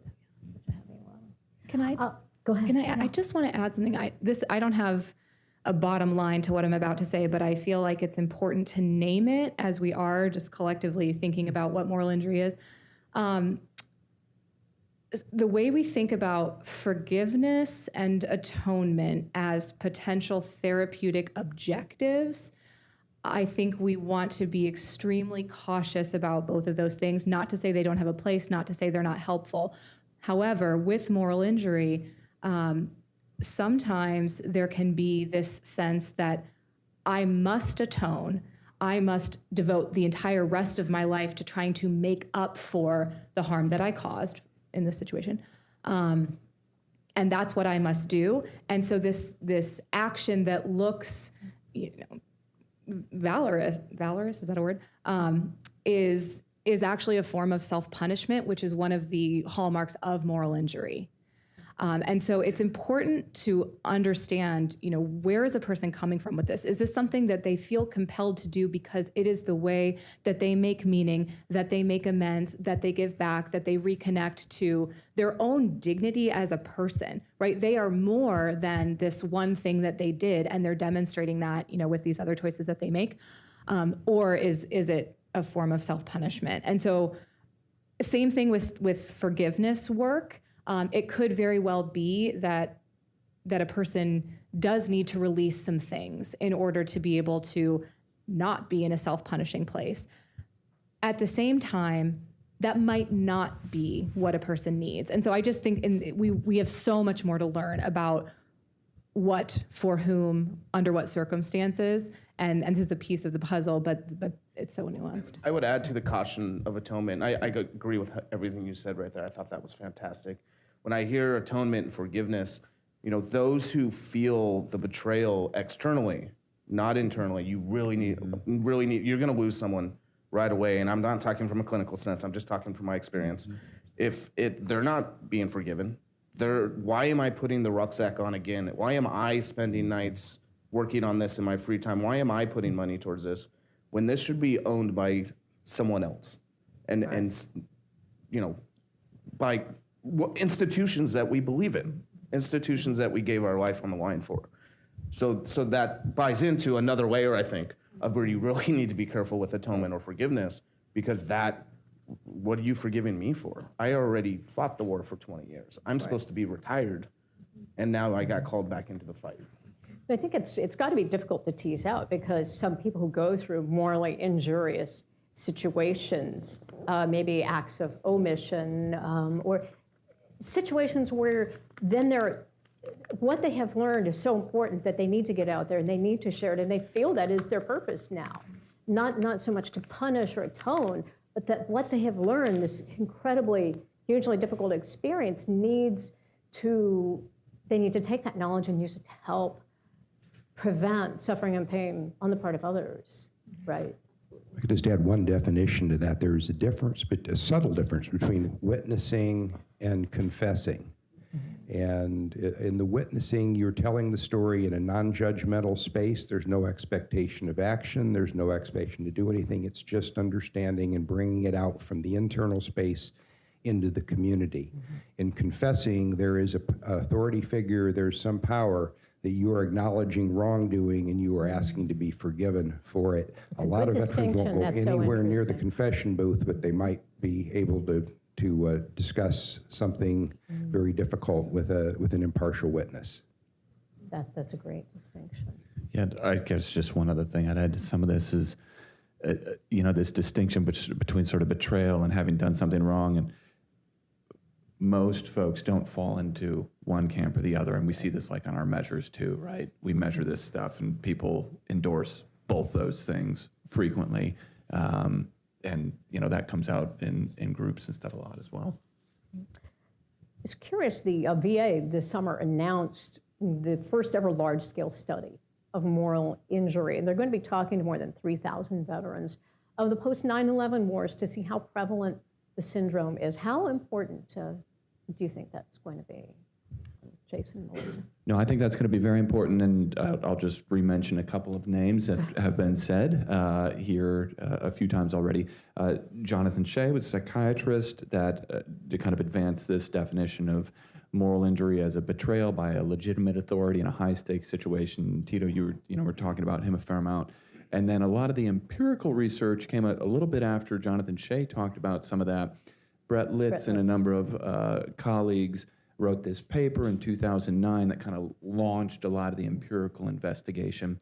And that definition is where not just betrayal and witnessing, but also some of this notion of perpetration and failing to prevent kind of came into the definition and how we think of moral injury.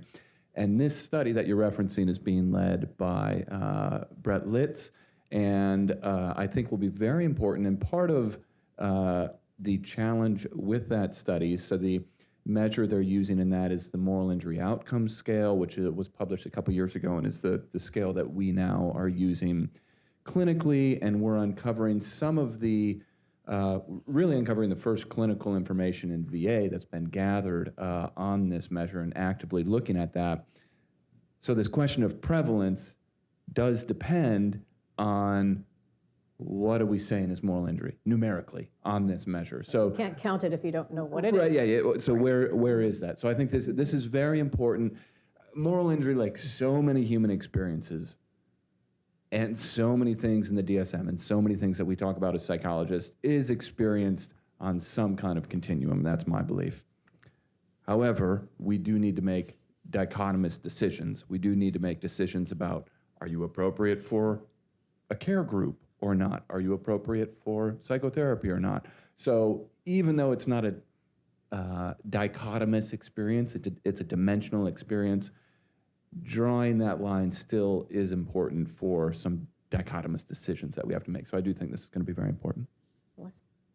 I was just going to add, especially since you mentioned Jonathan Shea again, Jonathan Shea said that all military sexual trauma is moral injury. That was his view. I think that's really important if we're talking about looking at prevalence. And I guess I just wanted to acknowledge military sexual trauma as a source of moral injury, if not, always a source of moral injury. And I wanted to say that clinically, sometimes there's a question of should we separate people out into groups of like people? And I thought it was interesting which one of you was saying that it was you, with the veterans wanted to be with the community, or was it you? Yeah, it was you, Bart. They didn't want to be separated from the community. And in our experiences clinically, there might be reasons why it makes sense to group people based on common types of morally injurious experiences. For example, experiences rooted in combat, or experiences of military sexual trauma, which affects male veterans and female veterans. But one of the just coolest things that I've experienced clinically was a group where we had multiple people who had experienced military sexual trauma, one of whom was male and would never have spoken of it if not for witnessing the courage of the woman veteran who did share that experience in the group. And then another veteran in the group who, upon hearing the story of this woman's experience, realized, wow, I was one of those guys who was totally there and knew stuff was going on and didn't say anything. And then that person had the opportunity to apologize to, this woman veteran. And that was incredibly meaningful for both of them, because for this woman who had really lost faith in the institution, here was someone seeking to make amends on behalf of an institution, but also because of the culpability that he didn't even realize that he felt for things that had happened that he had been around. So I don't have a point beyond that. I just wanted to share that. Thank you. Bart, when you and I spoke, you talked about a greater focus on prevention by addressing the causes of moral injury. So you're telling me the individuals who are impacted are basically sensors, right, reacting to something else that's wrong. Can we change the underlying causes that are putting people in these morally injurious situations? How do we even start to do that? Yeah, well, part of it is are we sending people in to do a military mission? And that's we're a government of the people, by the people, and for the people. So ultimately, when our government sends people, it's on behalf of all of us. So when we get involved in something, do we have a clear mission? Do we have an endpoint? Do we have a desired end state? And are we projecting our values as a country in the way that we do that mission? Are we liberators? And one of the things I recall when I was in the Inspector General's office is that we were doing an inspection trip in Korea up by the border and heard what had happened in Abu Ghraib. And that was, in that moment, the United States lost our moral authority for that war because we had people that were perpetrating an incident that it hit the international frame immediately, and there's a whole chain of causes for that, and we should have learned from every single one of those things in the chain. And I can't go into them all now, but that's kind of the point: is that are we putting people in positions where they could have a disproportionate impact on who we are as a nation. I'm happy to say that at least in the I know the Air Force is doing this, maybe some others are looking at providing training on intercultural competency for military members so that we are looking at strengthening our cultural connections with our allies and deepening that more so than looking at bringing everybody along, assuming we're all on the same playing field in terms of our purposes and intentions. So we're building strengths with our allies. That could certainly be a help, and that would be another way to look at it. And then we talked a lot about resilience earlier today, and how do we build resilience? How do we build resilience in our people and our families? And thinking about resilience both in terms of looking at recovering from difficult situations that give us difficulty or that give us problems, but also looking at ways that we can use those difficult situations as growth opportunities. So if we look at post-traumatic growth, for example, as a way to get better, not just bounce back, we have ways to profit from difficult experience, and again, not looking at creating a situation where we need to create difficult experiences to profit, but still being able to learn and grow and move forward and become better. Sort of the Japanese concept of kintsugi. Kintsugi. Kintsugi, right. Yeah, Yes. taking that thing, integrating it, it'll stay a part of you, integrating it and using it to move you forward in a positive direction. Tito, what do you think? What do we need to be doing that we're not doing right now that might be helpful to those wrestling with moral injury? In the prevention or in the In recovery? any area that you see. I really liked a lot of the things you said that get away from the mental health, but more into the social and society systemic issues that are perceived to be part of the underlying problem of some of these issues. And so one of our guiding tenets is advocating for good policy to prevent future positive effects of moral injury, where you said, I don't want to lose this feeling completely. I don't want to forget what this has done and changed my life forever. It thrusts people sometimes into a place of advocacy or in a place where they put themselves in positions where they can affect outcomes. One of the frustrating things that I've seen across the Western community, especially from those who have large amount of time in Afghanistan or Iraq or Syria, is we tend to not be listening to the ground truth as often now, and policy and strategy doesn't always equal what's happening on the ground. And How do we change that? that's difficult. That's That's a whole nother That's day. easy, right? That's easy. That's a whole nother That's been day. a problem throughout history when it comes to the military. What's the truth on the ground and what's what's being received? It is. So obviously I can't answer that. If I could, that'd be awesome. I think there's a way to look at this as we're at a point in veteran care when we're talking about post-GWAT, right? We're still very fresh out of 20 years of continuous conflict. And to be frank, we still have troops in combat today. Let's not forget people are still fighting a global war on terrorism. Because we did forget from about 2013, the country kind of stopped paying attention to what was going on. Just like the fall of Saigon was a point in history that you can point at, and you see a lot of veterans from that war who have affected policy, who have led in this nation, who have led in their communities. Doesn't have to be at a national level, led at the state and local community level. It was a point in history that some people stood up and said, I'm gonna do something about this.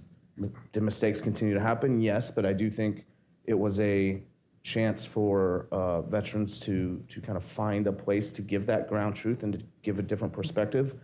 And I think you'll see that again. I think the fall of Kabul will be another point in history.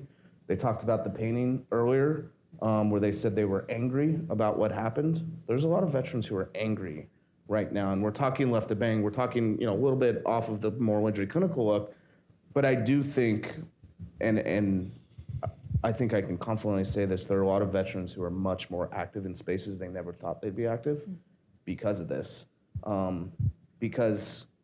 And I want to be clear about this. Most of the people that I work with in Moral Compass Federation went and did things on behalf of this country and would do it again. That is not the problem. Our military stands ready to fight and do things on behalf of this country. It has to be for the right reasons. It has to be for good policy. It has to be for institutions we believe in.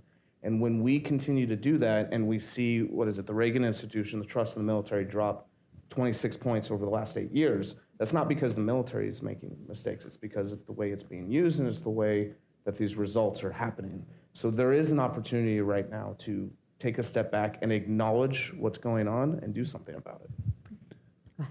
I just want to say one quick thing, and this is not my insight. This is Jonathan Shea's insight. So Jonathan Shea's been retired for about 10 years now, and maybe 15 years ago or so, our program had him come and do some stuff on moral injury for us, and afterwards, so he's about a generation ahead of me, and I thought, okay, I'm going to ask him this prevention question, like how do we stop moral injury? So I asked him, and I was ready for like some kind of knowledge to come down from Mount Sinai, like he's really going to have, and he said, sleep. Like we got to make sure that folks sleep. And I thought, and his reason was, you make better decisions when you're rested. And Bart, this thing you said to start, this guy in World War II kind of, I don't remember the kind of story, but like he sort of kind of had a lapse on his watch, right? Or, boy, you don't have enough rest and you have a lapse, but it's not, did I forget the milk and I didn't bring that home and that was kind of a moral frustration with your spouse. You didn't, like, you had your finger on a trigger. Like, these are big decisions, right, that are being made. And we didn't talk too much about this, and I don't know if you're gonna have a chance to share some of your story before we finish. You may not. But, we've looked at this in healthcare as well during the pandemic, and we think about burnout and are people rested, and decisions, we make better decisions when we're rested, including moral decisions. So there are like some simple systematic things that we can also think about too, that just put people, it's not gonna solve the whole thing, but it puts people in a better position to exercise sort of that morality and just good decision making that they have within them. Well, in the final minutes we have, and I did want to broaden the lens out just a tiny bit, because moral injury doesn't only affect service members. Some of you may have heard it talked about during the pandemic, where members in the medical community, doctors and nurses, felt like they were on a battlefield and didn't have the weapons that they needed to help their patients and were morally injured. In communities that go through disasters, if you've ever been in one, like a Katrina or some of these that were absolutely massive that extend for more than 100 miles, you're in a war zone. You really are. You feel that, you see suffering, and it's very hard. So journalists experience this. I did myself, and that was sort of what I was referring to in this carrying, not atoning, but carrying forward the wisdom. When you find yourself in, you're there as the hurricane hits, and then no one around you has the assets that you were able to gather before the storm, the food, the water, the vehicle that works, the sat phone. And you're the only one who has it, and people around you are suffering. You want more than, anything to just rip the microphone off and drive up and down the streets and give away your food and your water and take care of everyone you can, because that's what good people do. But you can't, because then you can't do your job. You've got to keep doing your job, and you're just so frustrated. I shouldn't be in this position.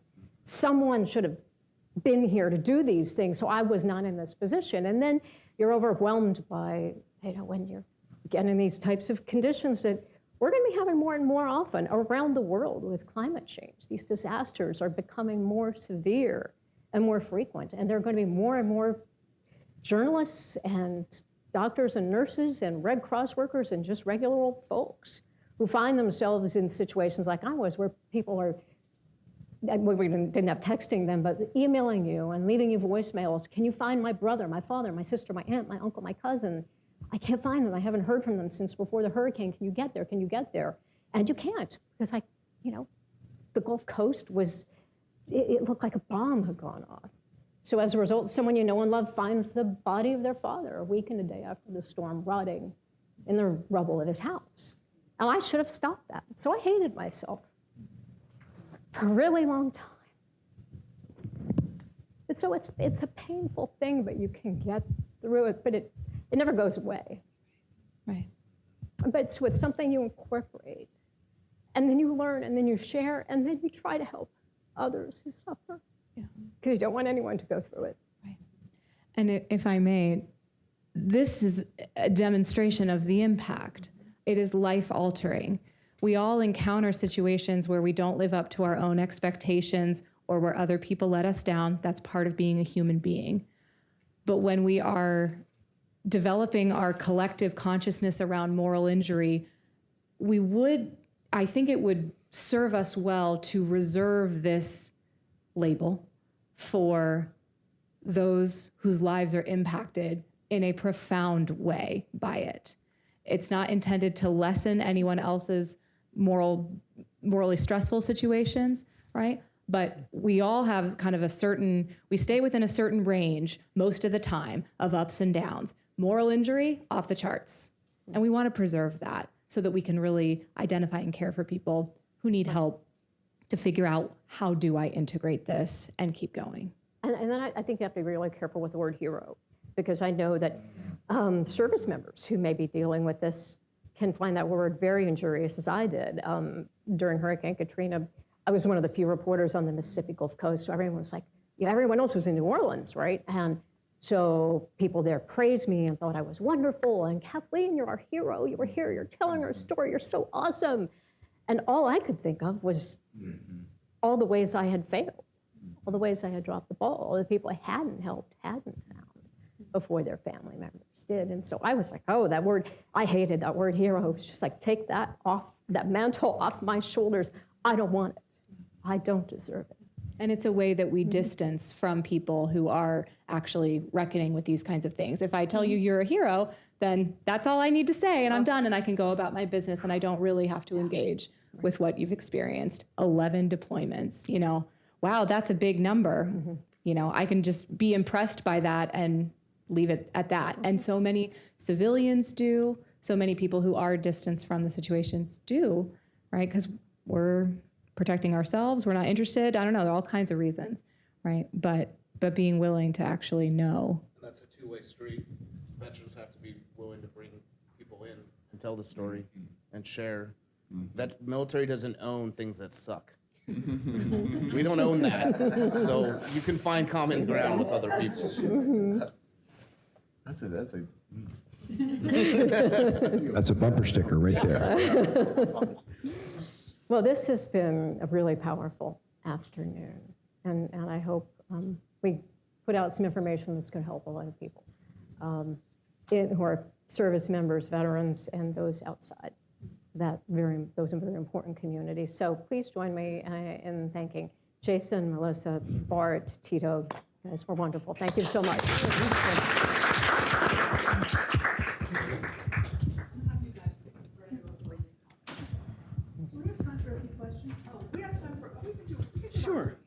We have a question from a member of our audience. Yes. 2 questions.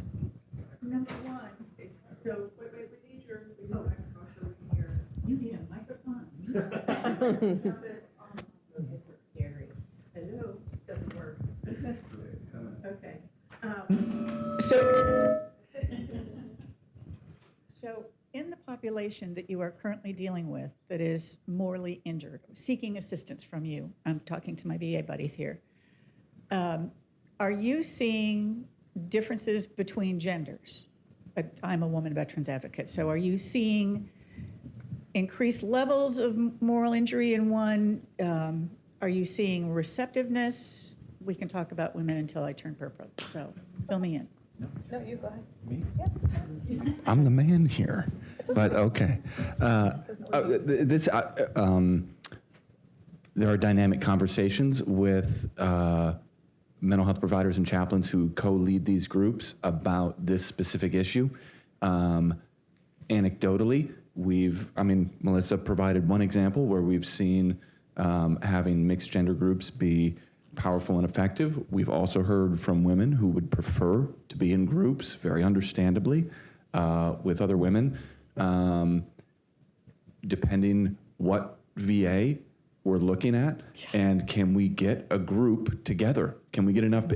There are some VAs that are very rural, and it's just a numbers thing. Like, can we get enough people to start a group at one time? In Portland, though, I believe that they're doing that. Portland has like 7 different variations of moral injury groups. They have like one for spouses, they have one for betrayal, they have one for culpability, kind of perpetration. I believe they have one for women, or they're starting one for women. So there's variability across VA, and that does have a lot to do with the capacities of VA and just how many people are at the VA. It's a very sensible thing. It's a desired thing by a number of veterans. And I think some of the things that happened during the pandemic with respect to virtual offerings. So some of these groups have been offered virtually. They are effective.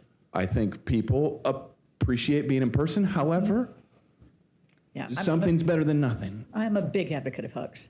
Yeah. Question number 2, military mom. Is there any discussion in the place where bad things never happen, within DOD? Is there conversation within DOD as we deal with active duty troops? Are they getting assistance in moral injury before we get them on the veteran side? One thing that's kind of implicit in that is, are we doing anything about the potential impact of moral injury on military families, including military moms, military kids, and so forth?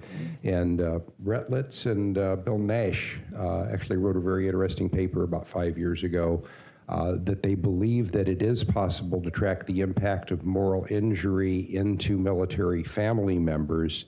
They have not been able to establish that causal relationship with PTSD, but they do believe because of the way moral injury manifests itself, it's possible to trace it into families. So that at least is being looked into. And I could say it's a term that's used in the DoD. Melissa and I were at the Pentagon yesterday meeting with folks about moral injury because they had asked, who's doing moral injury on the VA side? And so we came over, we were talking about it. The Chaplain Corps is one of the places where it's talked about the most. Also, 2 very different missions. VA is primarily a healthcare organization. The military, not as much. Especially Marines, that's what mine is. Right. So they got no health. There's a lot that goes into all that, and what moral injury care and awareness can look like in those 2 places. Thank you. So certainly in this year's course for the Military Advanced in Command Staff College, they actually had a lecture by Dr. Yeomans on moral injury. So this is definitely an area where actually the military professional development is picking up on and getting at the staff college level, so that the leaders are now more aware and they can start kind of being more cognizant of that and when they're looking after their troops. So, and if I may, is it possible to ask a question? Yes. Yeah.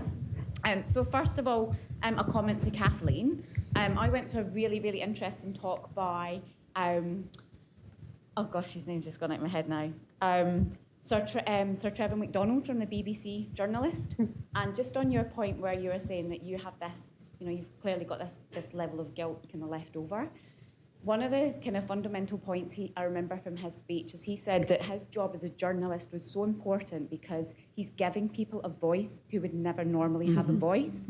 So as much as you might not have been able to physically help everybody that you wanted to in your job, you have probably touched on thousands of lives that you will never know about because of your job. So that's the first kind of point I want to make. And then just the second one in terms of moral injury, I think it's been fascinating to listen to you all, so thank you. I think there's been quite a focus on the moral injury from a military context, but this is something that's kind of come to the forefront of my mind, and I've served for 16 years now, is I've got a moral contract not just with my military family, but also with my own family. So when we talk about moral injury, I think the injuries sustained are not just from what I've seen in Afghanistan or what I've done from dealing in a military context, but the way that I've let my family down. And it's a case of how do we balance that? Is that coming through in the research, and how's that playing into the treatment field? Sorry, there's a lot to probably unpack there. But. Yeah, it's definitely coming up clinically, I will say that. So we really encourage broad discretion for who is eligible to be in a moral injury group. And we really leave that in the eyes of the veteran. Do they see themselves as needing to do this work? And do they identify, a violation of what's right that they're experiencing inner conflict about? If yes, come on in. And that can stem from all kinds of things. And frankly, for a number of people, it stems from something we talked about earlier today, adverse childhood experiences, whether being the victim of things or knowing that a sibling was being abused, all kinds of things. And all of that in our VA groups that we're involved with, not in every site, but it's definitely fair game in some of the groups. And so I really appreciate you, naming that. The research, I can't speak to that point as well. I don't know if anybody else wants to. I just had one quick thing as well for Tito, and this is something that I just realized I've never actually shared publicly with anyone but my husband. But I have carried this bomb ring on my keychain since my deployment, my first deployment in Afghanistan. And the meaning and purpose of that really shifted for me when we pulled out of Afghanistan. And the anger part that you really referenced, this very visceral kind of response to the questions that come to mind of what was it all for? Why did I even, why was I even part of this? And the nice thing for me, and this is an experience that I personally had that I will share, is that I had a very unique experience of working at the U.S. Embassy in Madrid during the time that we pulled out. And I'm not sure of everyone's familiarity or awareness with the process of how that works, but the logistics of that were covered primarily by the DoD and the DOS. Lily pad stations were set up across the world, and then people were being flown out of Afghanistan and vetted and then brought to locations where they were safe. So I played this wonderful role of the CLO at the embassy, which is a very fun job, but I was essentially internal mental health, if you want to call it that, an ombudsman of sorts. And I was able to collect thousands and thousands of donations from Spaniards, from other diplomats. And then we were actually ferrying them down to the naval base, Rota Naval Base in the south, which is about an 8-hour drive, in our personal vehicles to be able to support these, interpreters and families and embassy workers that, our colleagues that had helped us throughout the war.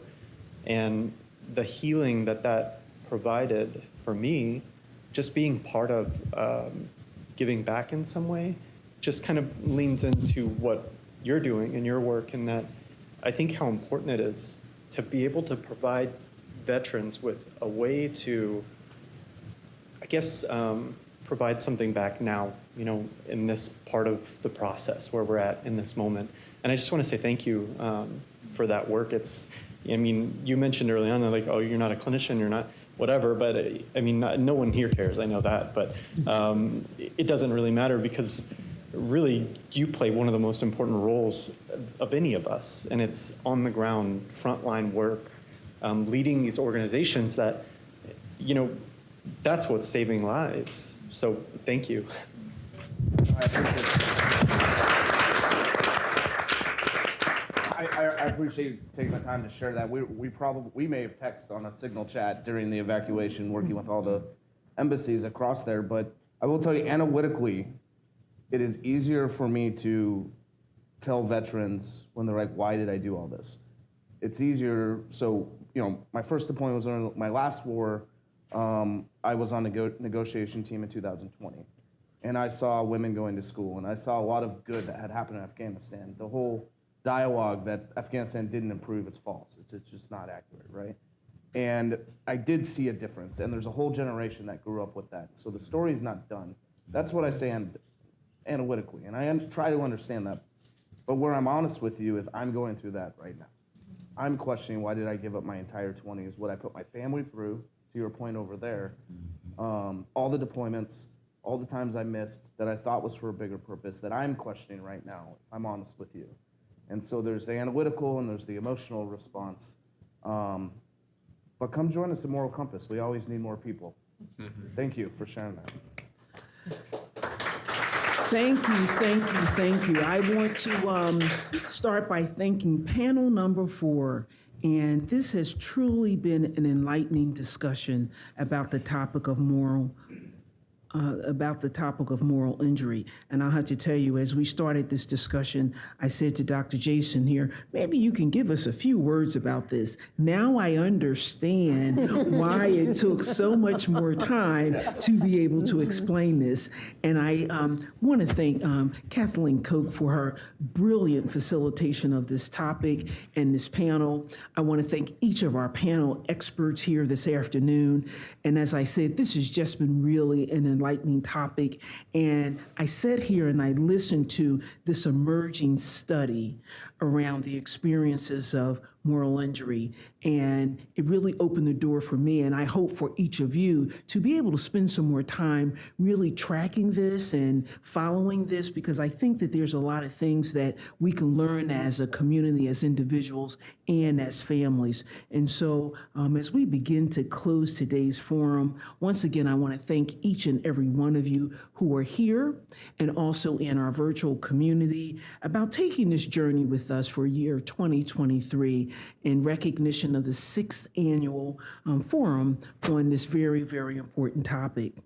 And as we close, I'd like to bring our founder, our CEO, our brain trust, our advocate, who's been a real star in this space. And so we want to thank you and want to bring you forward so you have any closing comments at this time. Well, I think you should say it because, you know, those of you who are here this morning know that or have seen us before. We have the Deb and Mary Lowe show or Mary Lowe and Deb show, depending on the forum, because we've been collaborating since 2016 in forums such as this. And I was just honored that she was available and ready, willing, and able to be my mistress of ceremonies this year. And it's important because this is our 6th annual symposium. We kept this going through the pandemic with a purpose because we didn't want to break that chain. Each year we really try to bring in some really important topics. And last year we finally achieved one of our most important objectives, which was to bring together all those communities and put a white paper together that we shared with several members of Congress, which they found very interesting, and we left them with a few surprises. But why this is important, because if you notice, I bring together a wide variety of speakers. I bring together the advocacy community, I bring together the clinical community and the research community. And it's important that we do this for a reason. If those 4 or 5 pillars can agree on a call to action and agree on where we need to go, it makes it very easy for our legislators to take that call to action and say, okay, I know what I need to do. Because if we don't have smart legislation, we can't support their work. The money won't be there for the research, the voices won't be there to support the advocates, and we won't get the right clinical care to people that need it when they need it. So this is an important purpose. A couple things I heard today that I want to just sort of think about. Hope. We talked a lot about hope, looking forward, and that's important because all the work we are all talking about all day long brings us hope. Several of us mentioned the numbers of people that are dying from mental health issues each day.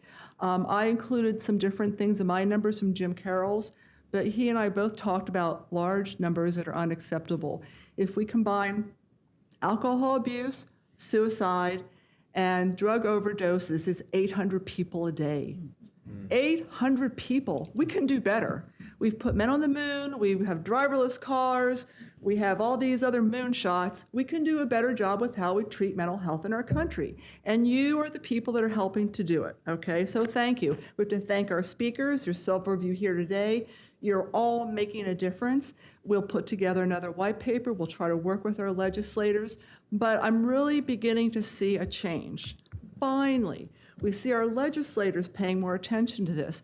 We see all of our community leaders paying more attention to this. And we really see these discussion forums taking hold and getting people to talk about it and make some actionable items. So we've got to continue this work.